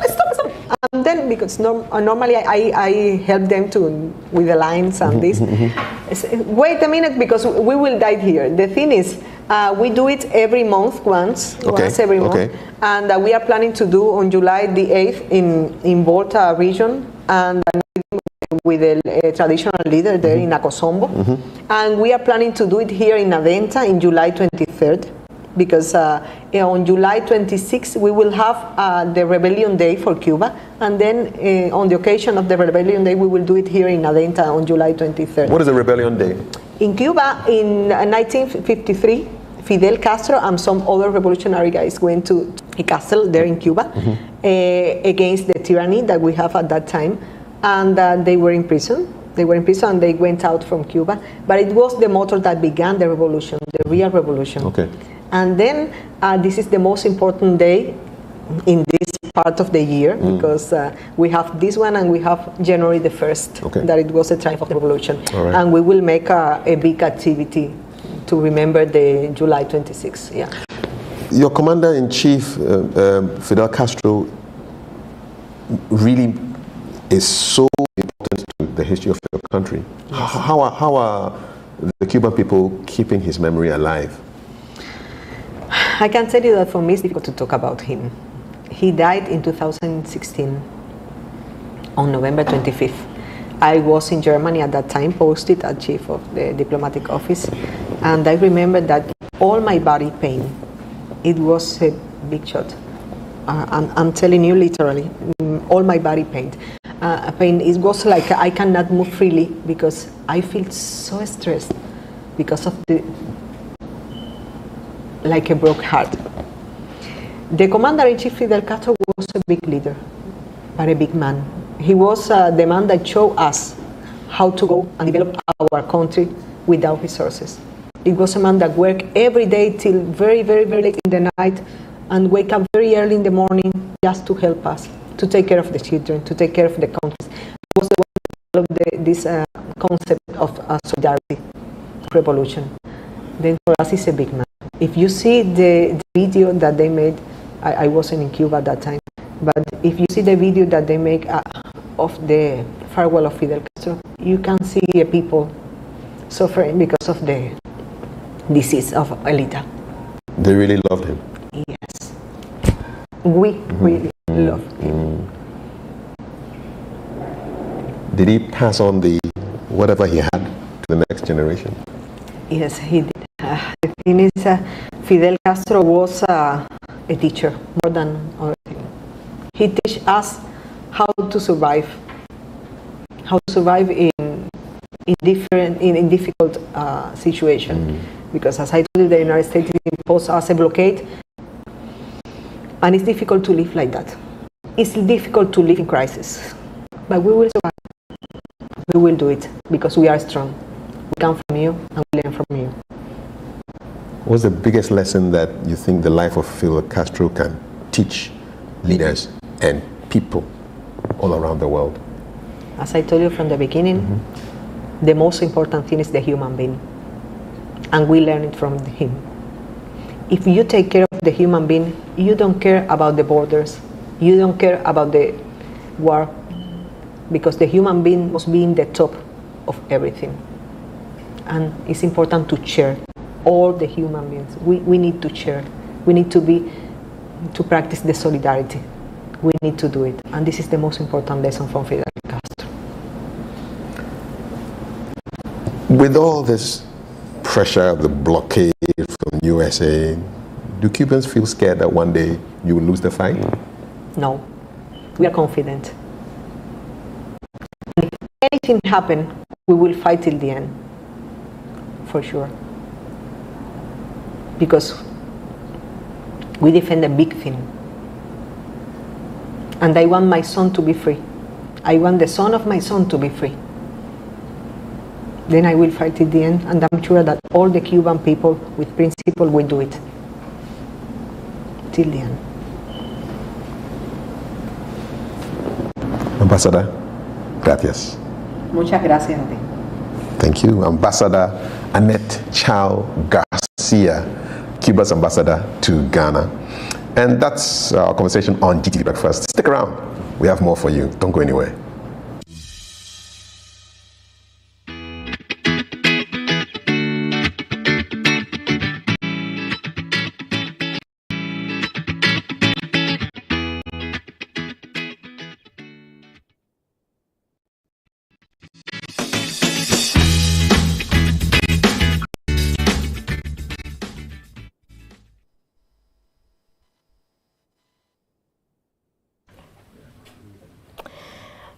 welcome back. I was going to ask Kaf how to say welcome back in Cuba, but I didn't have enough time. So, hey, welcome back. It's still GTV Breakfast. And that was a conversation with Kaf and the Cuban ambassador to Ghana. We're going to the theaters. Like I said earlier when we did our intro, we are not just going to get entertained at the theaters this time. We are going to be educated on a health condition, which is vitiligo. Before we get to meet the producer and an actress who's making her debut as an actress in this movie, Sports in the Light. We'll take a breather and hear from Airtel Tigo, proud sponsors of this segment. We'll be right back.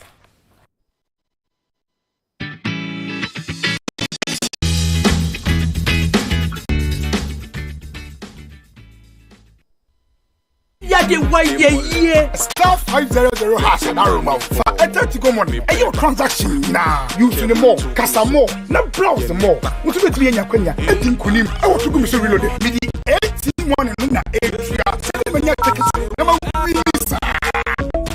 You too can command your money sharp. Simply dial star 500 hash and meet your 80 money calls and data target to win big in the Tuko Mr. Reloaded promo. Airtel Tigo.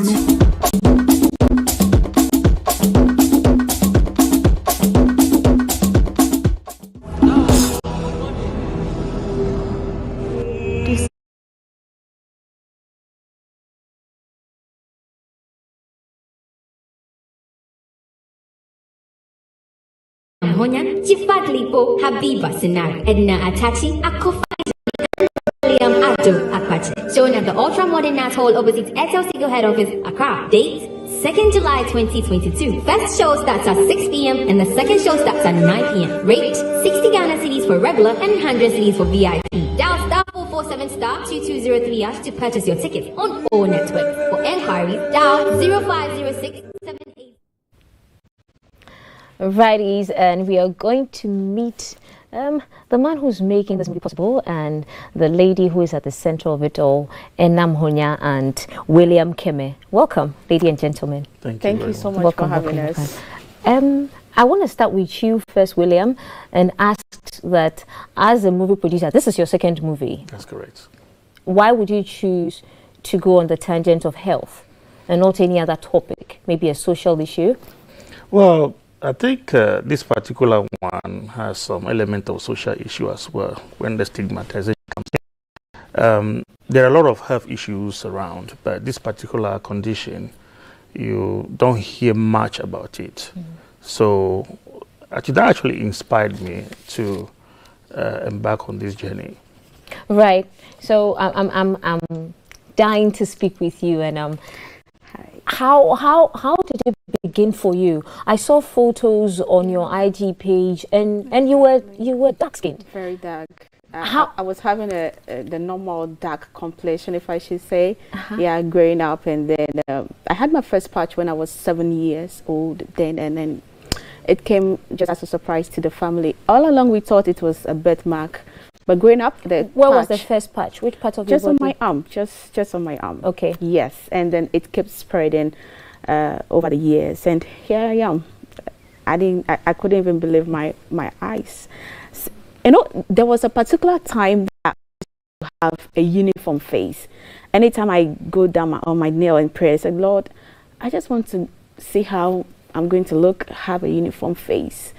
And growing up, all the time when I wake up, the same face, the same changes, the pattern change. You know, the patches kind of give you different look all the time.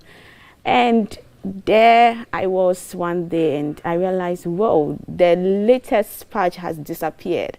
And I have a uniform skin, and I was like, wow, God is wonderful. Yes, a lot of people thought this thing will be huge on me, but I thank God for grace. Yeah. Okay, so does it spread quickly?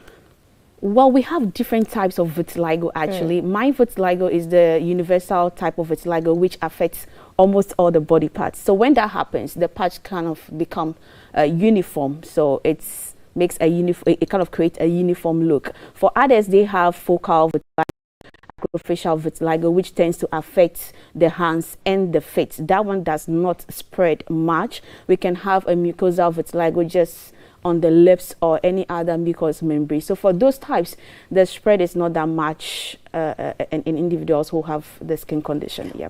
Right. And sometime when your condition came to light and people got to know about your condition, yes, stigma was a big thing for you, and so you set out on a campaign on stigmatization. I know it hasn't been easy. It wasn't easy. How did you deal with it? How did you get past it?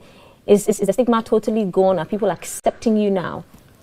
Well, surprisingly, they are, because I have a uniform skin now. You know, people like the juicy part of the story. So, well, over the years, it was huge. It was a very terrible one, because the skin condition itself is a very psychologically traumatizing situation. So, advocating this, it has been an amazing journey, I must say. But right now, a lot of people are loving the new look, forgetting about how it all started. And there's a photo of you now on our screen with.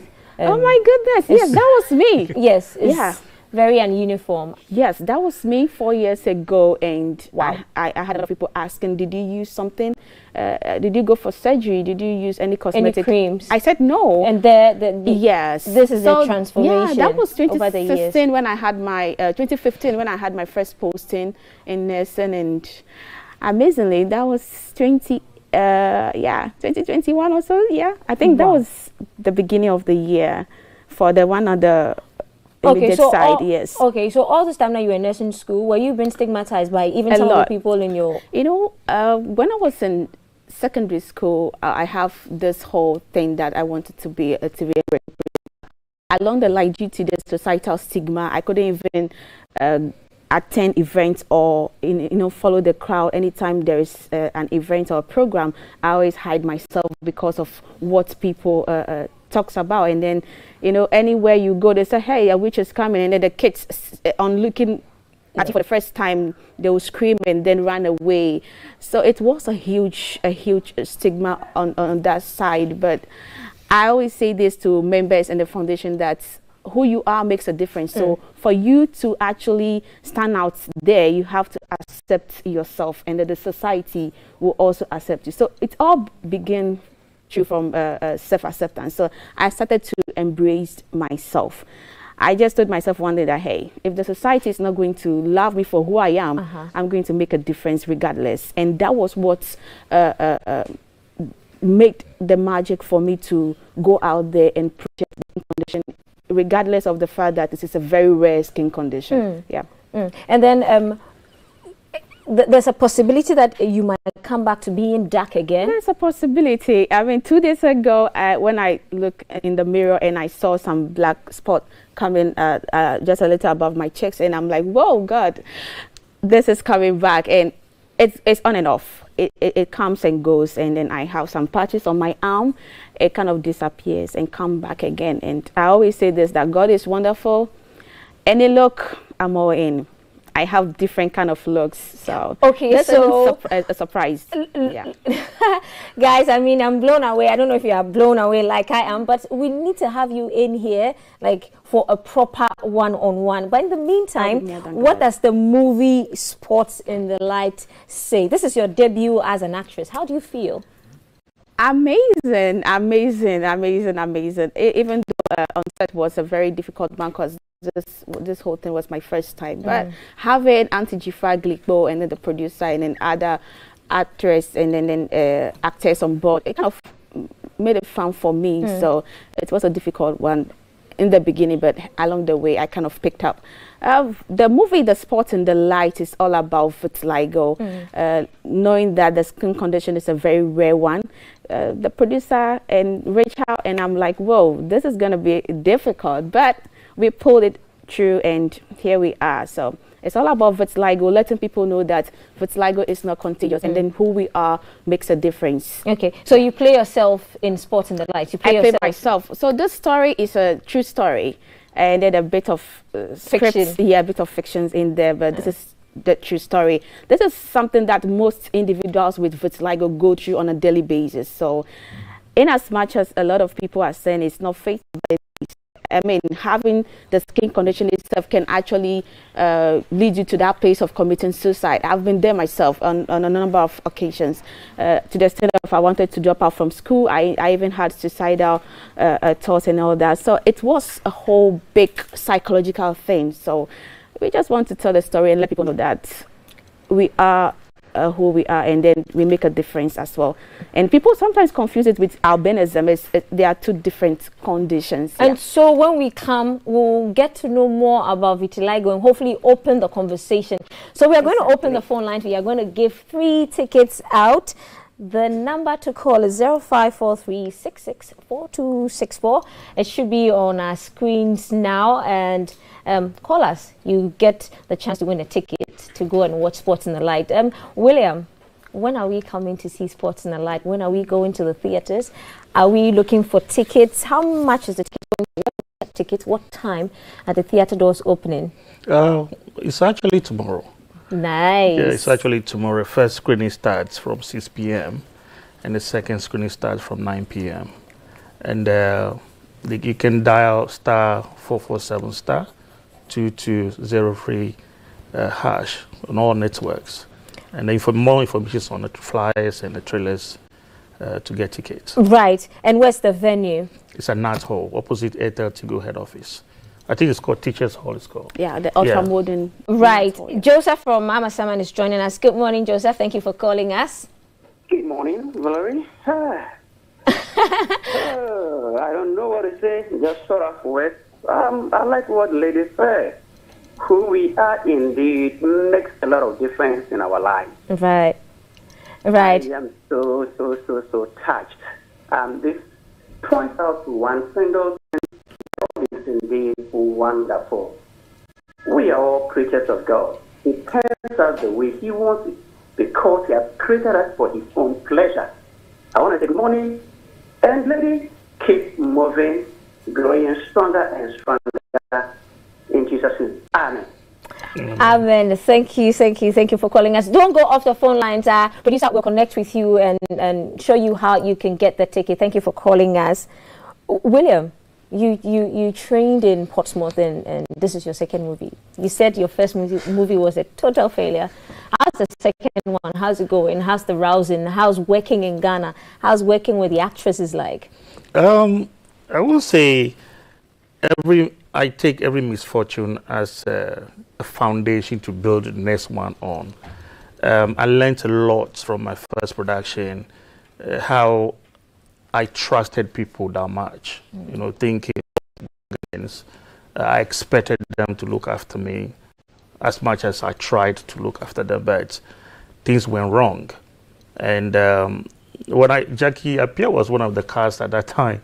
So when I called her and said, Jackie, I lost the movie, she was like, what are you talking about? I called Kasub, but the experience... Hold on, William. Bright is on the phone. Good morning, Bright. Thank you for calling us, Bright. Good morning. And I'm enjoying your show very, very much. Right, thank you, Bright. Do you want to ask Enam anything? Do you want to speak to her? Not really, but I didn't really know about the disease. So as she was talking, I was trying to make my research, and I realized that there is no cure for it. But I just want to say to her that she is a strong woman, and she's people. Yeah. Being a university graduate, I never knew about this.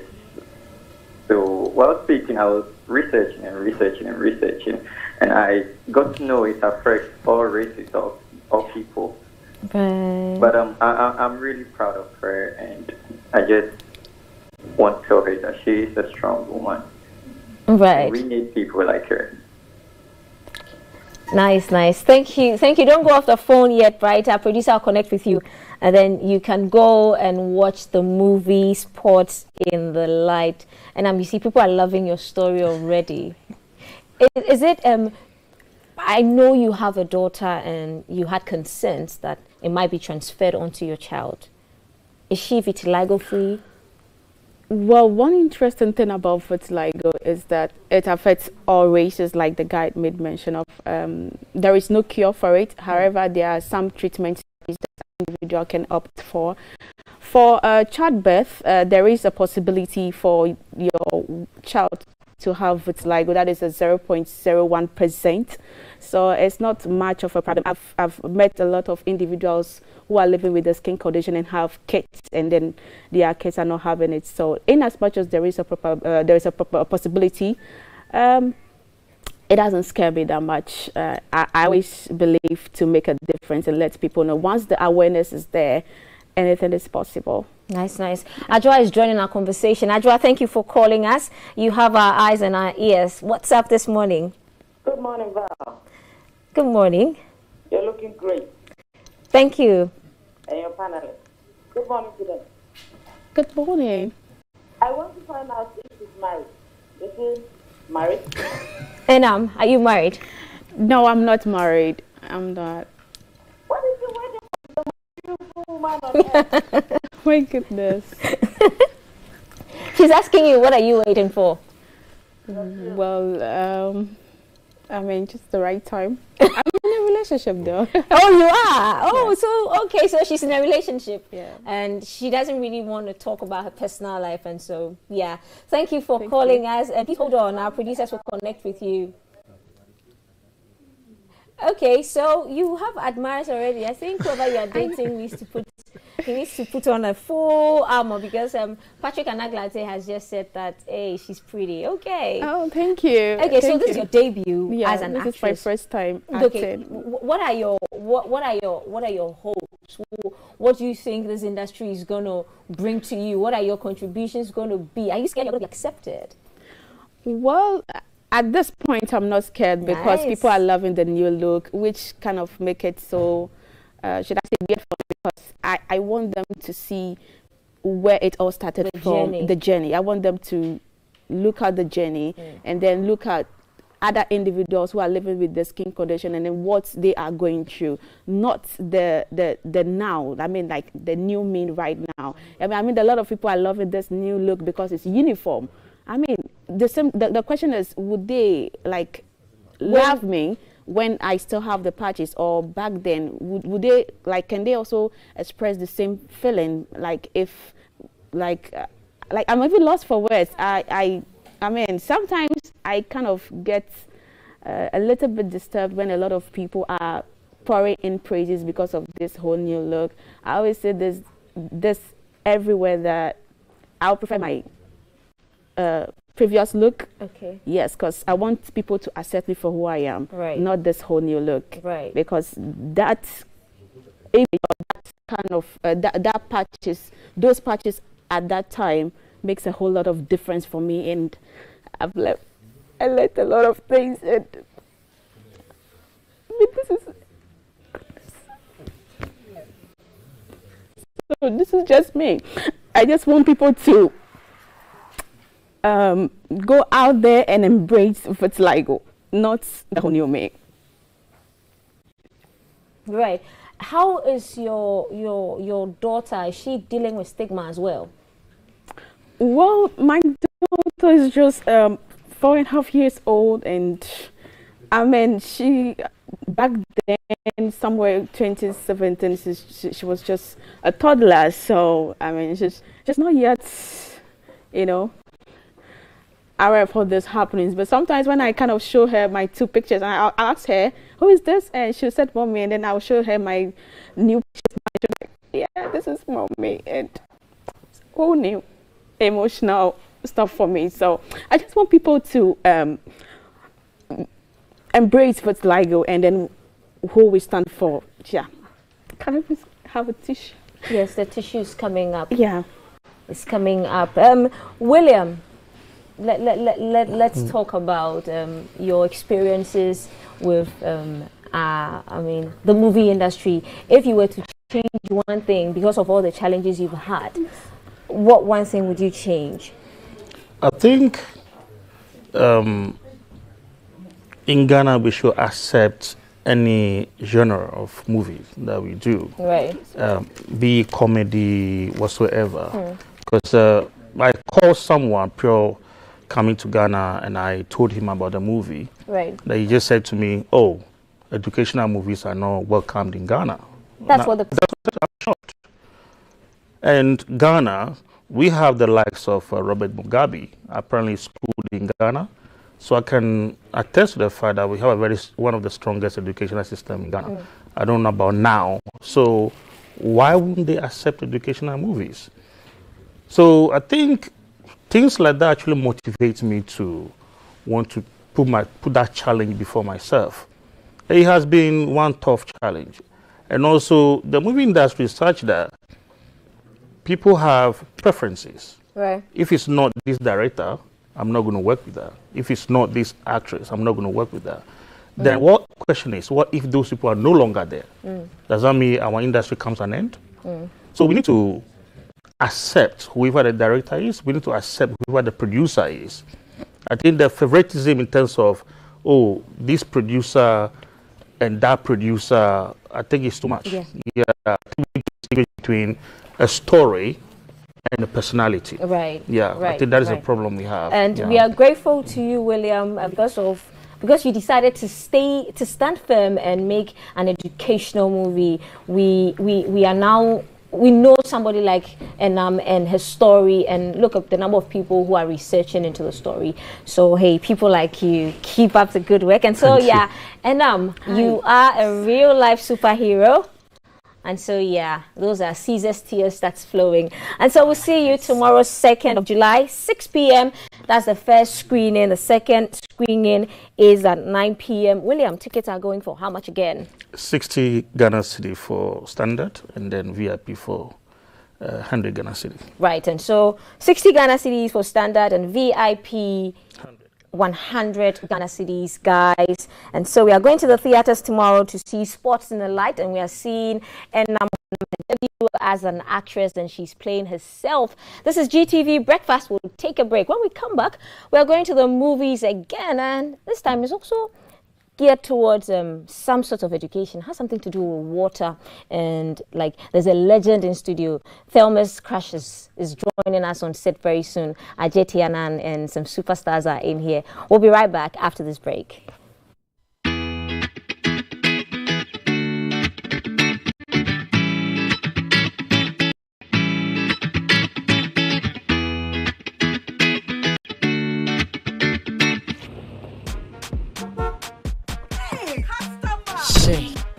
I heard he sold his family land to buy this cow. Oh yes, 30 acres of land. This year they were year. Star 500 has a arrow for a 30 money. And your transaction now. Use the more, Casa more, not browse the more. What's it to be in your Kenya? Everything go took me so about me increasing my business no. Oh yeah. Me the 81 and na 8 Tell them your tickets. Number visa. Mama go there. I am mama go TCB. Chame payanku akoko no me penny hips. Gary no kitsuwe. We're big boy. Am I? Abi tugu so. 1 week later. Dial star 500 hash now. Meet your weekly 80 money, calls, and data targets to win your share of the over 1 million Ghana Cedis cash prizes up for grabs. I tried to go to know my deal.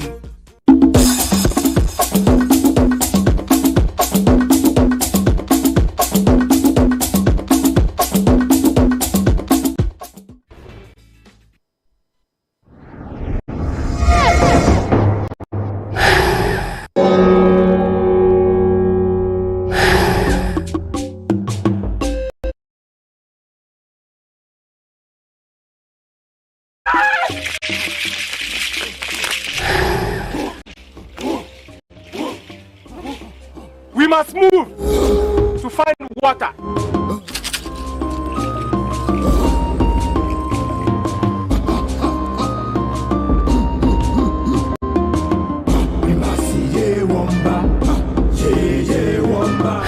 I expect that you all support him.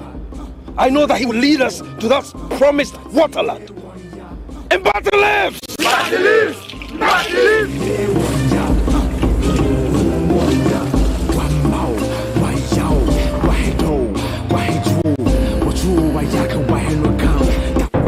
We will soon find water.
have Screen Royalty on my set, and we are talking about the movie Water Thrust.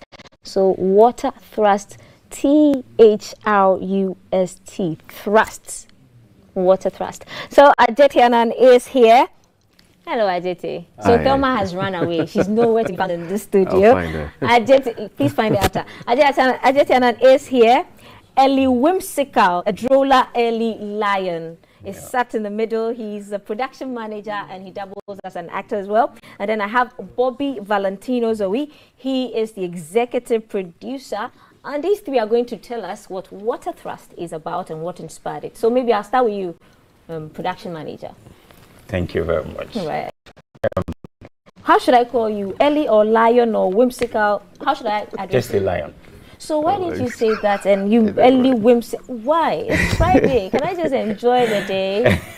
So let's stick to Lion. Okay, that's cool. Easy. That's cool. That's cool. Oh. That's cool. Right. Anyway, you see, Water Trust is basically a story that we are trying to lay emphasis on the importance of water and also to inform the world about global warming. Because looking at what we are having currently, if we don't take care, man is trying to create conflict between nature, and it's not going to be well with us if we sit down unconcerned. So we decided that we should do something to at least awaken ourselves concerning the ecosystem. And my executive producer told us about the story, and he called me, but then he was in the States. Right. And he called me, said, Lion, this is the vision. How are we going to go about it? So we put our heads together, and this is what we have now. Amazing stuff. Aditi. Yeah. What part do you play in there? And why did you could have chosen not to play this role, no? Yeah, I could have. I mean, there's always things that I'm looking out for before I decide to come on board on any project. And this was one of those projects that answered a lot of questions for me. And I thought that it was good to come on board because it spoke to our realities. It's speaking to, a component that we cannot live without. And water is so precious that I think that because we have it, we don't even realize the importance, and we abuse it in so many ways. And the movie, the story spoke to our situation. I mean, in the especially in the area where we were, the Galamsey, we had Galamsey issues on how water bodies were being polluted by their works and actions, and it was just right for us to do this story, not just putting a story out there, but also tackling some of the issues that we're grappling with as a people, as a nation, and it's a global phenomenon. So that was why I jumped on board quickly. Okay, and so during filming and all of those things, I believe you went to some of these sites, again, I'm saying sites, water bodies. Yeah. Being a Ghanaian and seeing the distraction, the level of distraction, and maybe the ripple effect. What are your general views? Like, what are your general views and the impact you think this movie might make? Well, I mean, it was heartbreaking for me that it would sometimes come to that realization for us to know that, oh, this is what we're doing to our own selves, because in not regarding what blessings that we have, we tend to destroy our own selves. And so when we went out there and when we shot, everything was shot here in Ghana. Even though he lives in the States, like his producer lives in the States, he's American as well. And so I thought that, look, some of the things that, there's areas that we shot, for example, that I didn't know, in the thicket out there, and even for a long stretch, we couldn't even find water. Wow. Truly. And some of the points that we came across was so valuable, so we weren't only going through the motion, but we're seeing how that played out even in reality while we're moving along in terms of the story. So it left a part of us in there telling the story, and so that connection with the story was very natural. Nice. And so if, assuming a movie was screening today and you had to do put out a tweet about water thrust and the effects of climate change, what would that tweet be? Sorry, I'm putting you on the I mean, spot, yeah, but I'll keep it short. That water is life.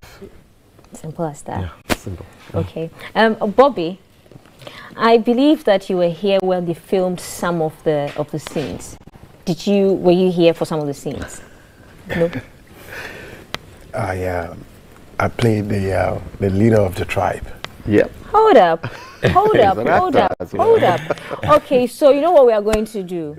Now that we are relaxed and we've met everybody, and now that Bobby Valentino is actually, you were in the movie, so we are going to play the trailer again. So everybody look out for Bobby Valentino, look out for Ellie Whimsical, Edrola, Ellie the Lion, and our very own Ajetian. And so the trailer is coming up now. Keep your eyes open for everybody's parts. It's coming up now.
And the amazing thing is, they were actually looking for real water to actually film. There was no water.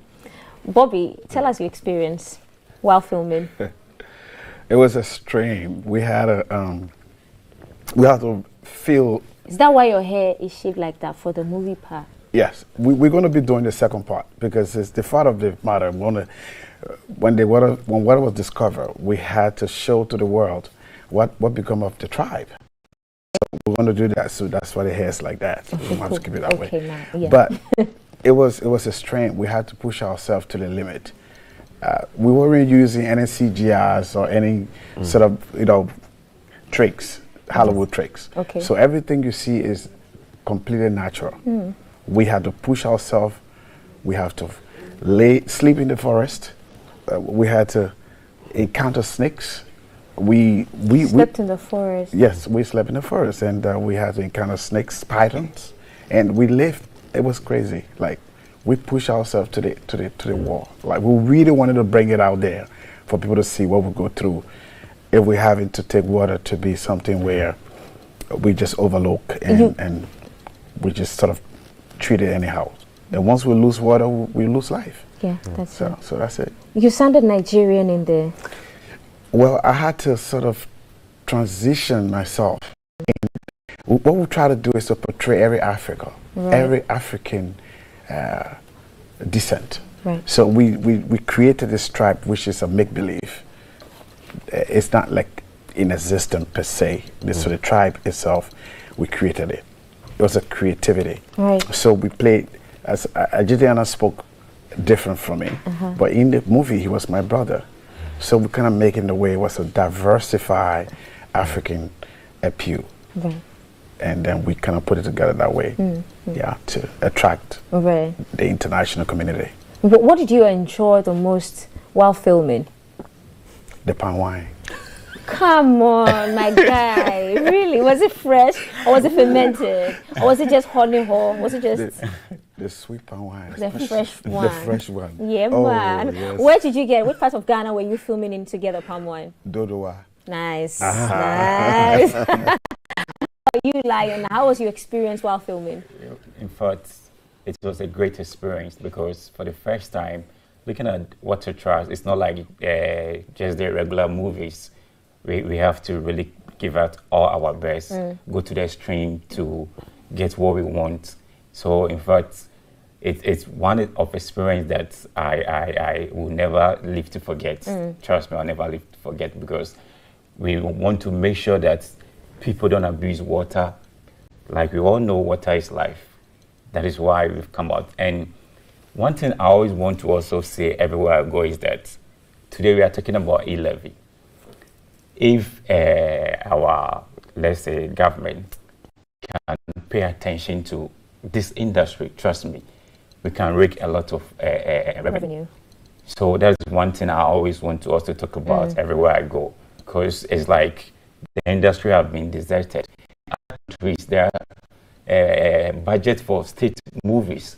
So if we can also, like, I'm just appealing, if like attention can come on this industry, nice, we can make the e-levy wouldn't be a problem today for us. Nice. I want to ask you so many questions. You're on this movie as the production manager as well, which putting the cast together.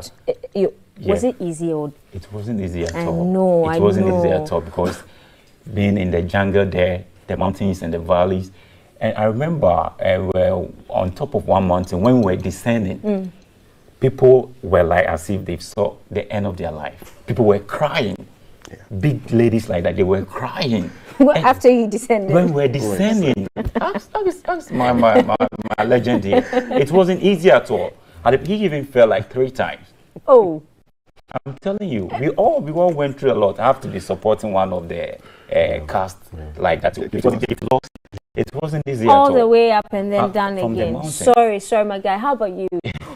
Filming, what was the most interesting part for filming? I think for me, there were a number of them, but one that sticks out is when we found water, actually. Eventually. We had this beautiful waterfall and stream, and, just even being able to, just being by the water and breathing it. It didn't feel like I was working, I was shooting. It felt as if, this is what we've been blessed with, and it was surreal, but that was, I think, my climax here for me. You know what? Before we come to when the movie hasn't even been screened yet, and it has an award, I hear. Yes, awards. More than 15 awards. 15. Say that again. More than 15 awards. We had the wow.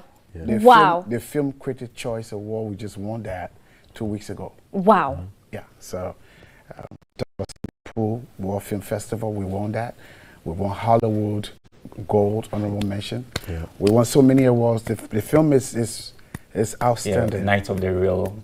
It's UK as well.